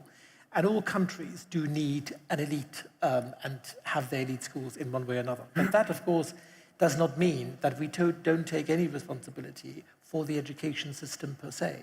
Because I also see ourselves as a beacon school, meaning that what we do, and we are quite innovative in a lot of ways, in the way the diploma is designed, in the way we do internships, in the way we do entrepreneurship throughout the school, and so forth. We make that available to all other schools here in Saudi. While we teach in English and our entire program is in English, although 99% of our students are Saudi nationals, everything we do, we also do in Arabic. And there's one sole reason why we're doing this. It is to make it available at a snap of a finger whenever it's needed by any Saudi school, particularly public schools. We are a high-performance learning school. We've developed that in Arabic so that it could be available, this whole program of leaving nothing to chance, and what that means in your system, making it available to Saudi national schools tomorrow. It would be no problem at all. So that's how we see our main raison d'etre. Yes, we are an elite school, but we don't just want to be happy that we do well. We want to make sure we help everybody else do well as well.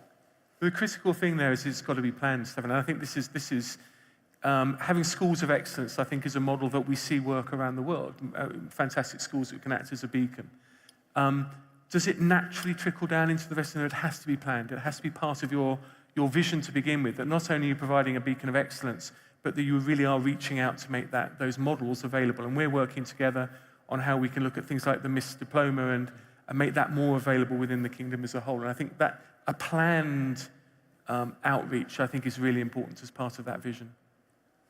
I also wanted to touch on something you've all mentioned, that they're unique individuals. They may have different capabilities. These talented individuals might not necessarily all learn in the same way. And I'm wondering, how do we cater to that? How do we, like, I understand that a classroom remains a classroom, but briefly, if you could just touch on how do we just go for specific needs for each student? I'd recommend a few resources. 3 books that I would recommend to anybody interested in how do you, from an instructional standpoint, meet the learning needs of all students to help them all thrive and exhibit their gift. One is a book called The Pedagogy of Confidence by Dr. Yvette Jackson, whose theory is that confidence is not nature, it's nurture, and that confidence can be developed. The second one is by a gentleman named Brian Butler called Every Student Deserves a Gifted Education.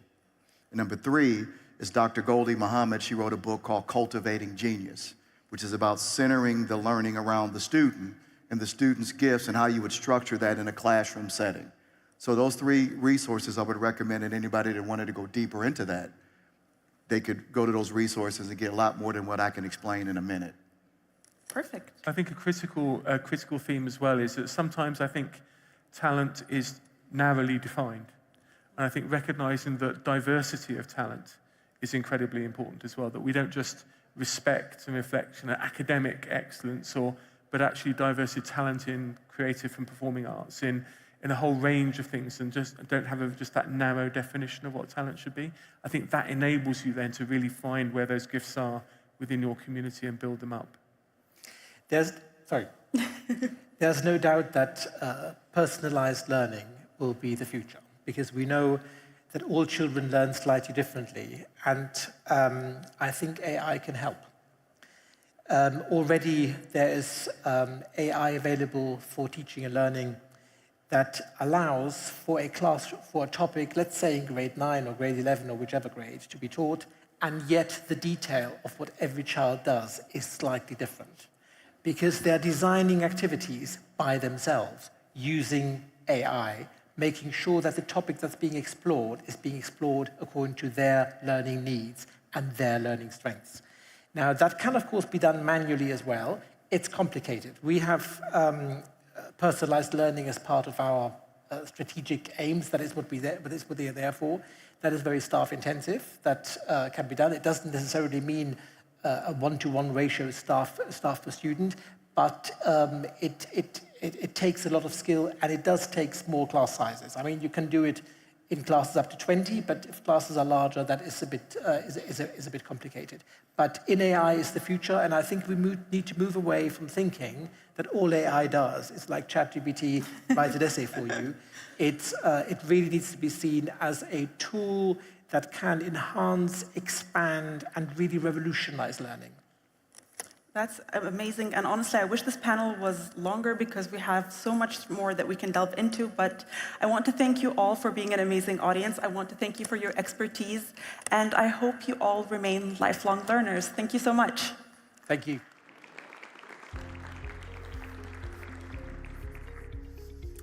Jada, thank you so much. Really interesting to hear those perspectives. Thank you. And it has been such a productive morning. We've managed to fit so much in, so many valuable insights, so many great speakers.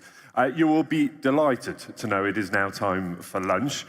We will meet back here in the Future Readiness Arena just after 2 o'clock. So enjoy lunch, and we'll see you very soon. Thank you.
Welcome back, everybody.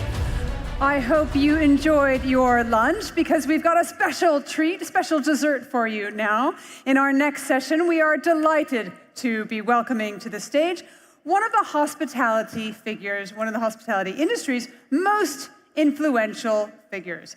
He is a champion of the sector and its people.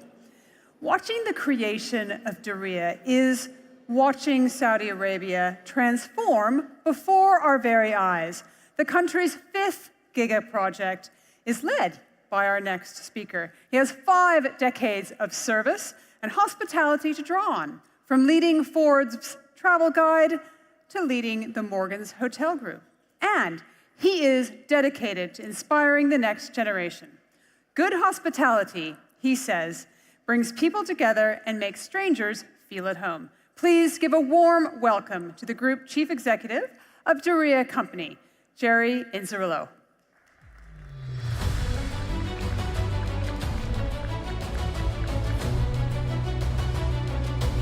Assalamu alaikum. Thank you all for being here today. In New York, we have a saying, when you're very excited, it's called that you have goosebumps. That's the way I feel right now. Because in just being backstage a moment and seeing all of the unbelievable, young, talented Saudis, to me, it's like a thunderbolt of energy, positive, focused on their future. And in a few weeks, I'm 70 years old. It's hard to believe. But when I start, yeah, thank you. I mean, I'm not sure, but you know what? I remember starting, I come from a very poor family. And I remember that out of necessity, I had to start work at 50 hours a week at night as a boy of 13. And, you know, we could only afford public school. And unfortunately, the school that I went to wasn't very motivational, not like all of you great leaders and educators. But I did believe in one thing. And I did believe that if I had the ability, which America gave me, that I was going to show my parents that I could accomplish something. And here we are all these years later, where I have the honor and privilege of being the group chief executive of the birthplace of the kingdom, the home of Al Saud, Diriyah. And today, I want to praise His Royal Highness Mohammed bin Salman, our wonderful Prime Minister and Crown Prince, because he's the chairman of the Human Capability Initiative. Now, the reason why I want to pay particular tribute in 2 minutes to him is because as Prime Minister and head of government, that's a very, very, very busy job. But the one thing, he's chairman of course, of Diriyah, but the one thing that he insisted on being chairman of is this dynamic initiative. Because the one thing the Crown Prince knows more than anything is that the future of this beloved, blessed kingdom lies in its leaders that it has growing up today. And that's why, in addition to the society, which is a big goal of Vision 2030, being healthy, you want to have a very highly educated society because the future is extremely bright. Thanks to him as my chairman, let me brag about 1 or 2 things of Diriyah. As of yesterday, we were 2,419 employees. 85% of our staff is Saudi, right? Now, 39% of our Saudi staff are women superstars, and those 39% of my Saudi women superstars boss me around on a daily basis more than the 61% of the boys, right?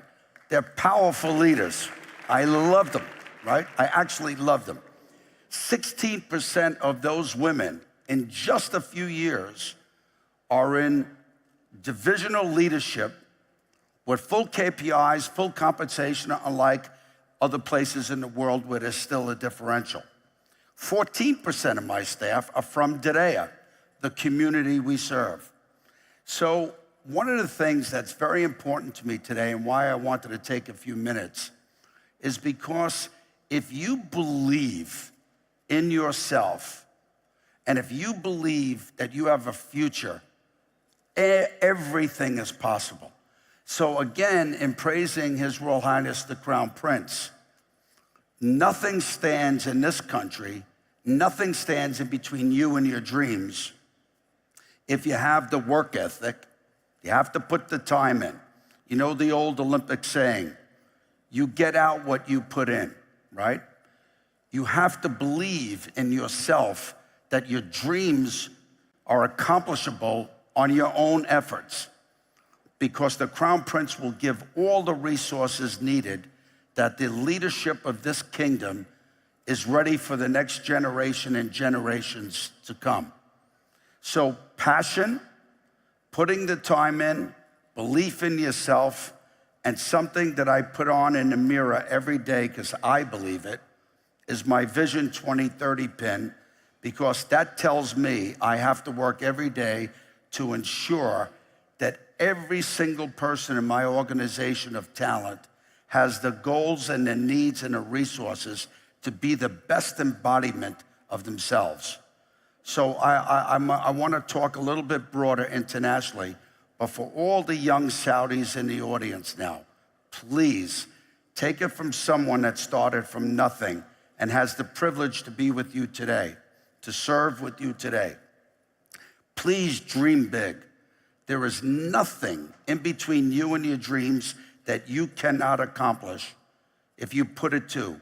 And that's the Crown Prince's commitment, and that's why he's chairman of that great initiative. And I also want to give a shout out to my beloved friend, His Excellency Yasser Binyan, because he was one of the great CEOs of the world running SABIC and other countries, and came out of the private sector to come into one of the most difficult portfolios in the world, which is to be Minister of Education. So for the ministers in the room, God bless you. For the teachers in the room, God bless you.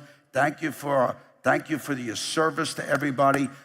I think one of the most undervalued professions in the world, there's two that are very dear to my heart: educators, teachers, and nurses and doctors. I love them all.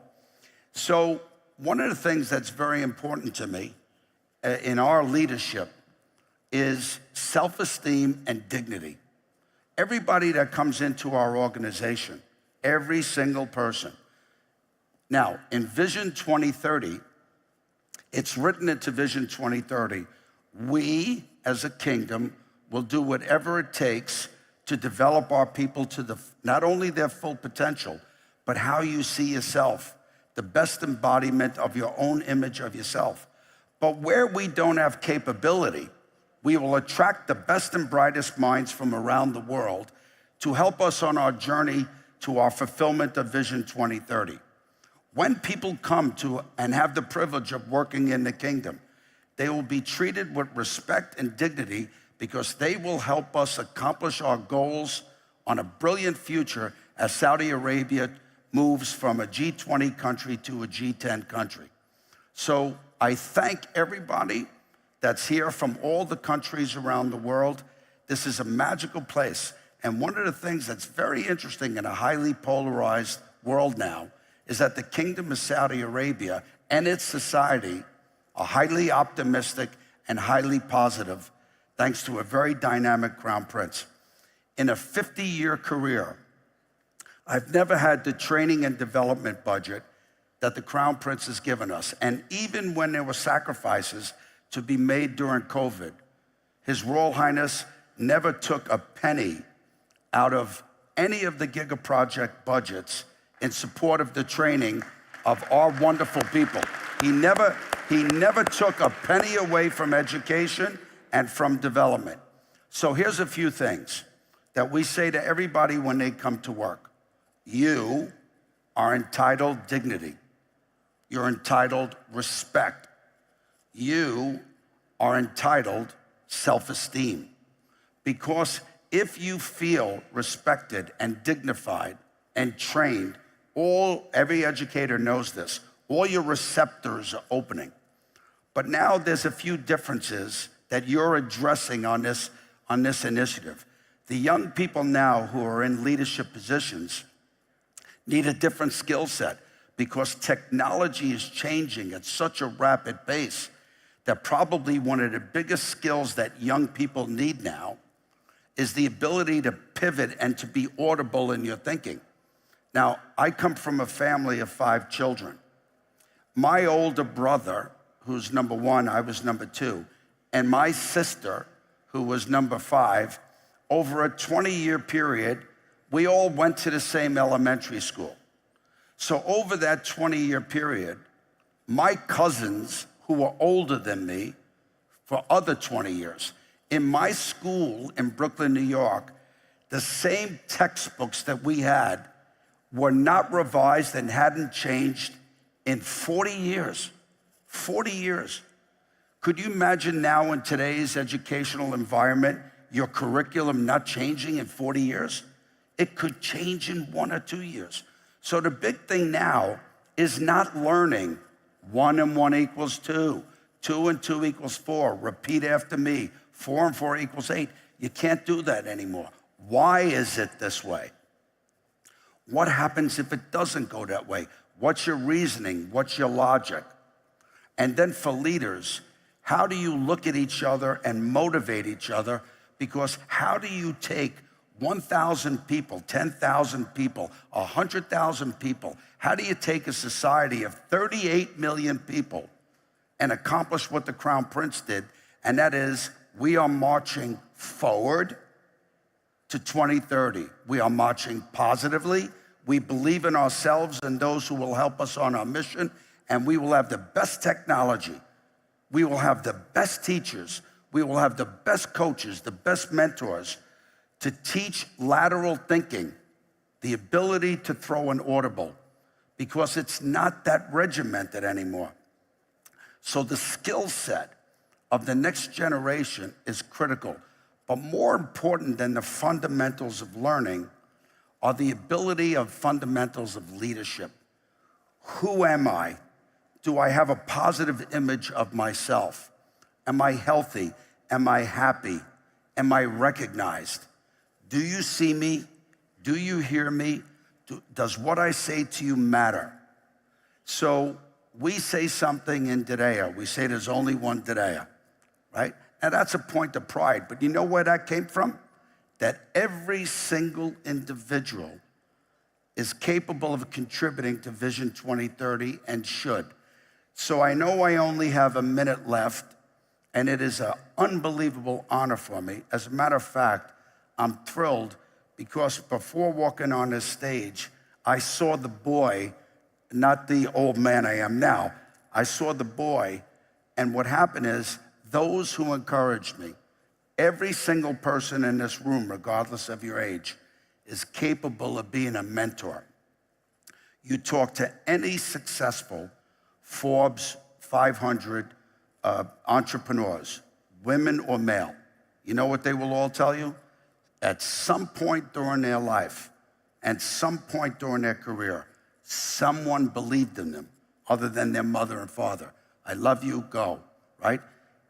Everybody's capable of being a mentor. Please look at yourselves that way. But let me finish by saying it is an honor to be in front of you, especially educators who I love. You are my heroes. And I encourage everybody to invest and believe in the Human Capability Initiative because that will guarantee our future. So thank you for allowing me a few minutes to say hello to you. Thank you for coming to the Kingdom of Saudi Arabia. My fellow citizens, please dream big. There is nothing in between you and your accomplishments in the future that you can't accomplish. And let's have a wonderful session. I wish you all the blessings as you go back home or visit with us. Please come visit Didea.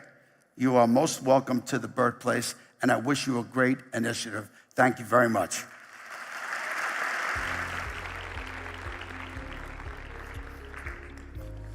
Jerry, thank you so much, and what an incredible image. Such an inspirational speech there from Jerry Inzerillo. Thank you. Now, we know that the world of work has changed entirely. Very few careers are jobs for life. There is now more choice, more flexibility, there's more autonomy, there is more work-life balance. What were once perks of the job are now essential needs as part of our employments. Some of them even are rights. So amid so much change, how can we make sure that employers are globally competitive and able to attract the right employees? To answer some of those questions and many more, please welcome Jennifer Moss, author, researcher, and workplace policy strategist.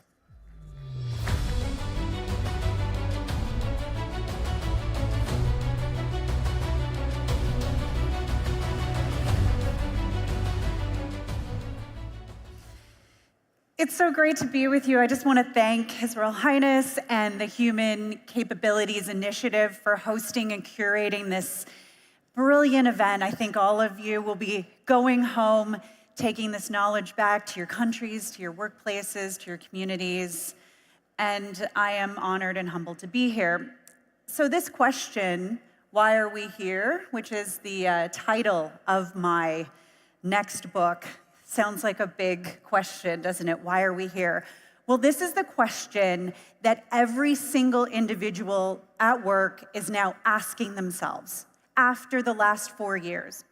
It's been 500 years since the first office, since the first factory, and I say we are now in a complete global shift. We're in year 4 of what this new experience of work looks like. We went from 9 million daily active users on Zoom to 300 million within a few weeks. We increased our meetings by 252% just on Teams meetings alone.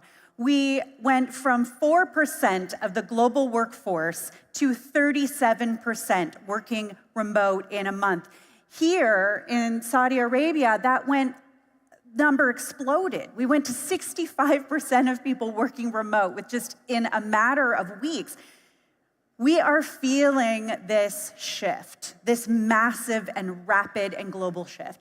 And what happens when we go through something so catastrophic, this big health crisis and a continuing poly crisis, what we're seeing is this real analysis of our life and why we are here.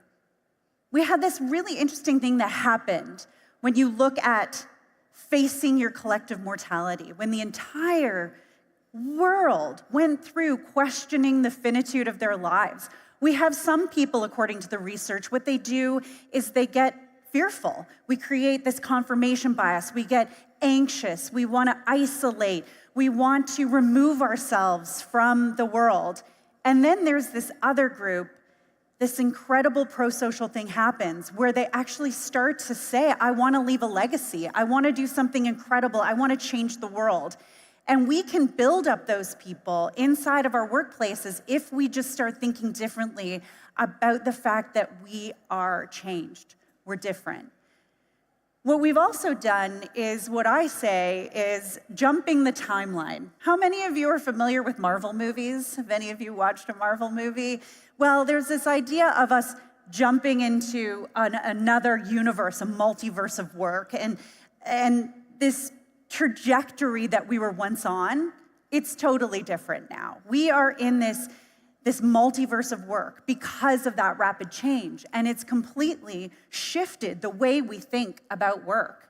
When you imagine that we are, not just jumping this timeline, but we're experiencing this sense of evolution and rapid change in the technology and in the way that we behave. Our patterns have changed. We have a new frame of reference. We can't go back to, this idea of the new normal. There is no new normal. So when we imagine ourselves in that world, you have to imagine that there are people that are feeling this fear, what Gallup is now calling FOBO.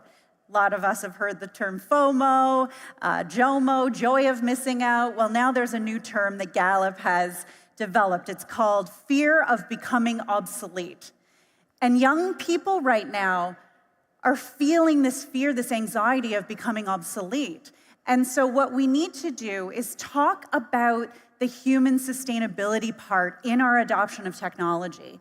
That two things can be true at the same time. We can have both and. We have both an adoption of AI and technology, and we have this need to fulfill our human resources.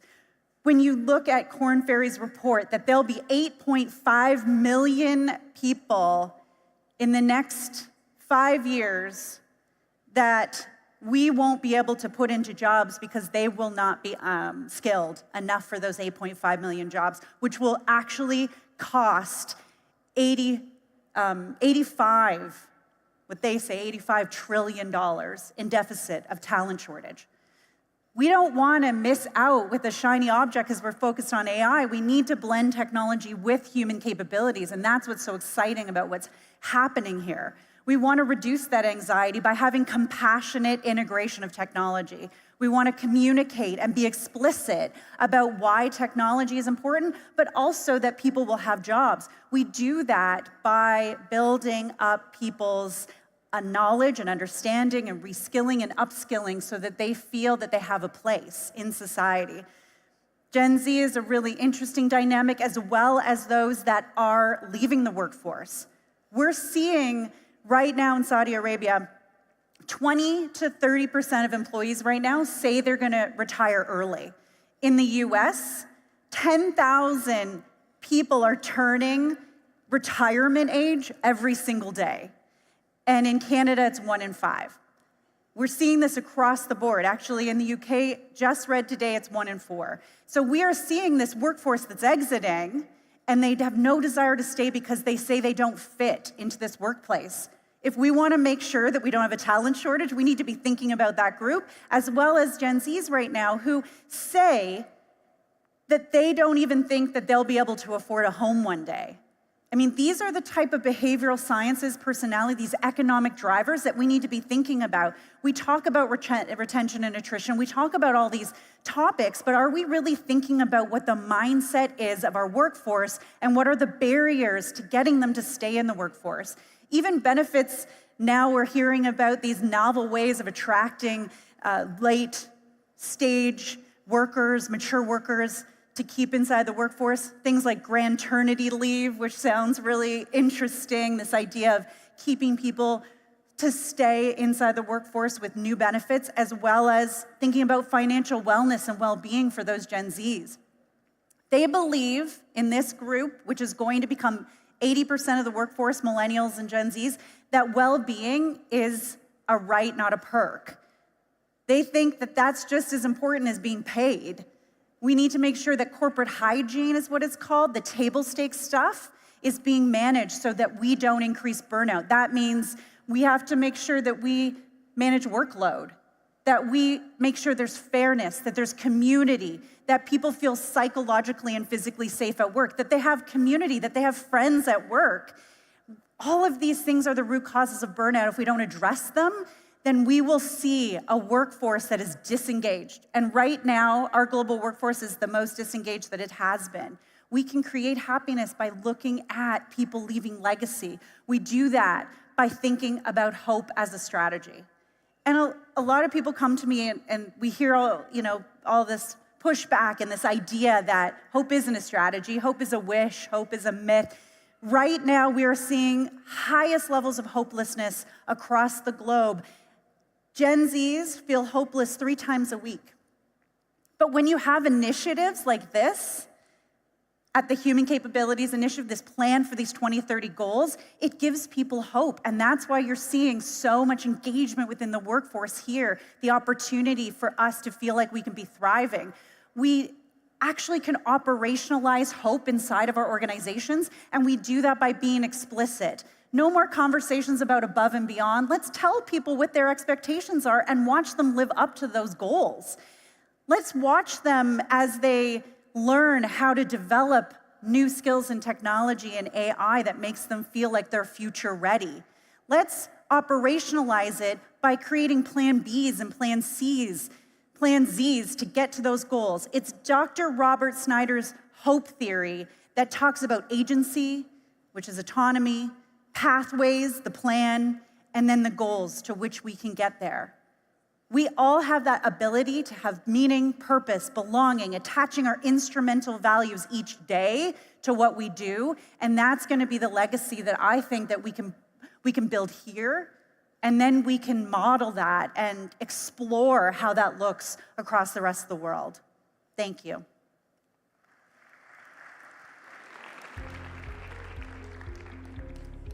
Thank you so much to Jennifer. So while skills may change, capabilities endure. According to the Harvard Business Review, the average half-life of our current skills is just 5 years. And for some technology, actually that half-life is 2 years. So to stay relevant, we know that we all have to commit to lifelong upskilling, reskilling for the rest of our lives. Let's look now deeper into this, reskilling, upskilling, and capability boosting as strategic global imperatives. We're going to be welcoming up with her panel the CEO and Chief Identity Hacker, I think that's possibly the best job title I've heard all day, at GLIAC, Dr. Celiane Della Casa. Please give her and her panel a very warm welcome.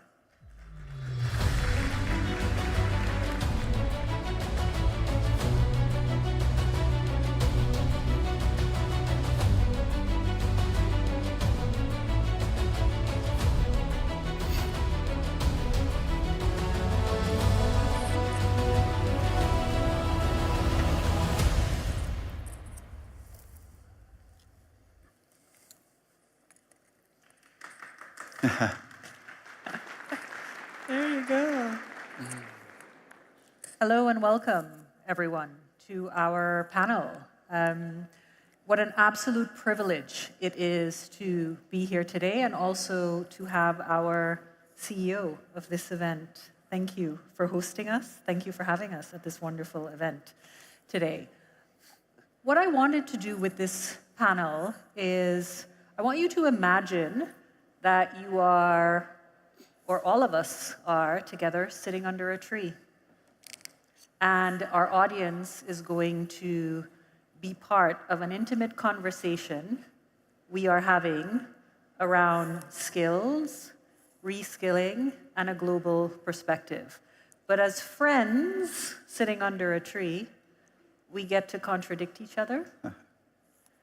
We get to say the things that we think nobody is listening to, because this is where true ingenuity and wisdom, this is where people get to learn about our quality of thought, deep context. We all come, each of us here on this panel, with very rich insights from different sectors. And this is a great opportunity that we can share this with our audience. So do I have a deal with my panelists here that that's what we're going to do? I'm in. You're in? Absolutely. Shama, are you in? Sure. You're in. Anas, are you in? Absolutely. Okay.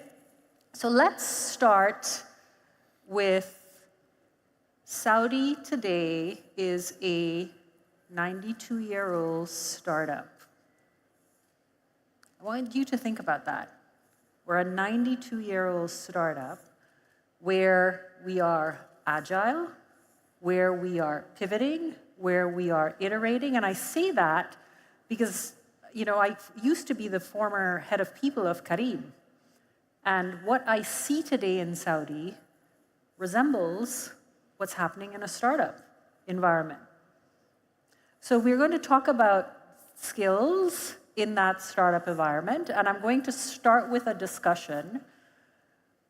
When we talk about skills, whose responsibility is it that when our people, are young or old, have a certificate or a degree, that they actually know how to apply what they learned on the job? Let's talk about that. Let's start with you, Jeff. All right. Well, you know, there's a program in the US called Teach for America, and they often say, don't expect a student to learn until they say two things. I want to, and I can. And we're all students now, especially given how fast the world's changing. We all have to retool our skill sets, our mindsets, so that we can adapt to what's happening. I think fundamentally, the individual has to decide that they're going to do this. Just like going to a gym and taking care of your health. I mean, you're going to have to, as an individual, continue to dedicate time to learning. But what institutions can do is they can create incentives for you so that you want to learn, and they can create support structures so that you feel that you can. You have the resources, you have the time, you have the content and the support to do that. So I think it really is a collaboration between individuals and institutions, and among institutions, between government agencies and businesses and the educational system as well. So I think it's a combination of those. Do you have something to add to that, Shamla? I think, as Jeff said, we live in a divided world, so accessibility is important. So as much as you want to be a learner, saying I want to learn, but if you don't have the tools or access, so you need funding as well. You need to make sure that their funders are saying, I can go into markets and actually give access to those that don't have. I think the notion around is society plays a big role in saying what this is. If we're saying that humanity is important, what does humanity mean? It means accessibility to all and making sure that we take ownership and accountability, that we say if this movement of change is going to happen, how do we become part of this movement of change and take ownership and say that we as purposeful leaders need to make this change happen now? So Anas, I'm going to talk at a country level about funding, going off of Shamla's comment. Should a government fund skilling and upskilling if it is not outcome-based, with those being upskilled or reskilled not being able to get jobs? Thank you, Dr. Sally. First, let me correct something. We're a 300-year startup, not a 92. The kingdom. Thank you for correcting me. So, we have just celebrated our founding day on the 22nd of February, and the establishment of the Saudi state goes back to almost 300 years. Yeah. Back to your question, Dr. Sally, definitely outcomes is the objective of every investment. Investment in training is just like any kind of investment, whether it was coming from a state or from corporations and institutions. So ensuring that we get the right outcomes on that investment is key. In the government, there are a lot of investment and subsidies for upskilling and reskilling. In our program, in HCDB, one of our strategic pillars is to ensure that there are opportunity for lifelong learning opportunities. We know the labor market is changing. The technologies that are emerging are disrupting the labor market, especially in the kingdom. And that opens a lot of opportunities for people to grow. Our focus is mainly on high skills. We are not targeting training people for traditional jobs. We are focused on ensuring that every Saudi compete in a high skills job market rather than just having access to the labor market. Okay, and Dominic, since your background is in investment, how do you value human capability when making an investment into an organization? Yeah, I'm not really an investor, but I come from professional services and then industry, if you will. And skilling is absolutely critical. If we are going to, let's say, buy a company or look at an opportunity, it may be full of metal, it may be highly capital intensive, but the critical factor is the capability of the people in the organization. Whatever you say, it's people that drive value.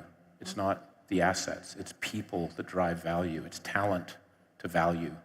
And so it's extremely important. And I think what you want to do in any assessment you make of any organization is to look at the capabilities, the mindset, some of the points about is this an environment where people are able to learn? And the other comment I just wanted to make is that I'm kind of a believer that in the new world we're in, the new skill is reskilling. And that's what organizations need to do, and it's what individuals need to do. But there has to be the right environment for doing that. And you can tell in an organization if there's not.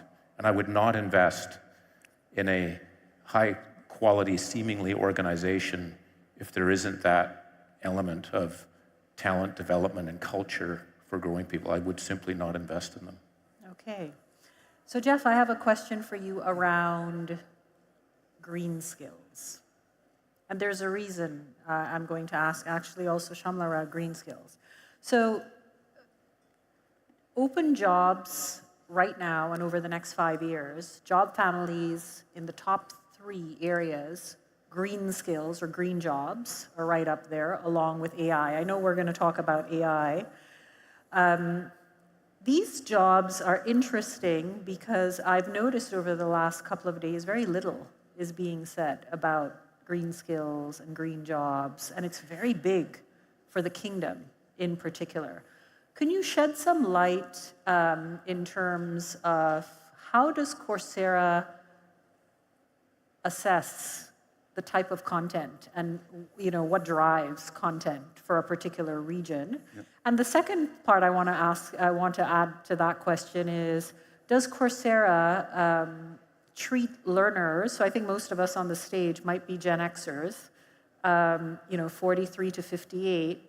If I were to ask all of us on the stage, when was the last time we took an online course, even though that's what we sell, we know what the answer is, the truth, friends under a tree. So are we treating also our learners differently, and how are we catering to leadership here in the kingdom and many parts of the world when it is that demographic that's leading? A few things there. First, when we think about what needs to be on the platform, I mean, ultimately we try to take a demand approach, which is usually demand from businesses, like what are businesses looking for in terms of skills, and which turn into career opportunities, and those career opportunities turn into learner demands. So we have Coursera.org, 140 million people, almost 2 million in the kingdom here are on Coursera just directly taking courses. They're generally taking business technology and data science courses. Like that's generally what they're taking because they're thinking this is going to provide me with opportunity.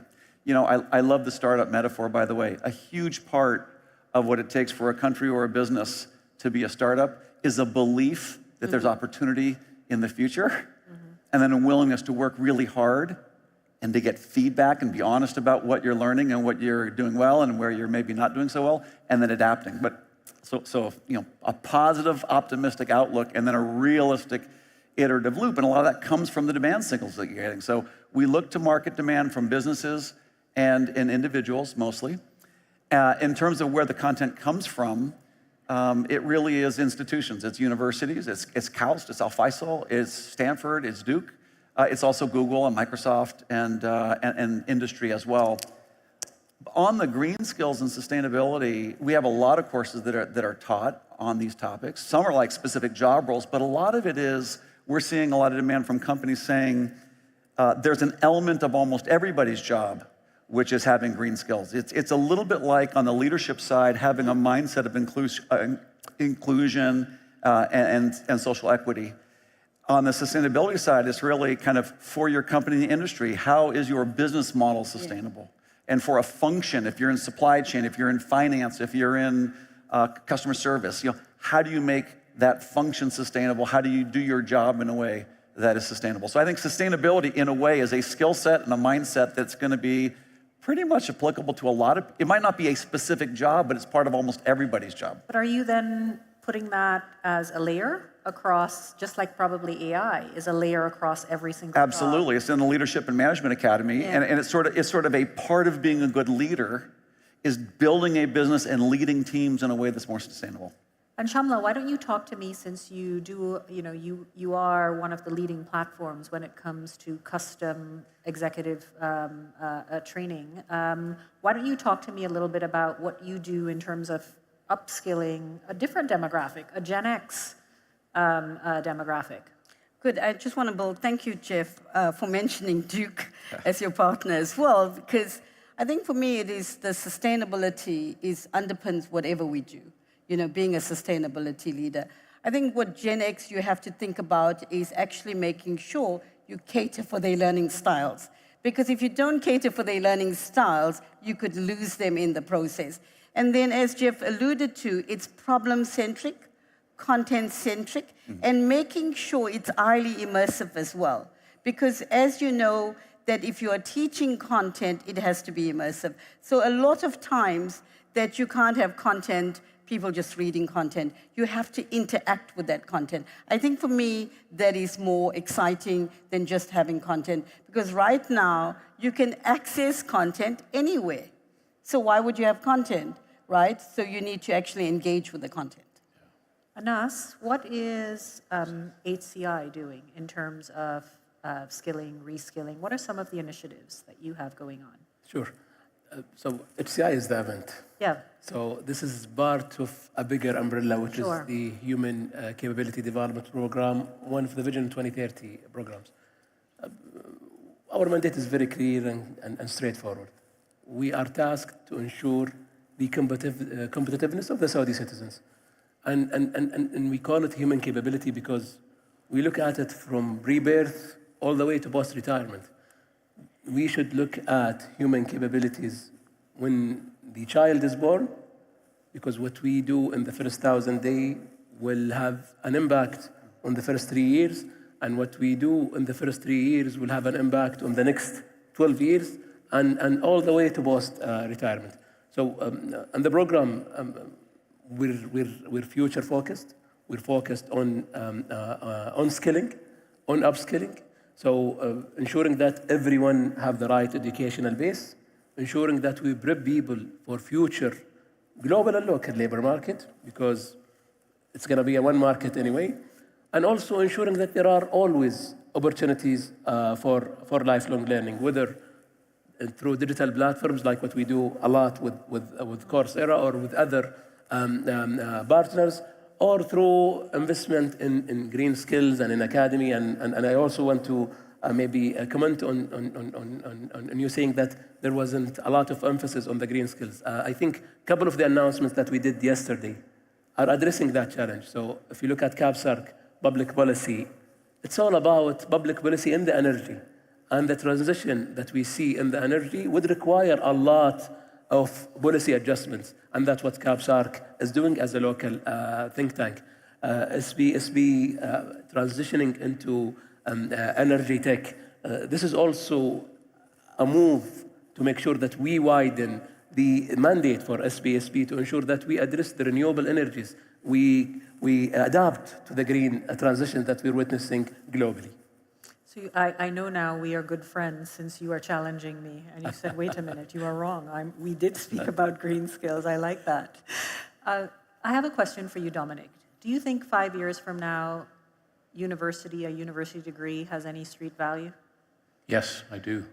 But I think there's going to be more providers. I think universities are extremely important, not just because my friend did it, because again, from a basic research point of view, if we don't have fundamental research, we're not going to have innovation. We wouldn't have AI if there wasn't fundamental research. But obviously, universities educate people too.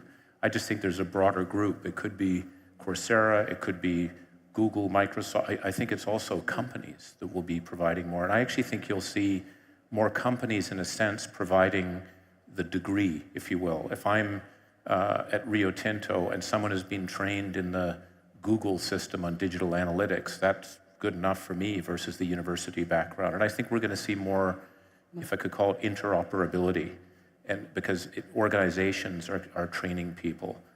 So I think it's going to be challenging for universities to make sure that they stay relevant on the education side, bite-sized chunks, this notion too of lifelong learning.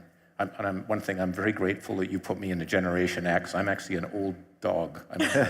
I'm a baby boomer. So we'll invite you in. But for the Generation X, there's a good chance you're going to live to 100. And be probably the too late for longest me. You're working going to be to 100. generation. So, but think about the reskilling that's going to be needed. The idea that we finish our formal education in a university at 25 years old is crazy. I think there'll be times when we need to go back, maybe when we're 50, maybe when we're 70. So I think long-winded answer, they'll still play a role on the education, for sure on the research, but they're going to have to adapt as we think about lifelong learning. And maybe there'll be a class of 2070 that I could be part of as we go through. Please go ahead.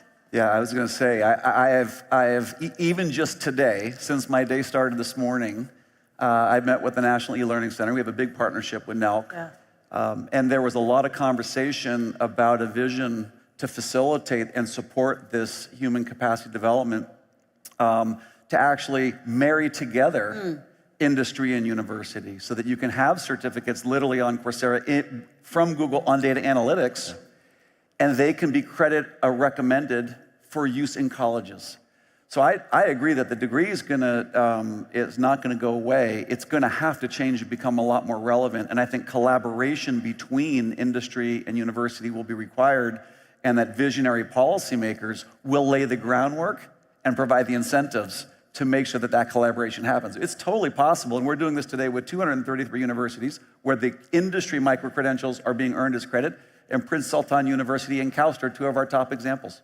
Can I jump 1 second on that? You can jump for 10 seconds. 10 seconds. Cooperative education, one university I'm involved with, University of Waterloo, it's the largest cooperative education. So you do 4 months of academic, and then you do 4 months in a business, then you come back. So it's 5 years, but you've done 1 year basically of that, and the number of people that are therefore in jobs, but then the outcome is much higher. So I think there's also an aspect about learn work that we need to incorporate. So I'm a big believer in that learn work. Go ahead, and then we have 1 minute to wrap up.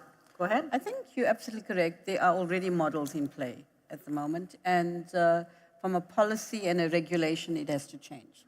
I think you'd find that as the agility, the change is going to push policy and regulation.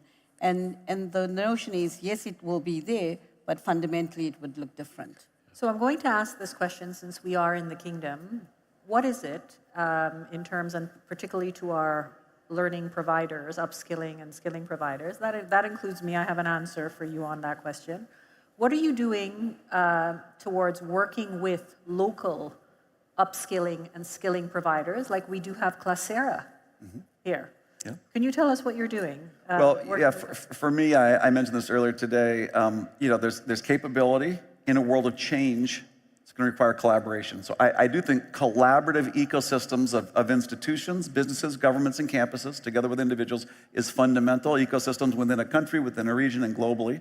Working with Coursera and with KAUST and with the MCIT and with the NELC and with the top businesses. Saudi Aramco, I was just meeting with them earlier today as well. I think facilitating support of collaborative ecosystem so we can all keep pace with the change, that's going to be the key breakthrough. Okay, so we are about to get off the stage, and I'm going to one sentence answer to this. What skill would you encourage everyone to invest in right now that will ensure our human capability? One skill. Learning agility. Learning agility. Resilience. Resilience. Critical thinking. Critical thinking. You guys take it all. Pardon? They took all the good. They took all the good skills.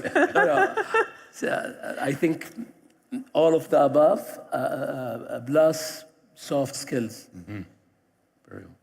Digitization is going to take over a lot of analytics, but we have to deal with people. So that was more than one word on us. That was so I want to thank you wholeheartedly. An absolute honor and privilege to be here at HCI. Thank you, audience. I hope we gave you some insight for sharing some time under the tree with us. And thank you, Anas.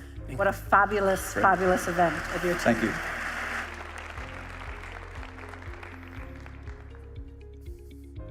Sally Ann, thank you. Now, we have spoken a lot at this event about what employers need, what skills are in demand, how can businesses adapt to this revolution. But we must also ask what employees need. What are their priorities? How do they want to work? Where do they want to work? And what happens if businesses don't listen to their staff?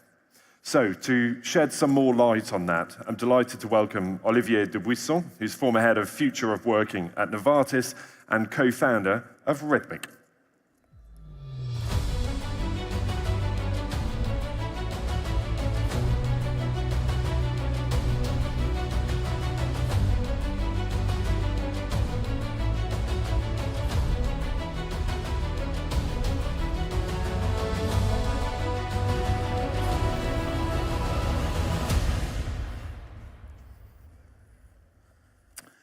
Hello, everyone, and thank you for coming to this session that we are going to have today about workforce matters. We are at the point of evolution. We are at the point of new norms. The post-pandemic is still on Earth, giving us opportunities to think differently about what the future brings. And so today with me, I have a very good panel of experts, also industry people that comes with backgrounds and practical elements of how to operate in this new world. On my left, I have Ghada Al-Arifi. You are the founding dean of the Kaspar School Public Policy. And then you have Stuart Evans from Rolls-Royce as the people director for Future of Work, Capability and Learning. Alvin Goh, all the way from Singapore. You are the executive director at the Singapore Human Resources Institute. And finally, I welcome on stage Hélène Grelve, the Chief People Officer for EMEA at Ogilvy. Thank you very much for all of you for joining us today, and we are going to explore this workforce matters topic and probably looking at that from 3 different angles. One will be the angle of what does it mean, bringing talent, the young talent coming. It starts from a very young age, from education towards coming into companies. What's the generational impact that we can have? That will be the first angle. The second angle that we will be looking into is so now that we look at the talent, what's the role of the leader in this world that's emerging upon us? And finally, maybe looking at that from a practical case of organizational, your suggestions and your invitation for leaders around the world who are watching us and thinking, okay, but I'm also having this opportunity. How do I grasp with the opportunity? So I'm going to start with the element of education, and I will ask Ghada maybe to start to kick us off. Now, what do you think is important for the upcoming generation of talent going into the world of work?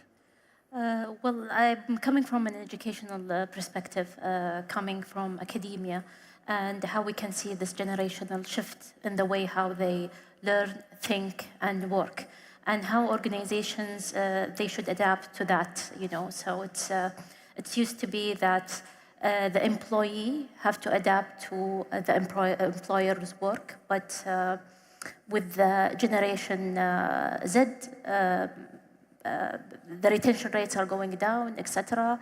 We're coming to Generation Alpha. There are big challenges.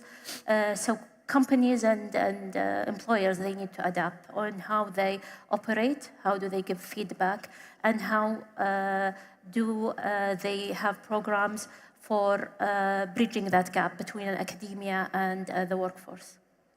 What does that mean for companies that are going there? If I was asking Hélène maybe, what do you think, that gaps in terms of education generation, but then moving into the real practical parts of what does it mean to welcome these people into your spaces? Yeah, I think we need to recognize and respect that they're human beings, really, at its most simplest form. And we're seeing much more blurring of work and personal lives. So what I'm seeing with our younger generation coming in, they want you to be far more interested in them, who they are, what their motivations are, what their drivers are, and they want to see more from you as a leader. They want to know not just that you have the practical experience to lead them, but also who are you, what do you stand for, and for you to then really be able to have a really engaging and progressive dialogue with them. Then in terms of, if we look at that more from a different, even industry altogether, you come from the marketing industry, but Stuart, you come from a aerospace and very quite industrial background with a lot of engineering. Yeah. No? Do you have some other aspects that you would like to offer to bringing people to the world of work? I'd echo what's already been said, actually, even in a technical space. what we're seeing is individuals coming through more critical of the traditional education approach that might have previously been taken, knowing that universities are teaching material over a 4-year time period, for example, so the material in year 1, year 2, in a highly technical, fast-moving industry is typically out of date before they've graduated. So we are seeing an increase in Gen Z individuals showing an interest in apprenticeships or similar models, depending on the country that we're talking about, versus a university approach. So that idea of being able to work and learn at the same time. And the only thing I'd build on that from a leadership point of view, and I know you'll touch on this later, but as they're coming in then to the organizations at a slightly younger age, they've not matured in the same way as they would have done if they'd have had 4 years through university. So I think, again, it's consider them as humans, think about their individual needs, but at that younger level, they've still got a lot of learning to do, so they are going to look to the organization, they're going to look to you as leaders to help them on that learning journey. And they've got that desire for pace, so you better be able to keep up with them, because they're going to be wanting to learn new things all the time. Thank you, Stuart. Alvin, from a research perspective, how does that all come up? What's the big reveal that you are identifying or researching towards that element of generational needs and drive? Thanks. I think when we look at the future of the workforce itself, number one itself, they want to be heard. They want their ideas, they want their recommendations to be heard. And I think from a leadership standpoint, it's important to give them the platform to help shape and influence the organization culture. And this is the challenge that I see, as what we always keep saying, leaders shape, influence culture. I fully agree, but we need to give us a platform for the future workforce to also influence how they like their organization that they're going to work with, to also be a part of it in terms of shaping a culture, the organization culture. And I think it's important for leaders itself to recognize this itself. And as we look at the world population, we are moving into a multi-generation workforce. And I think this is going to be the norm, right? This is going to be the standard that organizations will have to think about, how we integrate 4 to 5 different generations together in the workforce. And that's something perhaps leaders should think about itself. That brings us into a leadership challenge, which is the second angle that we could work in the workforce matters. Leaders have such an important role to play. To your point, Alvin, in terms of the culture it creates. Do they create culture? That's a really wide question. But do they play part of the culture of a team? What's the role of the leader in appreciating and therefore bringing to life this element of teaming that any new person joining a workforce will need to be? What are your thoughts around that? Maybe I start with Hélène this time. Yeah, I'd say their role primarily is a facilitator. And I think what we were just saying there about giving people genuine, meaningful work to do that they can truly engage in, and that they see it's actually there to make a real difference to the work, the organization, their team, the culture, because they want authenticity.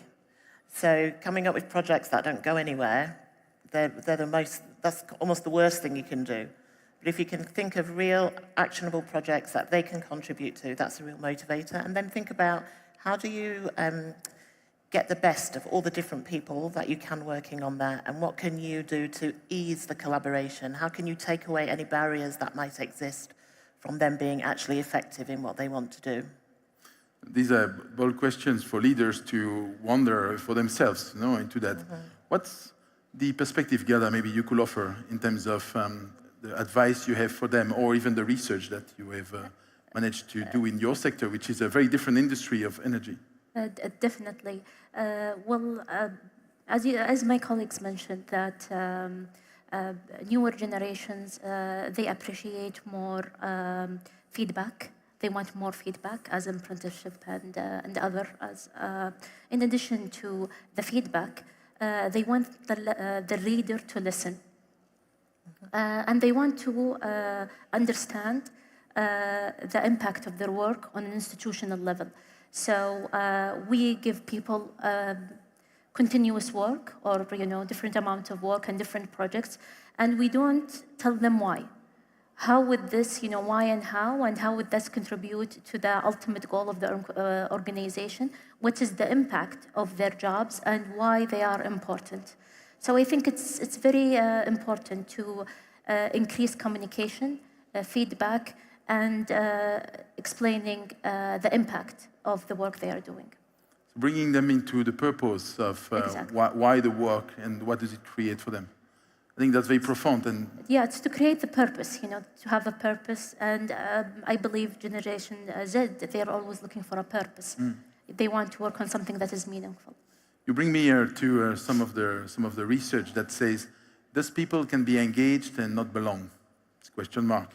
But people with purpose, which one do you measure as organizations? That's just to know a side question, which I think might be interesting for some of you watching us and wondering for yourself, what is it that you actually measure? Stuart, your perspective on leadership. We touched here on purpose and the importance of the leader, but practically, what does it mean in terms of providing that experience to new associates and the leaders played a role important to that? But what's your perspective on this? I think your use of the word experience there is perfect. Particularly Gen Z, younger generations coming into the workforce, they've grown up being used to every experience on a consumer level being personalized. And they expect it in the workforce. So I talk a lot with our leaders around hyper-personalization. That idea that every individual is a human. They all have different needs and wants and a different sense of purpose in terms of their engagement with work. And so as a leader, you need to be able to offer that level of hyper-personalization to each and every colleague that forms part of your team or your organization. And that's very different to the world we come from. It wasn't that long ago you could go on a leadership development program and you'd do some psychometrics and you'd get told what leadership style you had. And that was it. You could walk away and you knew you were a particular type of leader. That was it. Done. It doesn't work like that anymore. If you've got 30 people in your team, you need 30 leadership styles because they need to be unique and bespoke and customized to each individual. That's a very different role for a leader in today's world compared to what we've come through. All of the leader also comes with the element of then being able to evaluate. So provide an experience, but you have to somehow walk towards the objective of the company. As non-profit or for-profit, there is a sort of a movement towards an end goal or something important. I think that brings me to this question around, but then if the leader has the ability to give the experience, to create the frame, to give purpose, to welcome the youngers, how are they going to evaluate performance in the future? What is that equation of performance that we need to think about? Maybe Alvin, if you would like to give us your perspective. So thanks for that. So the way I think it's important for us to perhaps maybe reimagine and redefine the term leadership. Purpose is definitely important. Revenue, P&Ls, I get it, and we all get it. But underlying what the fellow panelists and what a lot of the speakers and thought leaders have said is that how do we measure the true essence of leadership? In the past, we measured them on P&Ls. We measured them on deliveries of KPIs and whatnot. But going forward into the future with ESG and with a different value system of the future of the workforce, I think the true essence of measuring a leader is not just on the P&L or the purpose, but its contribution back to society. And I think that's very important. All right? And based on that principle, I think organizations would then tend to do well given the leadership purpose or reimagine that purpose itself beyond just the P&Ls. Brings me maybe to even expand that on some of the, I would say, key characteristics of the future of work that organization can measure, to even look at that from a team's perspective, which includes the leaders, the element of innovation, the elements of belonging, what's the quality of speaking up in an organization, what is the quality of collaboration, work-life balance. These are measures that can really bring forward how a team is performing as such, which is a nice addition to what you are giving us there, and a nice challenge. How do you reinvent performance management, or how do you reimagine what does that look like? in the service of what an organization does. Yeah. If you allow me, I would love to go into this third angle that we talked about earlier, which is what's organizational readiness? How do we make that move? You know, from the talent to looking at the role of the leader, but then what is practical on the ground that we can do? Gada, would you like to give us some of your advice and wisdom in terms of, if you had an organization, what would you tell them? Well, with today's challenges and shifts, we have seen some unique organizations where they started offering they would hire organizational psychologists, where they will help their employees in their onboarding process, in adapting to the new culture, and being able to work collaboratively with their co-workers, and to support them in time of either sickness, grief, or maybe other situation. Generation Z, they need more maybe customized dealing, and that would require having new ways to work with them, and definitely having an organization psychologist will help a lot. Yes, you know, that touches the well-being aspects of an organization as well, topic that has been omnipresent in this forum for the last 2 days as well. Thank you, Gada. Hélène, what do you do at Ogilvy which brings this to life, you know, the future of work for those young generations, but also the existing ones which are still at work there? Yeah, I think the well-being agenda is absolutely critical. To Alvin's point earlier about performance management, is what are the support structures that you can put in place for people? And when we talk about well-being, it's quite a holistic perspective on that. So it's mental health, it's physical health, financial health. And as you said, we've got multi-generations in the workforce. So each generation has its own needs. So one of the things we've been trying to get better at is how can we get the right resources and support in place so that when people need it at particular life stages or particular life events, that is there for them. Because in a way we offer so much, people can almost forget what you have, and it's only when you need the help do you go to look for it. So we're having to almost do continuous marketing, even internally, to be honest, to share the benefits, the resources, the support tools and so on that we have available to them so that they know what's there for when they need it. And then the other thing, when thinking about the younger generation, is they're a social first generation. So how you make those resources available to them, whether it's them just finding out what there is or when they're actually ready to use it, that's often their first go-to. So you have to make sure that you show up in a social first way as well. Did you see, I just wanted to bounce back on this element of marketing. It's your industry, so, you know, forgive me to ask. Is there something that you found that is a perfect recipe, or a platform, a media, a channel? What would be the right thing to explore if I had to look at this, the multi-generation cross? Honestly, some of the basics have worked the best. Keep the messaging simple, keep it short, and make it timely. And then the most important thing is to make sure the content itself or the resources is really good. So that when people go to it and they use it, they become advocates of it and talk about it. And then that helps other employees to also trust in it and give it a go and use it. Thank you. Stuart, Rolls-Royce is a large organization, multi-thousands of employees, and therefore leaders too. Now, what is it that you are then focusing and delivering that really makes the shift for the people that works there?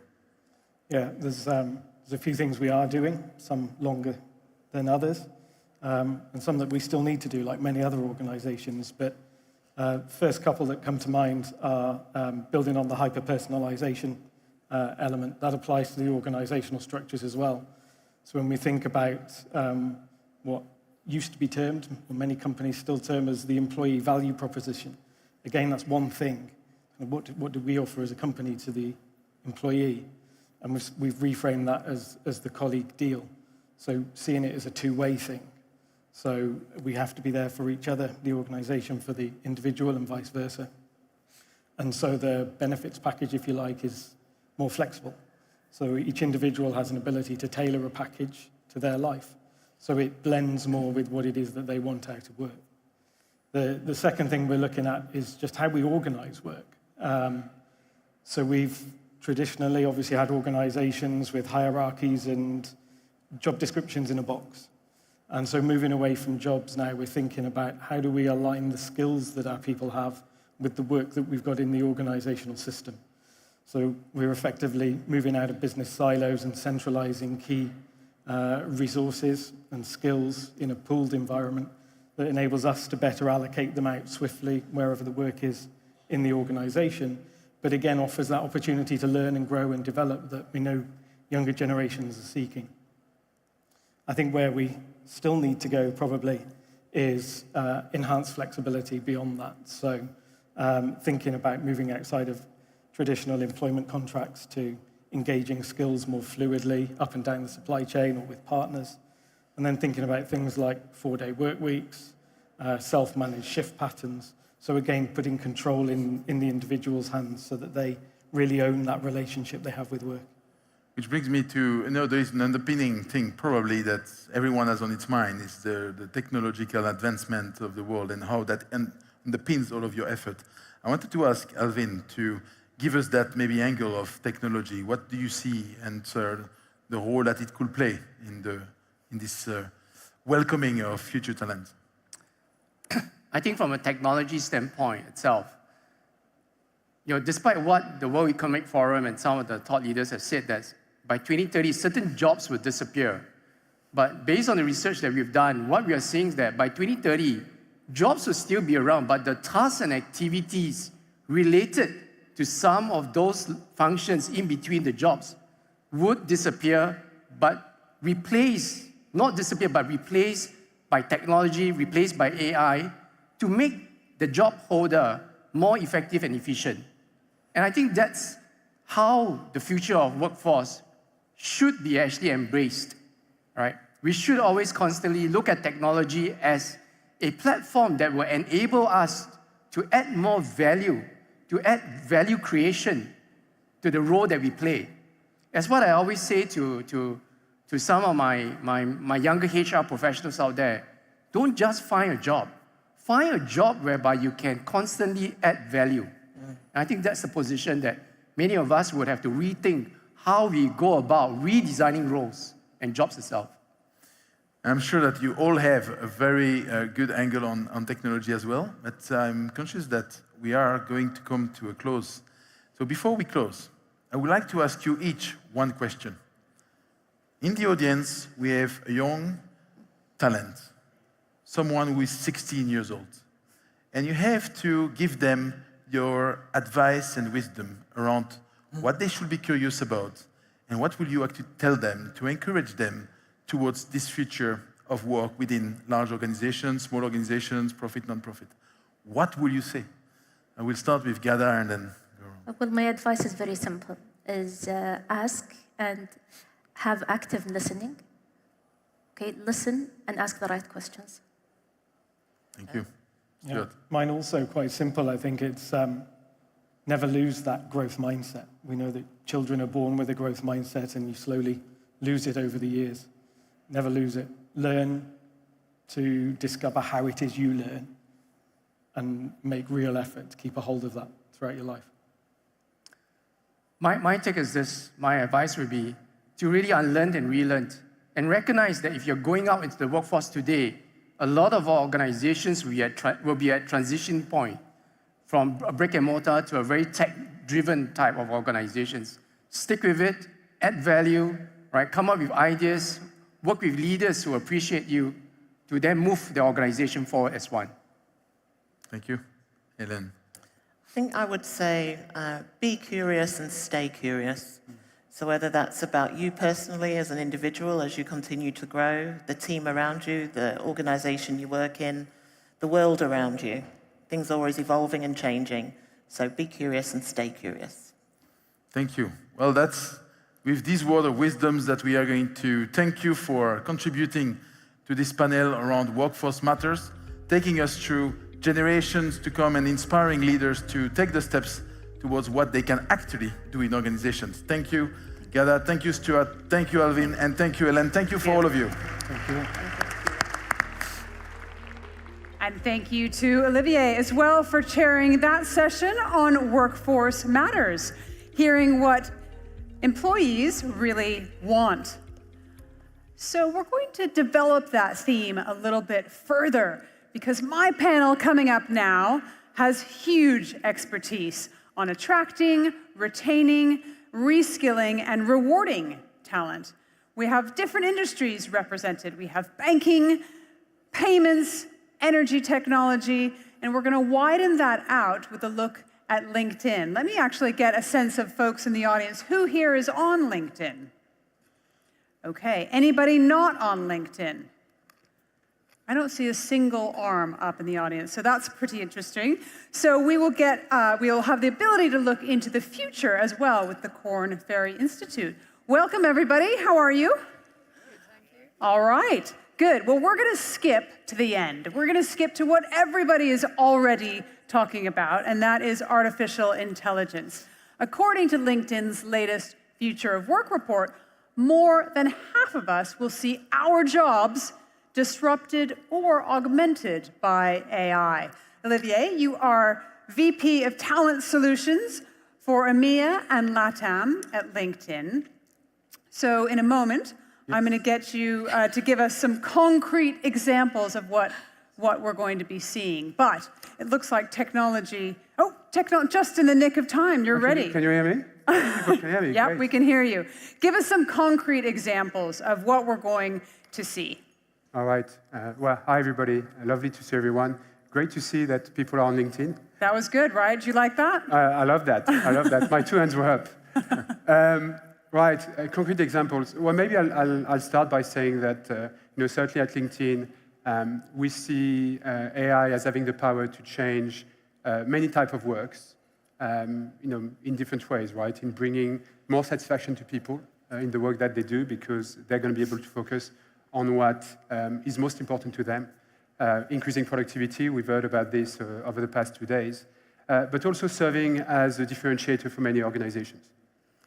And so, with regard to a concrete example, if I had to pick one, I would say that, instead of job description, we should start seeing jobs as a collection of tasks.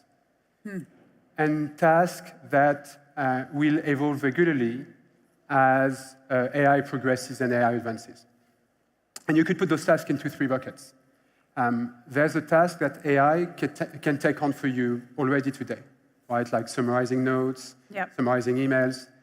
Giving me what I have to do as the result of a call. I had that the other day, and I thought, I think I need those action items added to my to-do list.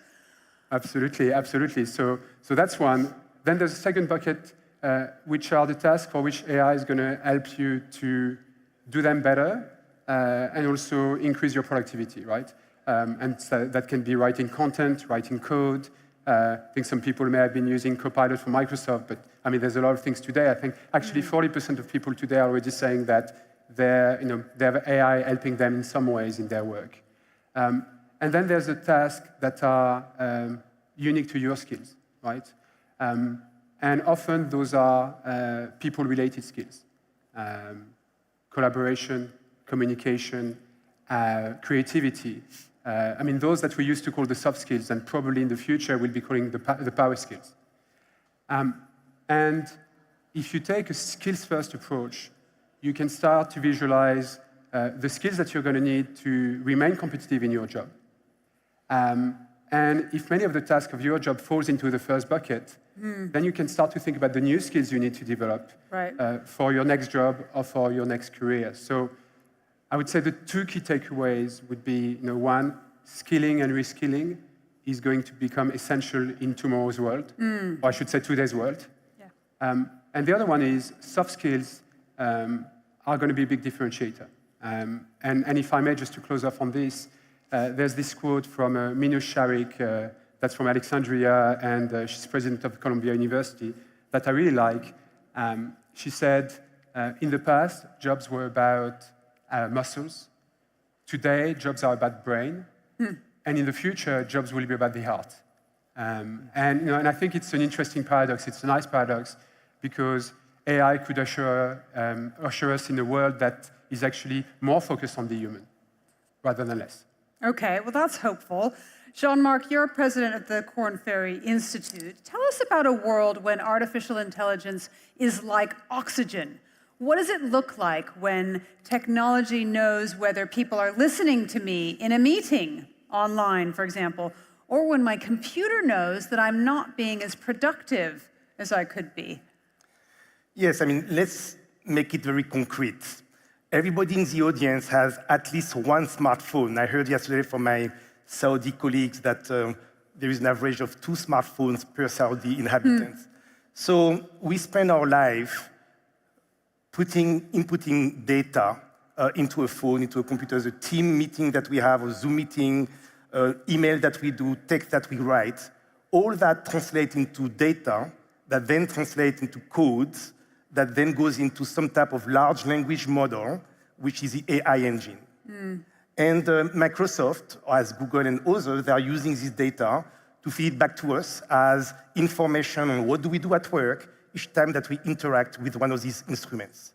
So there's a lot of power in the end of the technology firm, or if it is available to managers, oh, I know what my team is doing, or my teams are about to do, given the patterns of usage of those instruments, and can be also a lot of power for the individual if they get access to that information, which is still an if in many cases, but they will know, okay, where can I be more productive? Should I spend more time on LinkedIn, on Microsoft, or maybe just talking to people like human beings without going through some type of device. So it's going to become ubiquitous. Actually, it is already the case. Most of us do not know it because we don't go to the underlying data behind it, Right. But it's already being used extensively to guide what we do every day. It sounds a little bit scary. A little bit. Elaine, as HSBC's group's Chief Human Resources Officer, how are you already using AI? Yeah, so we're one of the world's biggest global banks, and banks have been using artificial intelligence for many, well, quite a few decades now. And in HR, we're using it in various ways. We have a talent marketplace that connects people and projects, but we also have a tool called Ask Esme. So this enables our employees to ask HR queries and questions, because we all have many policies, we work across many countries. And so Esme is artificial intelligence who finds you the answer. Right. As we look at using generative AI and thinking about how that would be applied in the workplace, one of the things that's very much on my mind is how do we help people understand the capability of the machine that they're dealing with? So people of my generation grew up with computing machines, machines that just got to the answer quicker than you, and it was always right. Artificial intelligence that we've been using are predictive machines. They tend to try to find the answer, but if they don't know it, they will say they don't know or they can't find the answer.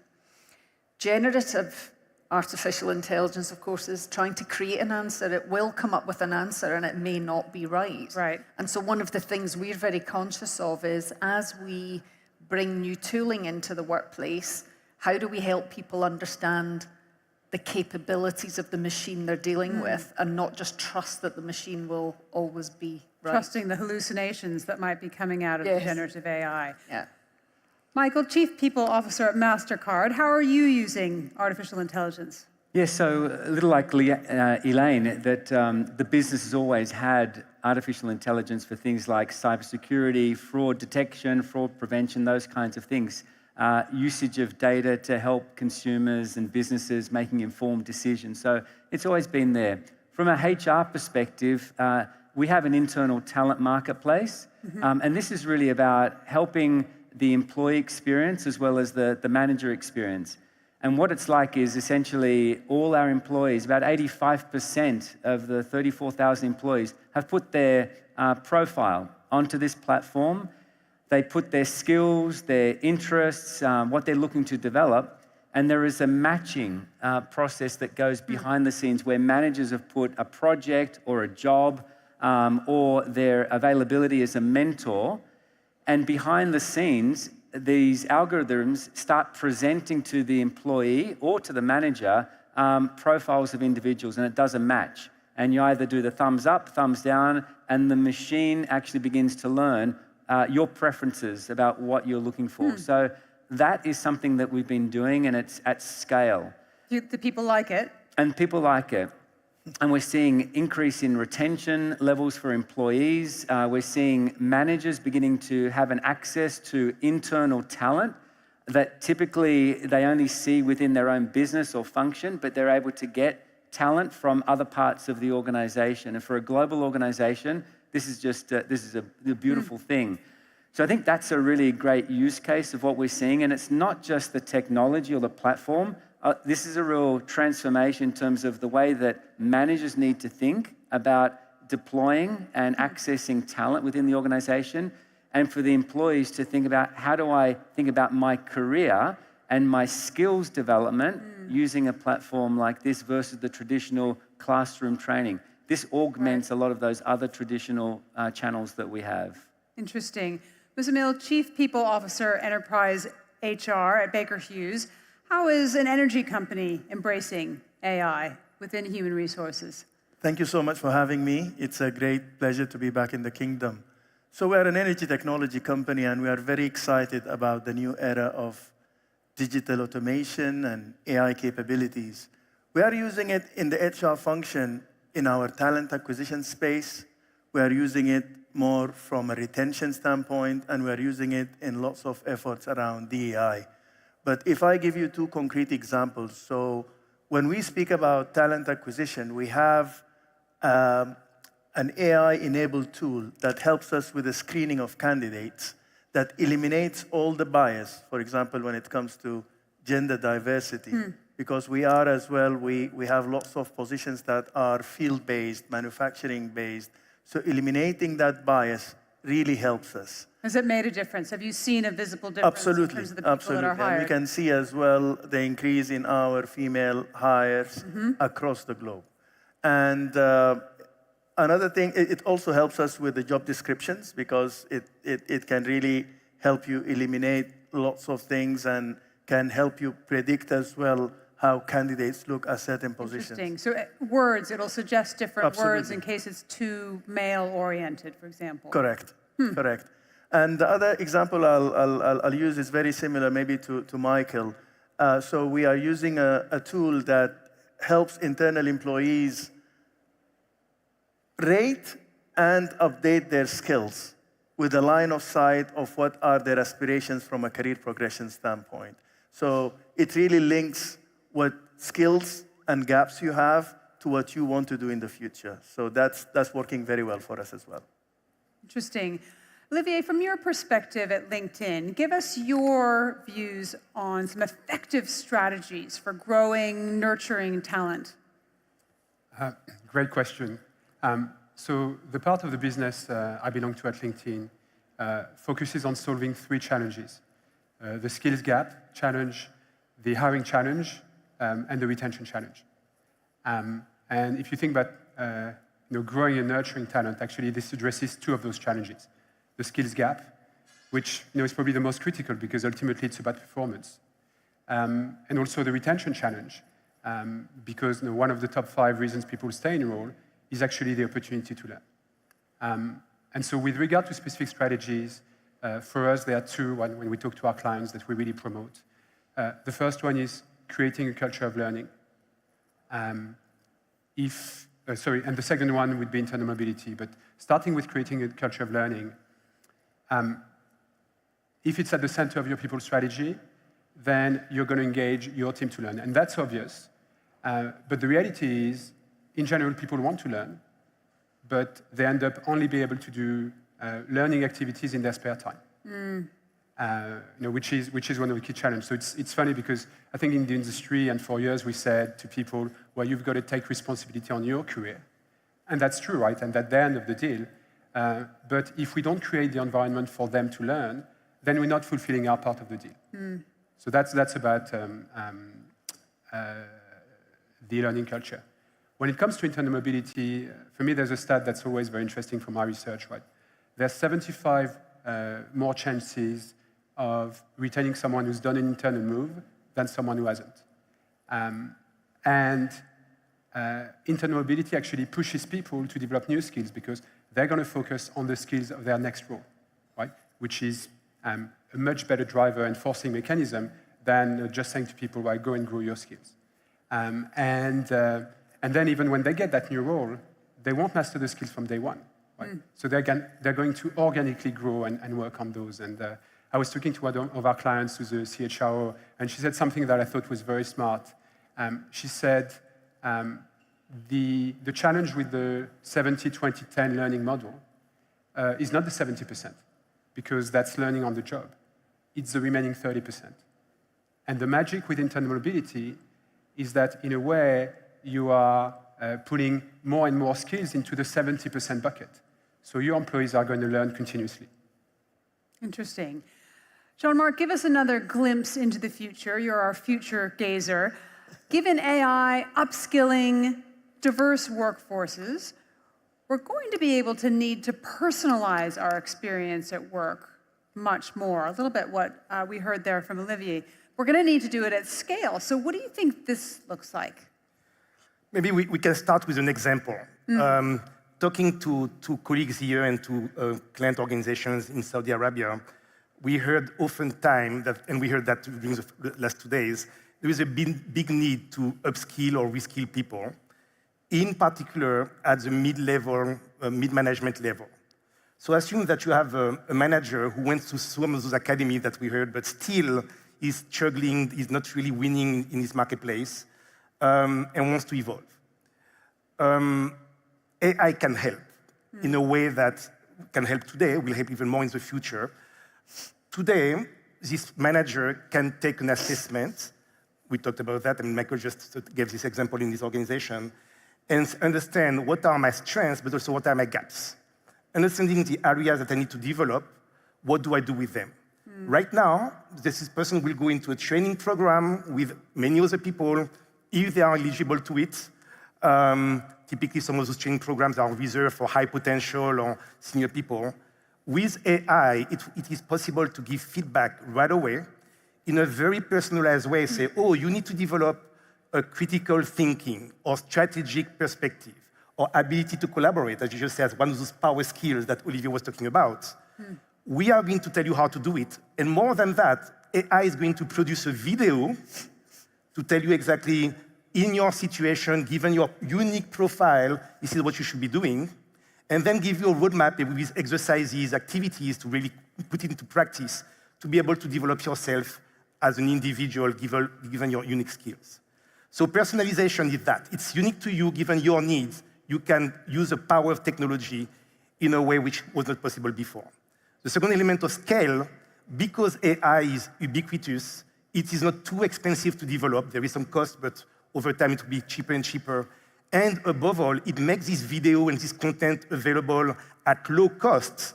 You can now do, with a big population at scale, something that in the past was reserved only to the happy few.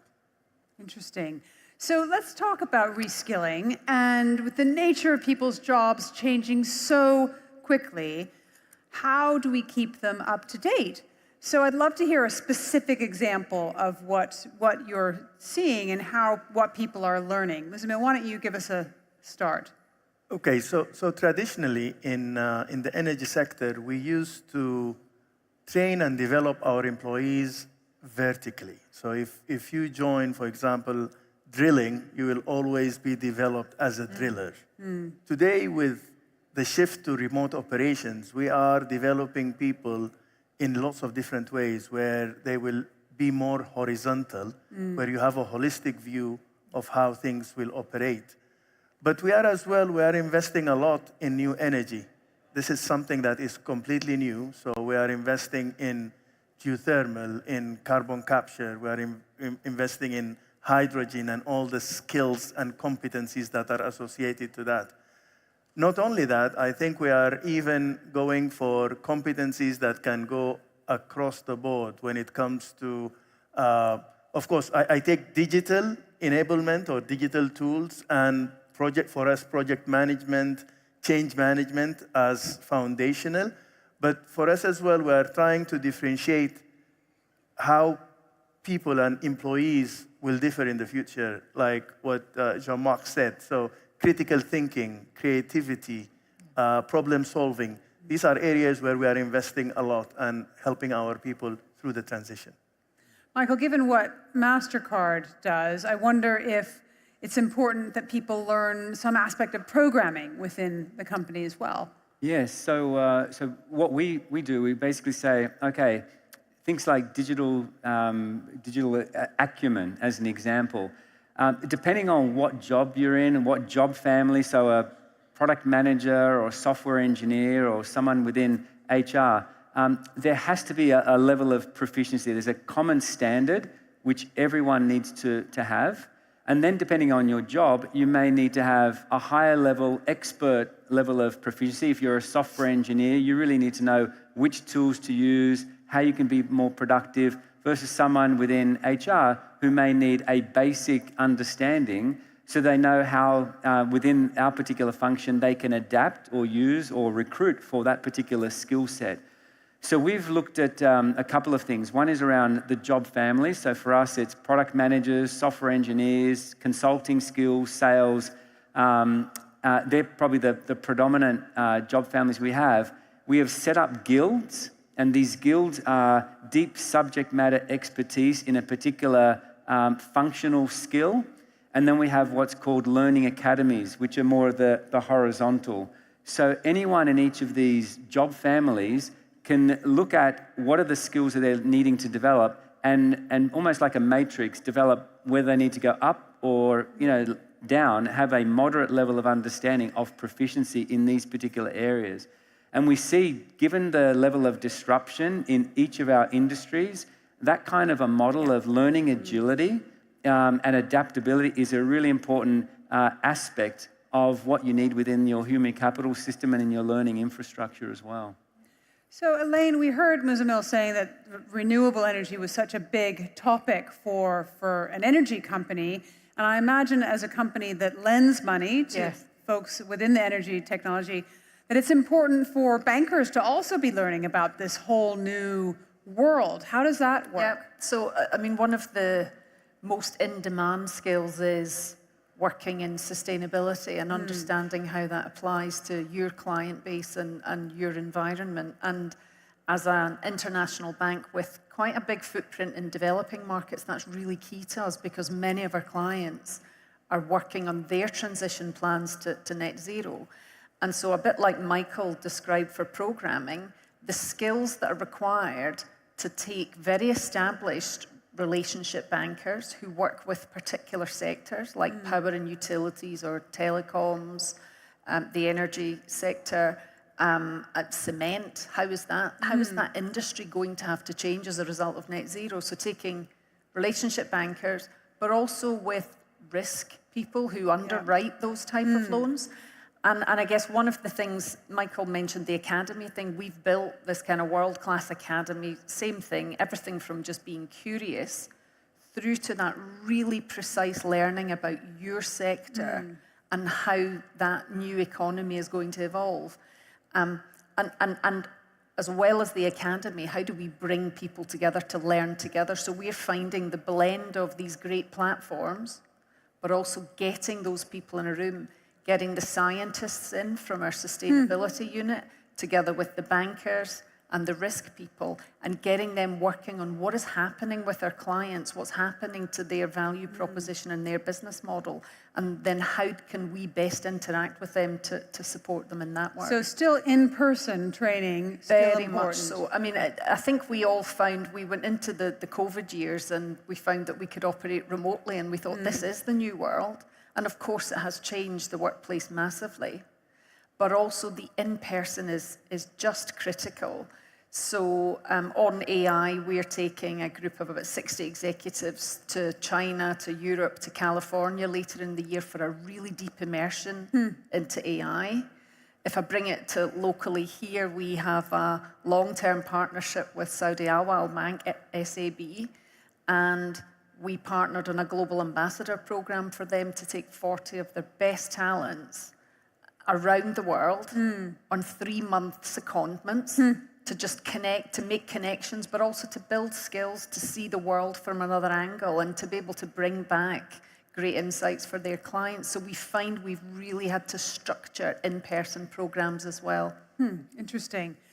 Livia, I'd love to know, what are the most popular courses on LinkedIn Learning? What are people demanding that they learn as they look for these new skills? Yeah, well, it's a question we often get, and I'd say it really depends of where you sit. So, for instance, there's a large regional airlines that uses our solution on their flights, right? Right. And we asked them, okay, what are people using? And the most popular course was photography. So, not necessarily what you thought, but in a way, people are going away, so they're getting their brain somewhere else. But I think more seriously, right now, it's very much about digitalization, right? I mean, in organization that attracts certainly a lot of attention. AI. I mean, we refreshed a significant number of courses because AI is changing the game. And I was talking about soft skills. There is a shift there. And if I may, for me, the important connection when we talk about those learning technologies, right, it's really that they need to be centered on the skills, right? I was talking earlier on about culture of learning, but what you want is a technology that makes learning accessible to people in your organization, right? That guide them to the skills that really matters, help them to develop those. But also, we're hearing some of the work, some talks about talent marketplace, technology that allow people to move internally, and by connecting the skills to where they really matters in the organization, where they're needed, and allows then recruiters to be able to see those people who are interested for roles inside the organization, and also where the skills do reside in that organization. And I would say, finally, technology needs to be something that allows you to measure the impact on people's career, but also the impact on your goals, because ultimately it's about performance. Right. So the other aspect of, I imagine, all of your companies is that you've got people from different generations working together, and that's nothing new, right? But what is quite new is having digital natives alongside folks like me, the old Gen Xers, who may have started work before desktop computers were ubiquitous, right? So how do you transfer knowledge between these generations? Jean-Marc. We need to learn from the people that know, as you just said. So I know that personally I have 2 people within my organization that are much younger than I am, that might go to people to reverse coach me on what is AI. And one thing that I am learning with them is the importance of data. I think that we are getting into what I will call a war for data. Whoever controls the data will be able to provide differentiated solutions to their clients. And those young people understand that. So they know the value of what they bring to the market because of their skills. Okay. Musmil, what about you? So in our industry, we have a serious generation gap. We use reverse mentoring, but for us, something that is working very well as well is creating community of practice by domain. So that's helping really blend the gap between the older generation and the younger generation. What is the generation gap? How many years? We're talking about minimum 2 decades. Wow. Yeah. But now with all the, I would say, knowledge management systems, we have as well visibility, and we have an ability to acquire the data and the knowledge that we have to be transferred. Okay. Michael, you've got a personal story of a mentoring situation as well. Yeah, so same sort of thing. It's the reverse mentoring. So I think all of us recognize that we do have our own, learning skill gaps as well. But our organizations are full of teachers. We just have to go and find them. And you have a platform that does And we've got the platform that does this marketplace. So I went out there, put in my request, which was basically, I want to learn ChatGPT, generative AI, what's it all about? We had a number of people coming in from the organization saying, I've got some skills in this particular area.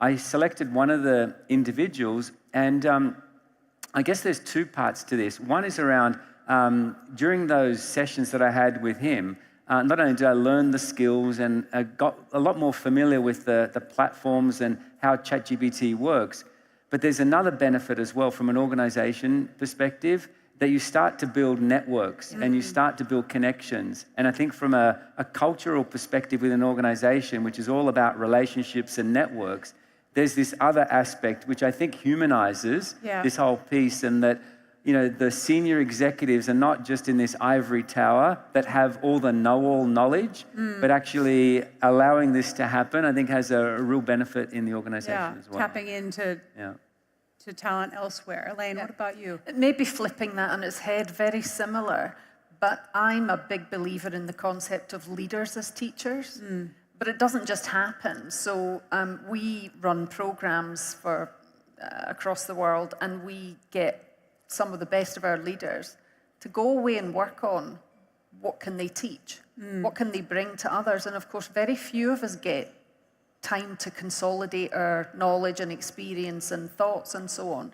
So they turn up in our programs as well as external experts and so on, and they teach in the programs. But of course, maybe to Michael's point, it always ends up being a two-way thing, right? Because they learn so much from the curiosity of the other generation. They learn, well, why are they asking that question? And so you build, so the big advantage of it is there's a consolidation of wisdom and knowledge, which the younger generations are thirsty for, but also it builds that understanding the other way around, and then the human connection that comes from that. So leader-teacher is also a really great concept. Fascinating. Well, I want to thank my panel for your thoughtful ideas. I think there's some really concrete ideas that we can take away and give to the audience. So Elaine, to Michael, to Muzamil, to Jean-Marc, and to Olivier, thank you.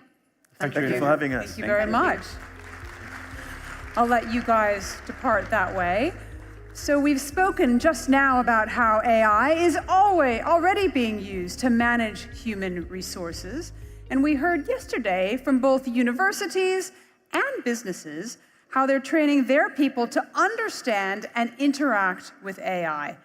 Beyond AI, what other skills are we going to need? What will we need to learn? How can we incentivize future generations to stay ready, to ensure productivity, national competitiveness, and, of course, inclusive societies? To discuss beyond employment, setting the ground for lifelong employability, please welcome Nick Gowing together with his panel.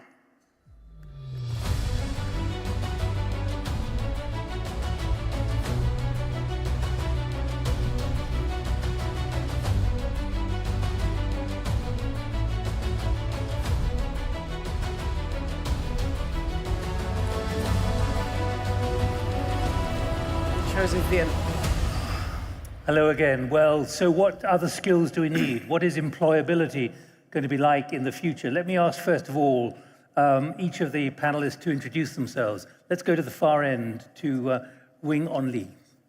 Yeah, I'm Wing On Lee, coming from Singapore. I have been executive director for 3 years, for 4 years, in the last 4 years. I have moved on to become a senior consultant there. Teresa.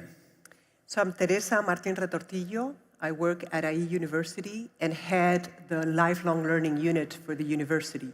So opening up a traditional university to all those lifelong learners out there that want to use the valuable resources. Lifelong or live long? I'm picking you up on an interesting spelling mistake you made. So lifelong learning to living long and earning. How about that? That's important. That's a great phrase and symbol to take away from this. Jerry Gomez. Good afternoon. My name is Jerry Gomez. I'm a venture partner with Antler, and I'm focused on driving capital investments and supporting the entrepreneurial ecosystem. And finally, Dr. Waleed. Assalamu alaikum. Good afternoon. I'm Waleed Al-Saleh, the Vice President for Strategy and Development in the Education and Training Evaluation Commission in Saudi Arabia. It is ETEC in short, and in ETEC we take care of the quality assurance and quality control of the education and training ecosystem in Saudi Arabia. Thanks very much indeed. Well, in the 23 minutes, we've got a lot to get through, so I talked, or by email anyway, with all the participants and said, give me 3 of the big issues you'd like to put on the agenda. We've put half an issue on the agenda, Teresa. Give me the other 2.5. So lifelong learning to lifelong earning, issue number 1. Issue number 2. Say that again so people get that. Lifelong learning to lifelong earning. And it is your responsibility as much as it is the society and the corporation you work with. Number two, not all skills are created equal. The value of a skill set is dependent on the cluster of other skills you may have, and being thoughtful about what the next skill is fundamental.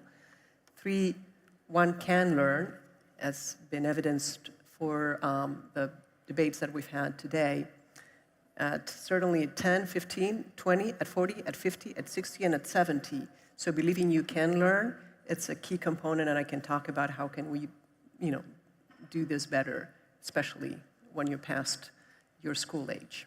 But let me again pick up the precision of what you've said about the next best skill to learn is the value of a skill.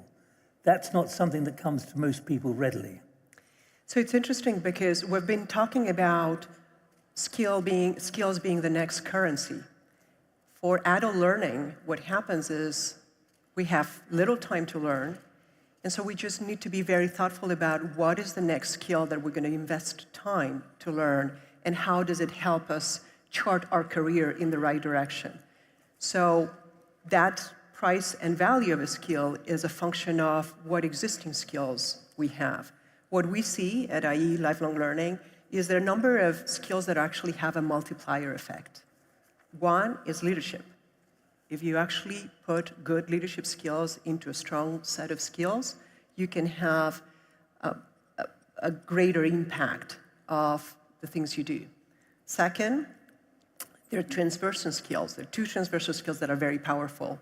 Tech, today we call it AI, but tech-related, and a level of literacy in tech matters, and especially if you apply it to non-tech roles. And finance. Turns out finance skills can actually unlock a lot of value in other set of skills.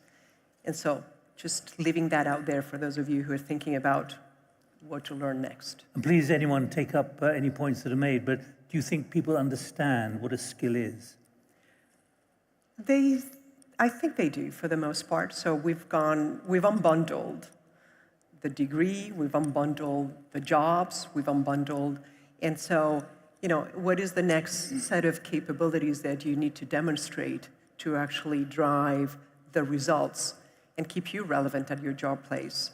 So, Jerry, I was pressing Teresa on that word skill because of what you say about addressing skill mismatches, about incentivizing learners being vital now.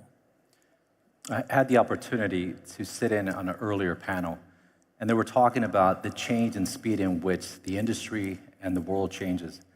That if you believe that the skills you had 3-4 years ago are as relevant as what you need going forward, then that you could be sadly mistaken. But ultimately, the skills that are required will obviously vary based on where you're at. But the challenge is how soon can you even acquire the skills? We were just talking about growing an engineer. How long would it take us to grow an engineer? 18, 20, X amount of years. And even further, if we think about once you do acquire those skills, are you skilled enough to be able to convey that skill when you're interviewing, when you have that split moment where you're seeking to transmit the fact that you have the education and that you have the ability to do that? So not only do you have to acquire the skills, but you also have to find a way to elegantly communicate that to your potential employer, partner, or even co-founder if you want to be an entrepreneur. You talk about the need to incentivize, your word, incentivize incidental learning. What do you mean by that? Is that achievable?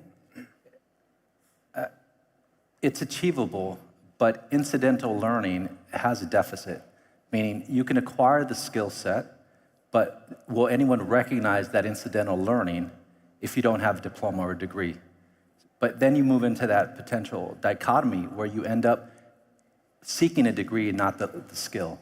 So ultimately, how you get recognized is by having the recognized overall diploma, skill, provided some guarantee that this is a valid institution. So public, private, academia, nonprofit have to come together to ensure that everything that you're able to do, that you have some formal certificate, that someone's recognizing that you have accomplished, and that's important. Last point, because I want Wing On to pick this up as well, about the practice of employee-driven innovations, EDI. Why do you say that is important?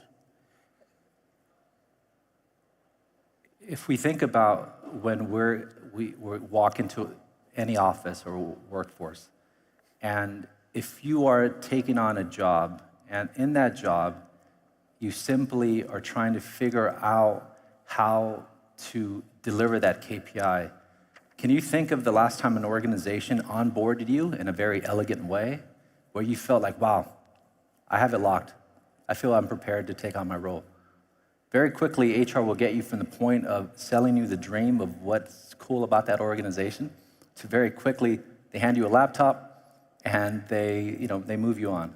So it's imperative that employees take greater ownership of that, because sometimes organizations have all the intention in the world, but aren't ready to provide you that additional support that you need. So if you're waiting for something to happen, then you're gonna watch it happen. If you want it to happen, you need to go make it happen. So it's incumbent upon you to take the ownership on that. Well, do jump in, and Teresa, if you want to jump in and sort of challenge or clarify anything, because Wing On, I need to come to you next because of what we've just heard from Jerry, which is very much down the same track as you put on the agenda just beforehand, about sharing incidental learning.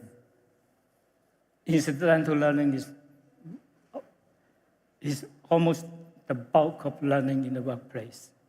If we look at the literature, a lot of people find that actually 70% of learning in the workplace is incidental learning.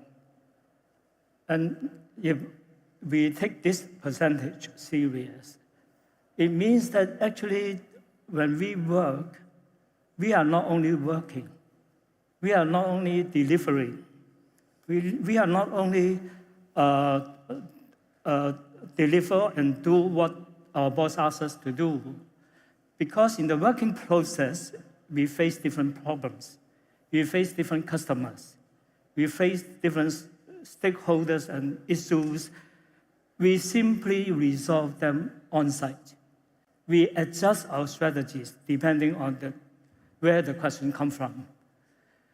And all these require problem-solving techniques, instant judgment. And for this, because this is our daily practice and this is the bulk of our daily practice, we actually have generated new solutions unknown. We do not know, but we have generated on-site solutions. We have generated ideas that could adjust to different situations. And if we do not organize them, recognize them, and put them together into transferable knowledge, we are losing an awful lot of learning and knowledge that we generate in the workplace. What is the role of leadership here, in your view? Yes. Because that is something which goes across each of the three interventions so far. Leader is very important. Leadership is the key for turning this into incidental learning. Some people call that embedded learning. Some people call this accidental learning. Somebody even call this intuitive learning. But this sector of learning is so important. If we don't capture it, we lose what I call the wisdom of practice. And the leadership should have the insight and foresight to put in deliberate efforts, to encourage colleagues to share how they resolve issues and problems coming by, how to put them together into a system of knowledge and organizing them into transferable knowledge. So leadership plays a crucial role. Fine. Let's leave it there for the moment because I want to go to Walid. Thanks for being patient, Walid, because I want to get those perspectives first. when you look at eTech and what you're doing, how does this correspond to the challenge and what you've got to overcome in the next few years? Actually, there is always the trade-off between quantity and quality. And this exists in the skills landscape and exists as well in the lifelong learning. Because what matters is not what is the number of courses one attends. What really matters is the amount and depth of skills and knowledge achieved out of that. And this is quality. And this is how employers look at candidates applying for jobs. And that's why the quality of learning is very important for employability. So having access to lifelong learning is very important, but we should not ignore quality. And we need to have, we should strike the right balance between access to lifelong learning and the quality of lifelong learning. And we need to use kind of simple and effective mechanisms. An example of this is the define, measure, improve, which is very much related to what my colleagues just mentioned about the value of skills and the recognition of skills as well. I'll give you an example of this, which is a program that we launched last year in eTech. It is called Jahiziyya. Jahiziyya in Arabic means readiness, and we are talking about the readiness of graduates to the labor market. And the idea here is very simple. We apply this program for higher education, and the idea is very simple. Number one, we work closely with key employers from private and public sectors, and we work with them to come up with the list of skills that are needed the most in the labor market, in each discipline and in each field of study. We take these skills and we put them in a document that we share with universities, and we ask universities to consider adding these skills in their curricula, in their study plans. This is actually the define component of the define, measure, improve. For the measurement, we conduct standardized tests for graduates from these programs, and for students in their final year, we take the results of these tests and we bring them back to universities, and we ask them to make use of these results to find weaknesses and strengths in their programs and to make improvement to their programs. So we need a kind of identify or define, measure, improve concepts for lifelong learning that will help to define the value of skills, and it will help also in recognizing skills for individuals. Let me put to all four of you, I mean, here we are, a large number of experts, thousands of experts discussing that here, thanks to the KSA for convening us all. How much of what we're talking about here is really understood by the people who matter, the people who will get beyond 60, maybe on 70, and still be very effective? Do people understand the enormity of change and how they fit into it, as opposed to talking, I'm going to get a pension quite soon, and I'll be able to go off and play golf and so on. There's clear evidence that people are bored with playing golf and want something more to do at a time when there's a shortage of labor. Teresa. So I would like to turn it into a positive question, because when you think about the enormity of the challenge, it feels overwhelming. I like to think about the enormity of the opportunity, especially for people who are past their 50s, 60s, and 70s.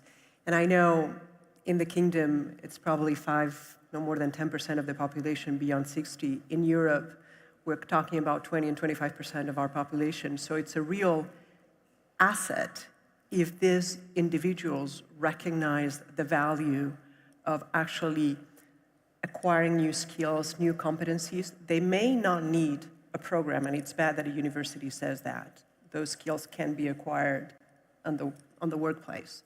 But if actually one has the mindset to continue in learning mode and acquiring relevant skills and staying relevant.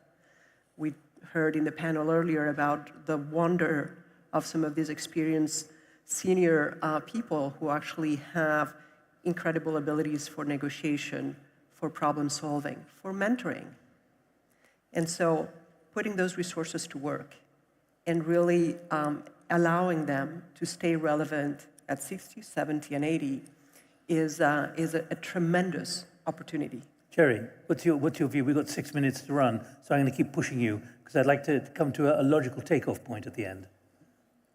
Back to your question, do people understand the urgency in which they need to upskill? Unfortunately, the answer is no. The only time as humans that we start really getting on strengthening our skill set is when something happens, something like unexpected career change. Then all of a sudden, you polish your CV, you start reading more, you start calling your network, you start building relationships, all of which are required skills and commitment that is required to be done on a daily basis. So I don't think the urgency is readily accepted until a major event happens. So what can individuals do? It doesn't take a lot, and this is the same issue that we all have, and I have myself. I try to read every morning, at least 30 minutes, because I know at the end of the day, when I go back to bed after a long day, I'm probably not gonna have the energy, even though I have good intentions to do so. So what can we do is think about tomorrow, think about the way that the world is changing and how fast the world is really requiring different skills. And if something happened to you today and you were no longer that manager, and all of a sudden you had to roll up your sleeves, could you do the job? And if the answer is no, start the upskilling, because the reality is people are getting smarter, they're getting hungrier, and the great case in point is look at what's happening here in Saudi Arabia. I arrived in July 2021, so I'm almost 3 years, and the speed, the urgency, and the passion that you see in this young youth is incredible. It's exhilarating to see this. And I just think that the time is now. Hang on, you've got at least one example. Just give me one example. We've got 5 minutes to go. Give that one example which you wanted to give as an indicator of where things are going by the judgments that you've given us today. My one example is in Japan, there's a village accommodated by majority of aged people. It's in a rural area. There's no industry, no production, no investment. People were living in a miserable life. And suddenly somebody found that the village is surrounded by very beautiful scenery. And the leaves of the trees change color. And those colorful leaves can become an icon for the village. And then they got an idea. Now we are living in an internet world. We post our leaves online. And unexpectedly, a lot of people order these leaves. So this village became a new business of sending leaves overseas internationally.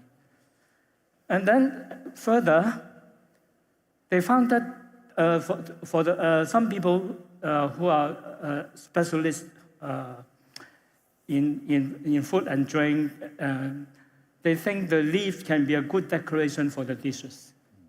And so they build a high-end restaurant, and a lot of guests come to see the beautiful scenery, the beautiful leaf, and to have the good food. So to answer your question, it depends on what you need, and then the skill will come after. Let me just pick up finally from the Saudi point of view. When you listen to the three interventions here and the kind of things they've said, including lifelong and live-long employability, how much do you think this is really changing something significant here, where people don't assume that they will have a job beyond a certain age at the moment? Yeah, this is a reality. It is not actually something that we can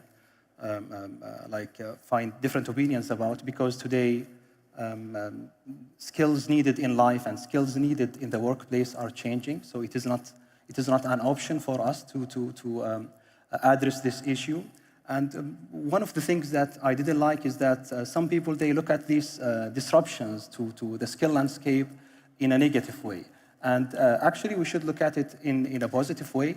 We can look at these advancements in technology, in AI, in scientific advancements as things that can improve different industries, improve our economy, and they will create more jobs than the jobs that they will take over. But these jobs that will be created will require different skill sets that we need to be ready for. So this is, and here comes the importance of the future readiness.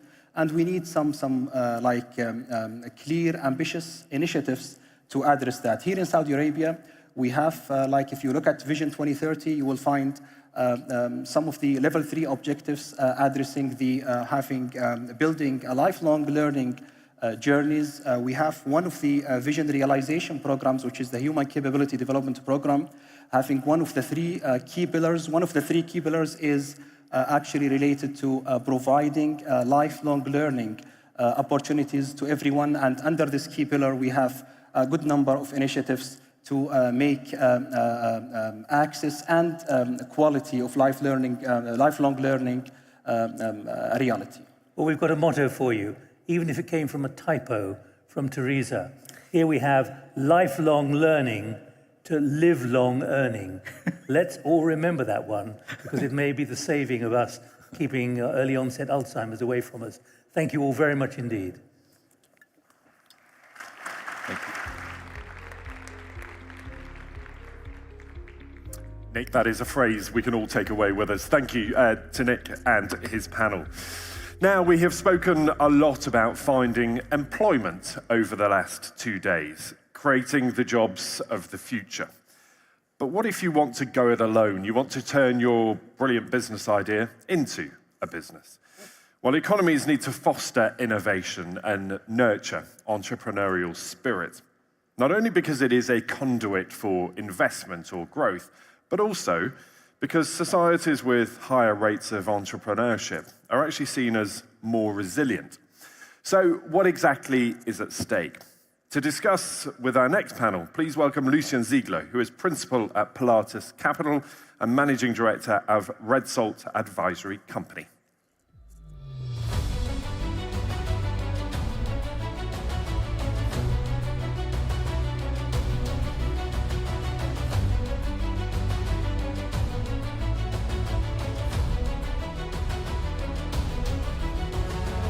Let's wait till she sits down. Thank you. Sit. Ladies and gentlemen, welcome. This is the conversation on entrepreneurial human capital with 4 very, very expert panelists joining me. All of us are in either the entrepreneurship or venture capital space, except for our first commentator here, Dr. Badour Al-Reyes, Deputy CEO of the Human Capability Development Program of Saudi Arabia. Of course, we have Professor Dominic McVeigh, business leader, entrepreneur, philanthropist, United Kingdom, University of Wales. We are not going to agree on how to pronounce that, but nice to see you. Next, we have Jonathan Orthmus, president of the Global Entrepreneurship Network in the United States, from the United States, just opened an office here as well. And lastly, but certainly not least, Alberto Carvalho Neto, I hope I did okay on the pronunciation there, president of June from Belgium. Welcome, guys. Thank you so much for taking the time. Let's start first, if we could, with you, Dr. Badour.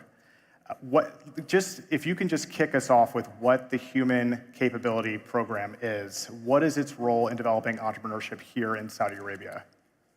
Thank you, and thank you for coming to the Human Capability Initiative, and welcome to Riyadh, Saudi Arabia. So the Human Capability Program, it's one of the Vision 2030 programs. The aim of this program is to prepare for future, which is our event hashtag for the conference, which is future readiness.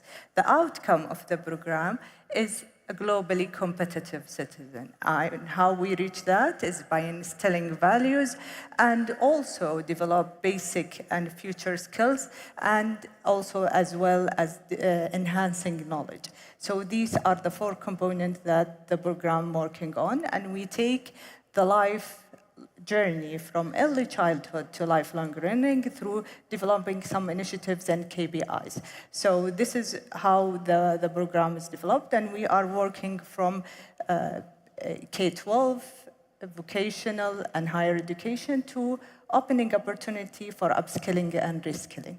All the way through, very big, very important mission. Let's do a follow-up to that, actually, if I may. Dr. Badour, as a leader in human capability development, can you talk about key competencies that entrepreneurs need to develop along the way as you get the program to mature and develop? Yeah. So one of the objective we have from Human Capability Development Program is nurture and support the innovation and entrepreneurial culture. And how we get that? By working on these 4 components. The values is very important. I mean, getting people to be having curiosity, be resilient. They have determination and hard work. This mostly it's a big important value and also important for being an entrepreneur. Also working on the future skills and basic skills. So, for example, as a future skills, we have 4 components, which is the high order thinking skills, which are the critical thinking, problem solving, and other skills. And we have also emotional skills, where people in entrepreneurship world, they have to work in a culture way, with the teamwork, negotiation, and a lot of these things. And the last one is well-being and practical thinking, which is financial and taking care of their well-being. So these are the 3 components. And we think that entrepreneurship is not just by certain age. It comes from early education. So we know that from K-12, we have the curriculum now, and the program trying to develop a new curriculum where we embedded some skills for entrepreneurship. And also the program believes that doing also practical work while they are studying is a good way to emphasize on entrepreneurial skills. The other thing we have is after we finish from the K-12, we believe that we have many projects for higher education and vocational training. We believe that also the program, when we go to the higher education, one of the main initiatives we have is having curriculum that embedded entrepreneurial. It's not about teaching students how to be an entrepreneur. It's about telling them the exact way for doing this project. For example, we have a financial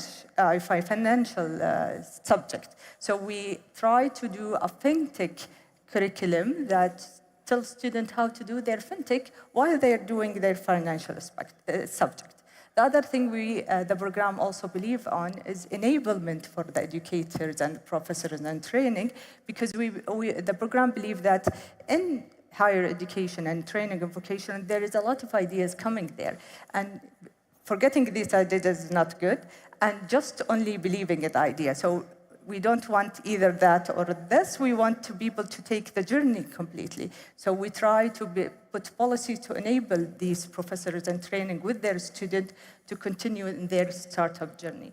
Another initiative we have, we call it the education or the university startup, where we have a lot of an incubator and an accelerator in university to enable students to build up their startup. Maybe one more thing is another policy we are happy to have them in the program. It's unpaid leave jobs or leave vacations for employees to continue their learning and entrepreneurship journey. So we make sure that people will have, aside of their regular job, to practice the entrepreneurship, to have time to see how it looks like, how startups look like. So these are some of the initiatives we have in the program, and we are happy that these initiatives in execution and looking forward for the impact on our KPIs. Well, your timing for all of this is perfect. You have 70% of the Saudi population is under 35. You have many businesses coming here to set up. So you have so much going on in the ecosystem around what you are building. And I think you perfectly set the stage for a broader conversation on the role of entrepreneurship and human capital and how they work together. And actually, what I'd like to do is invite our other panelists to now plug into what you said in that beautiful framework that you laid out. Let's start first with you, Dr. Dominic, or Professor Dominic. Please add to that and build into that if you would. Well, first of all, it's an honor to be here and listening to the vision and the initiatives that you share resonate with someone like me who started off as a young entrepreneur. I was selling micro scooters and razor scooters from my bedroom at the age of 13. I was every parent's worst nightmare. But my mum knew that she couldn't fight with my tenacity and my determination. And I think by the time I was 15, I'd sold over 11 million microscooters worldwide. And coming here to Saudi today and seeing the support network that you are building for people that do have those ambitions and providing those stepping stones, a bit like my mum did for me by providing, a warm house, no rent and bills to pay. It was great for an entrepreneur. You didn't have any rent. She paid for the internet. I had that micro network, but to see the network of support that you're providing for the people of Saudi Arabia and other entrepreneurs that want to come here and be part of that journey is a recipe for success. And my journey was slightly different. I didn't have the support of an education system, but we do see that education can provide the support to entrepreneurs where needed. Not everyone has that idea as young as I did. Henry Ford was in his 40s. Colonel Sanders did KFC when he was 65. So the journey doesn't always come on day one. Red Bull is another example, a man that built a business much later in his life. So it's not always a race, but often that support network to make sure when you do fail, because you will, and when you do succeed, because with that tenacity as the entrepreneurs that you so rightly wish to identify, how are we going to leapfrog those moments? How are we going to take those businesses from Riyadh to the rest of Saudi Arabia, from Saudi Arabia to the region? And that's where the environment and the policy can be so beneficial. And universities will often try and hold on to the entrepreneurs. But what we've seen, Mark Zuckerberg, for example, he left Harvard, but he went back and employed lots of people from Harvard. Now, it's not always the job for a university to hold on to what they have.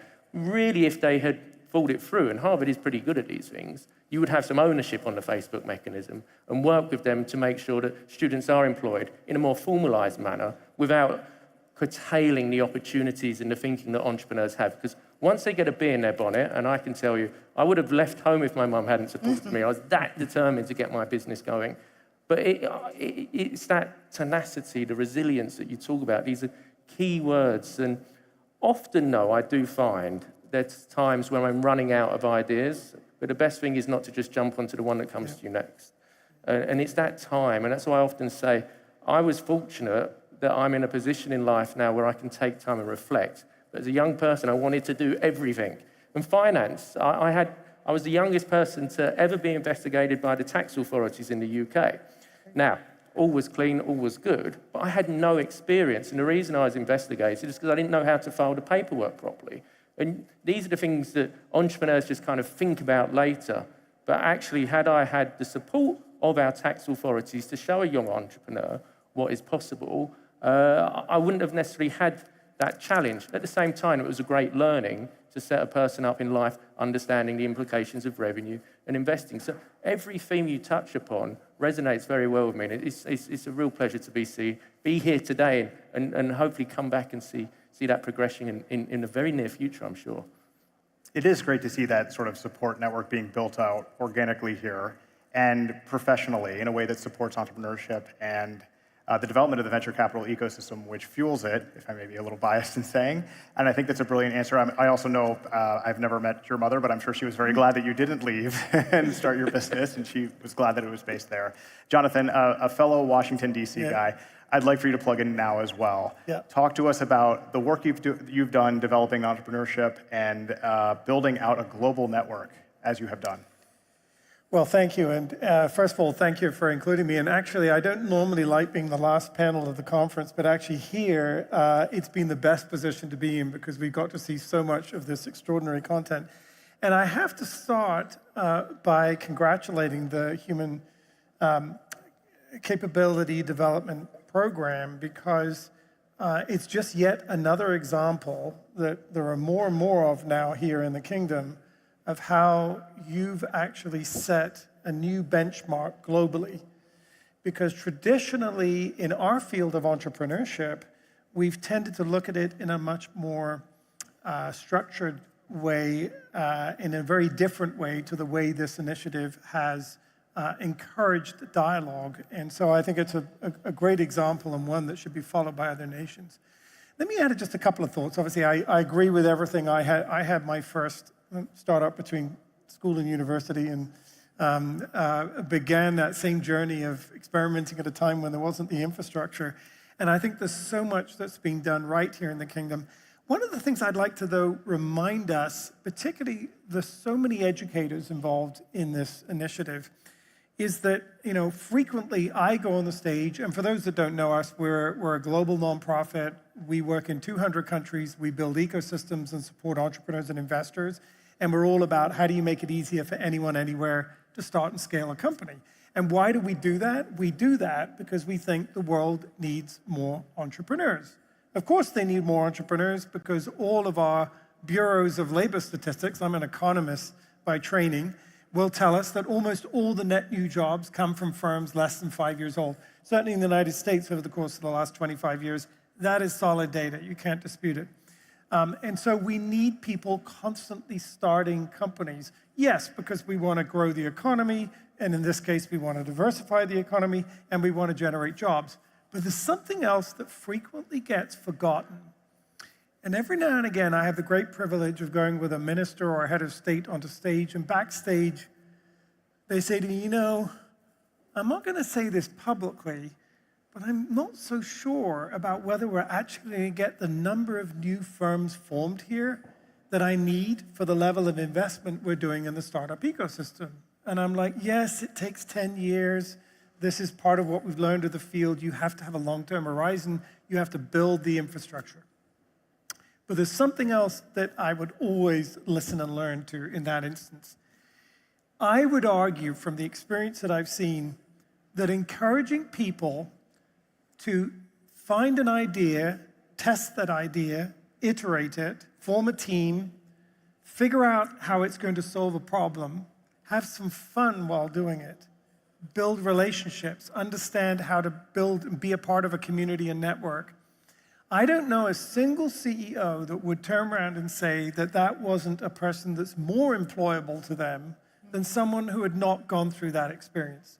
So the whole notion, regardless of whether they actually start a company, but the whole motion of experimenting and testing an idea is unto itself an incredibly valuable way of educating your citizens. Because you teach them, obviously, initiative, and you teach them confidence, but you teach them a lot of technical skills in a very untraditional fashion. So I would put it to you that actually, even though this is the last panel of the Human Capability Initiative, that actually entrepreneurship and the very process of encouraging people to dream, test an idea, take a risk, is perhaps the best way that you can educate your community. It is one of the most phenomenal ways of building that confidence and those technical skills.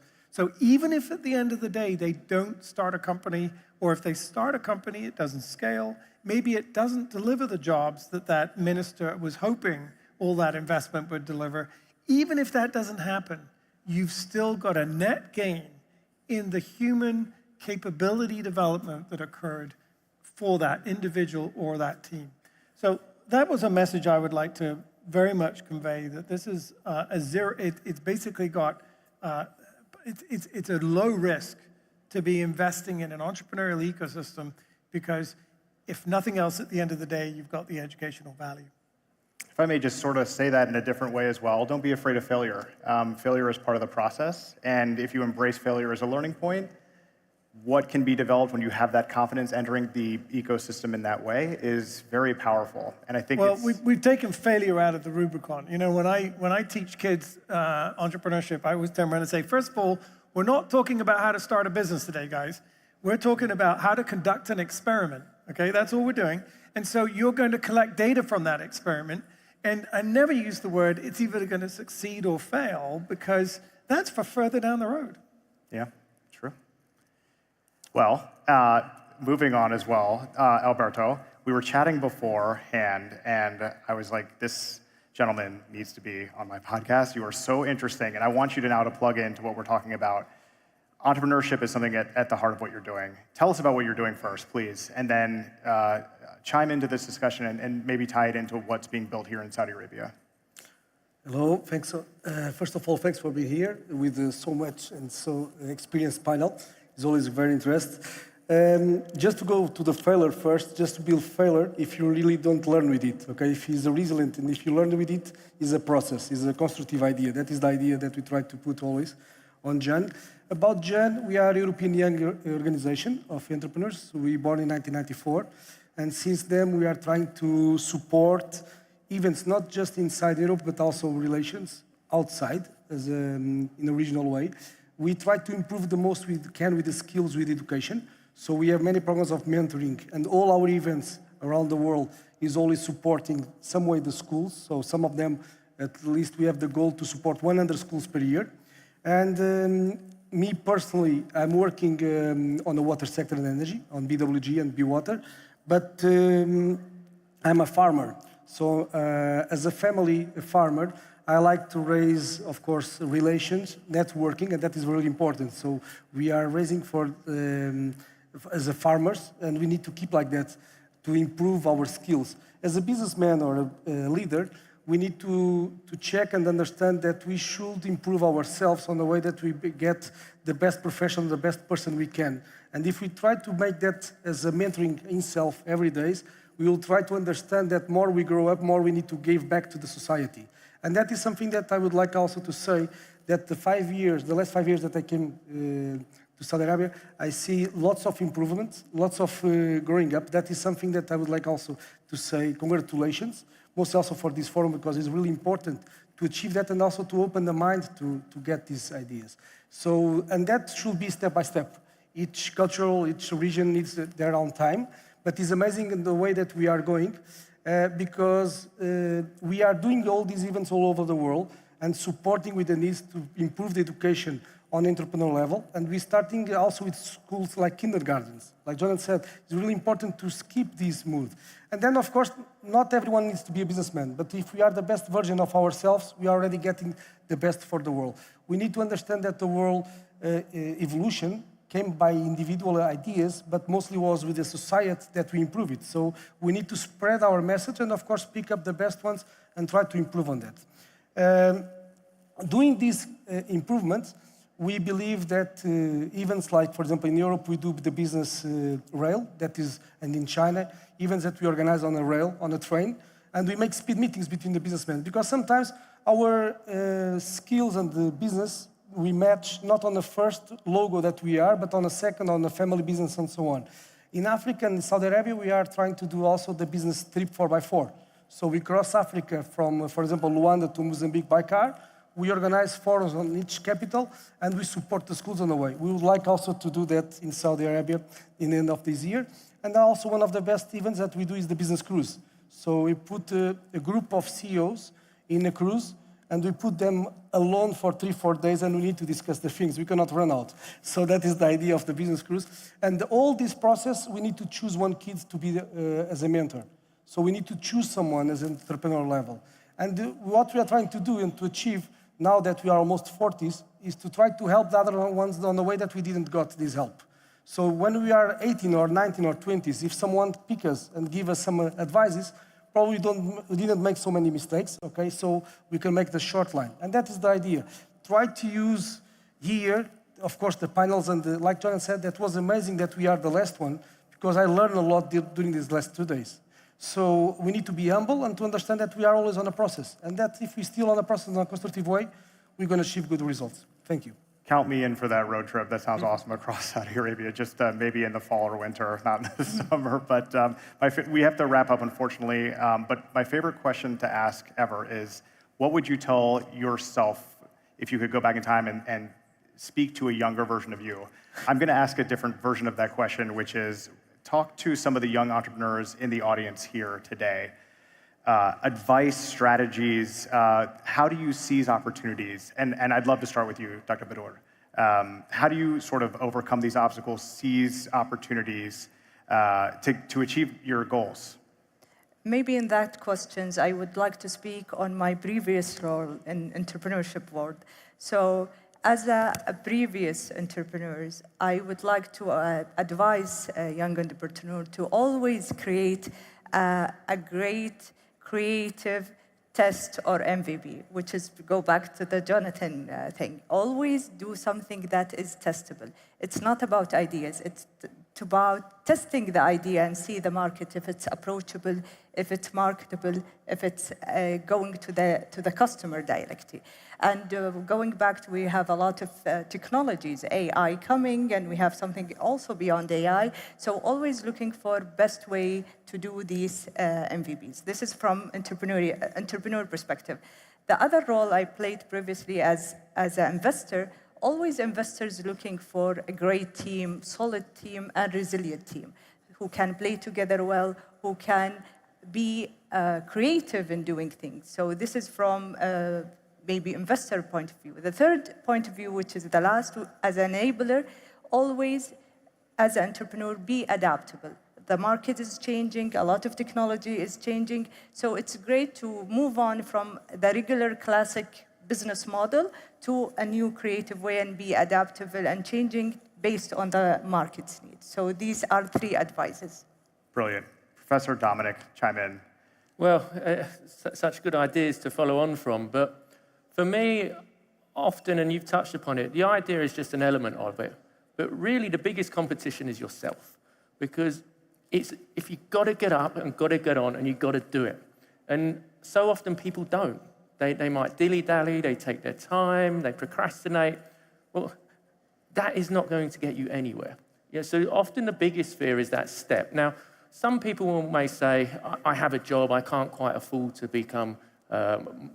build my own business, or I have to finish my studies. But that doesn't mean that at some point you can't start planning those steps, start planning what you're going to do, and get out those gates as quick as possible. As I always say, it's not a race with anyone else, it's a race with yourself. And if you can set your mind to it, and you can focus, and look, the beauty of starting when I was young is that I didn't know what the challenges were, so I had no fear. Now I'm much older, I take far more time than just testing it. I'm hounding the accountants for months on whether it's really, if we can really do it or not. My risk level has really risen.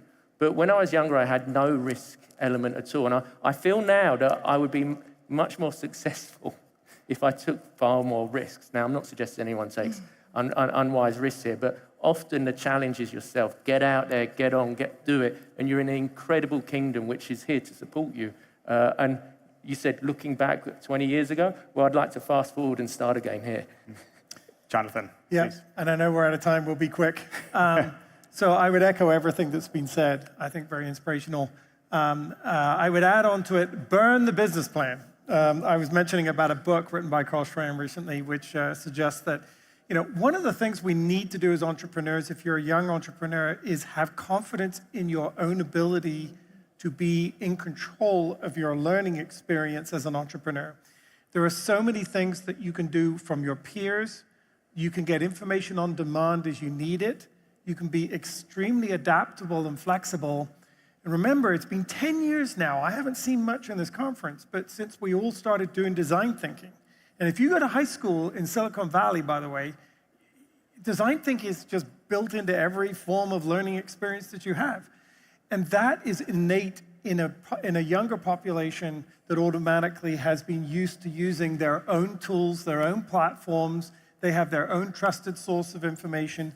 So capitalize on that. Take advantage of the awesome infrastructure that's provided for you, but make sure that you're in the driving seat and don't wait around and do too much analysis. Keep moving, keep quickly, discard things fast, move forward, and at all costs, remember that it's perfectly okay to fail your idea and fail it fast if you realize it's not going to work. So at the end of the day, make sure you're in the driving seat and don't always believe everything everybody tells you, that you have to have this, that, and the other, such as a business plan.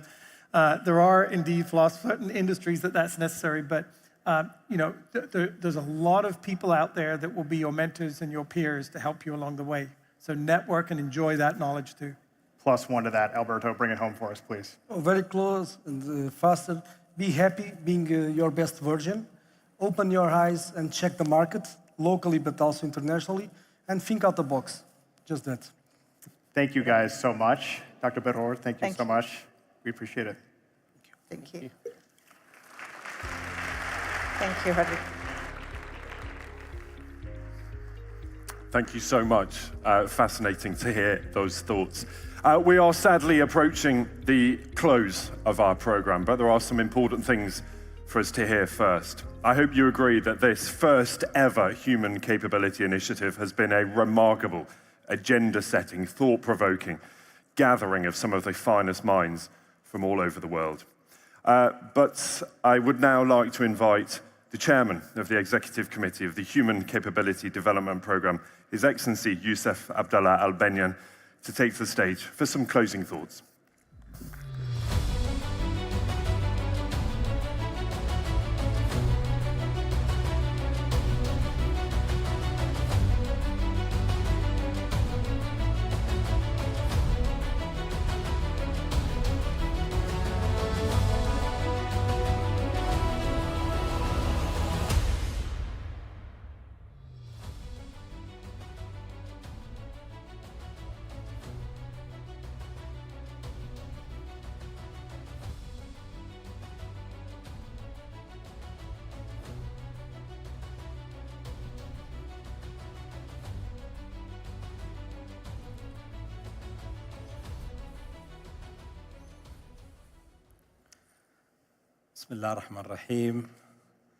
In the name of Allah, the Merciful. Distinguished guests, ladies and gentlemen, we are grateful to His Royal Highness, Prince Mohammed bin Salman, Crown Prince, Prime Minister, and the Chairman of Human Capability Development Program for his valued support to the Human Capability Initiatives.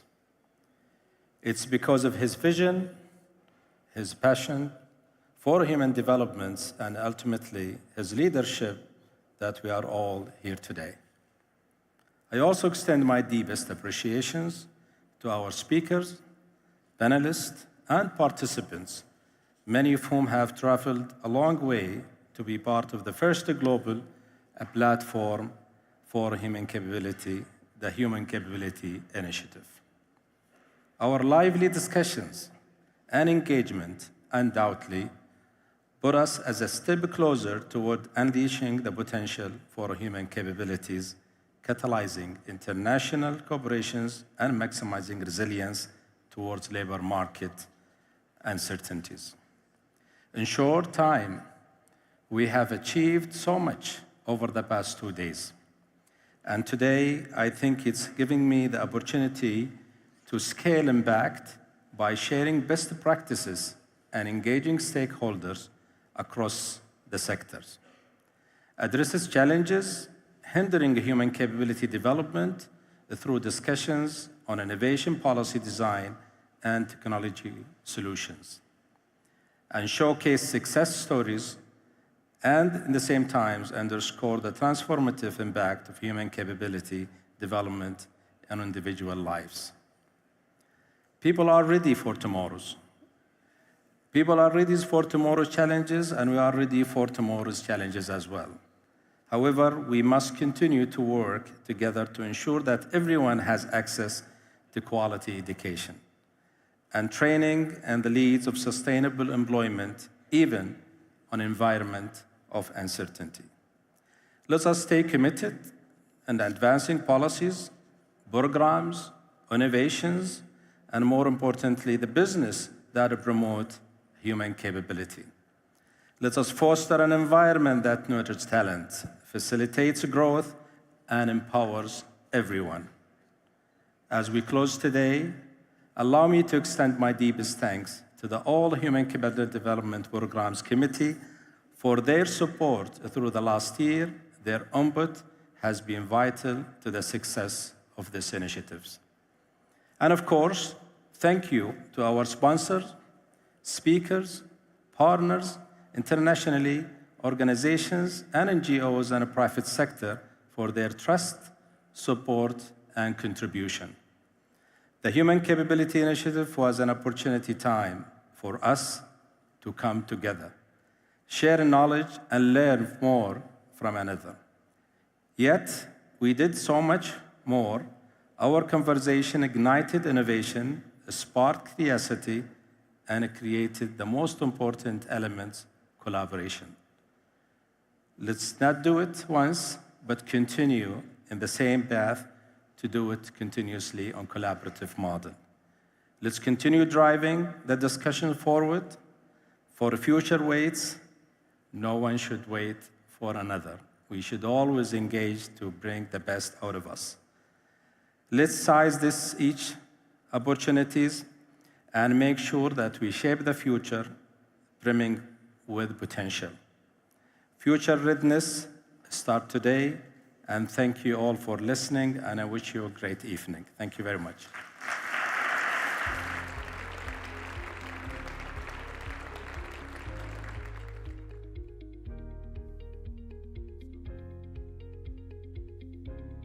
Your Excellency, thank you so much, and thank you for hosting.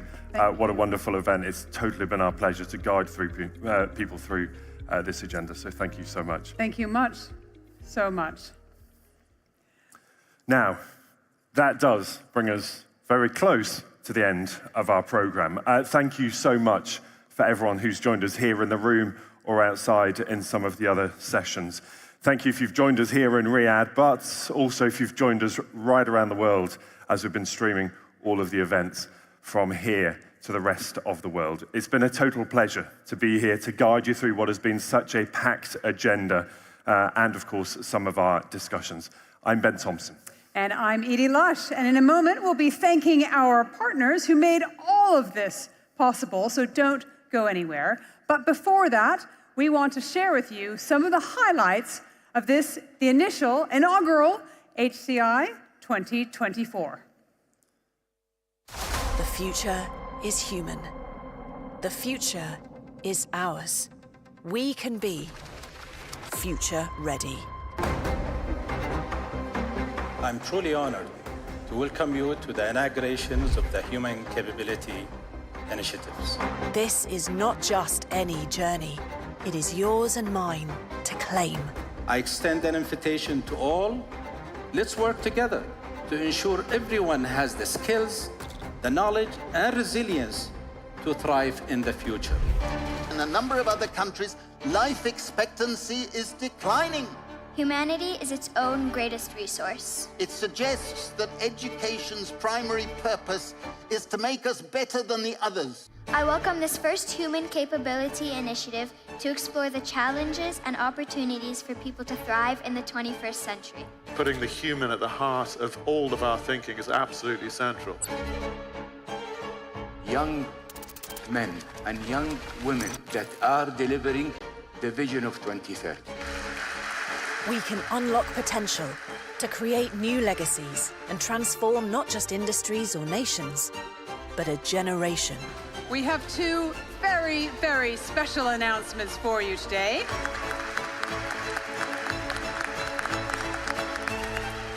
It's a great opportunity to embark in this new technologies, to allow our workforce access to the future. Yes, there is a definition, it's measurable, and most important, it's action. Build your career as building blocks to reach that goal. Saudi Vision 2030 is a shining example of the possibilities. Technology is accelerating at the pace that it is today. AI is transforming this sector. I like AI. I'm not against AI. I think it's fantastic with the right governance, but we have to know what the costs are. Let's say we zoom on the Islamic identity as a source of inspiration. The work we do with Arabic language has to do with the teaching and the learning of Arabic. And you can deal with the economic consequences through, tax and social policies. In this region, where a number of countries invest actually quite a bit in education.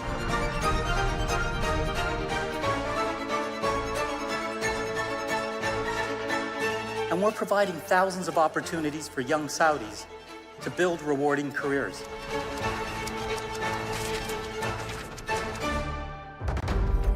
Eliminate learning poverty and move to a world of learning abundance. Global collaboration are key elements to bring hope to communities in need. Look at the school books, they are still not very diverse. We don't see images or videos where you see personal disabilities in it.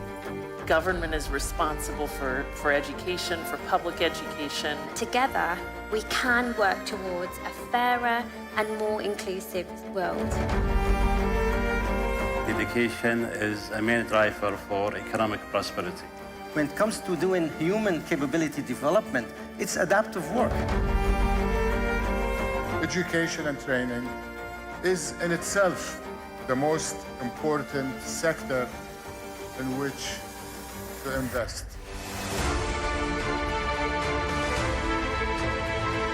Through incentives to invest and innovate, we are sending a signal that Saudi Arabia is open to ideas, open to investment, and open for international collaboration.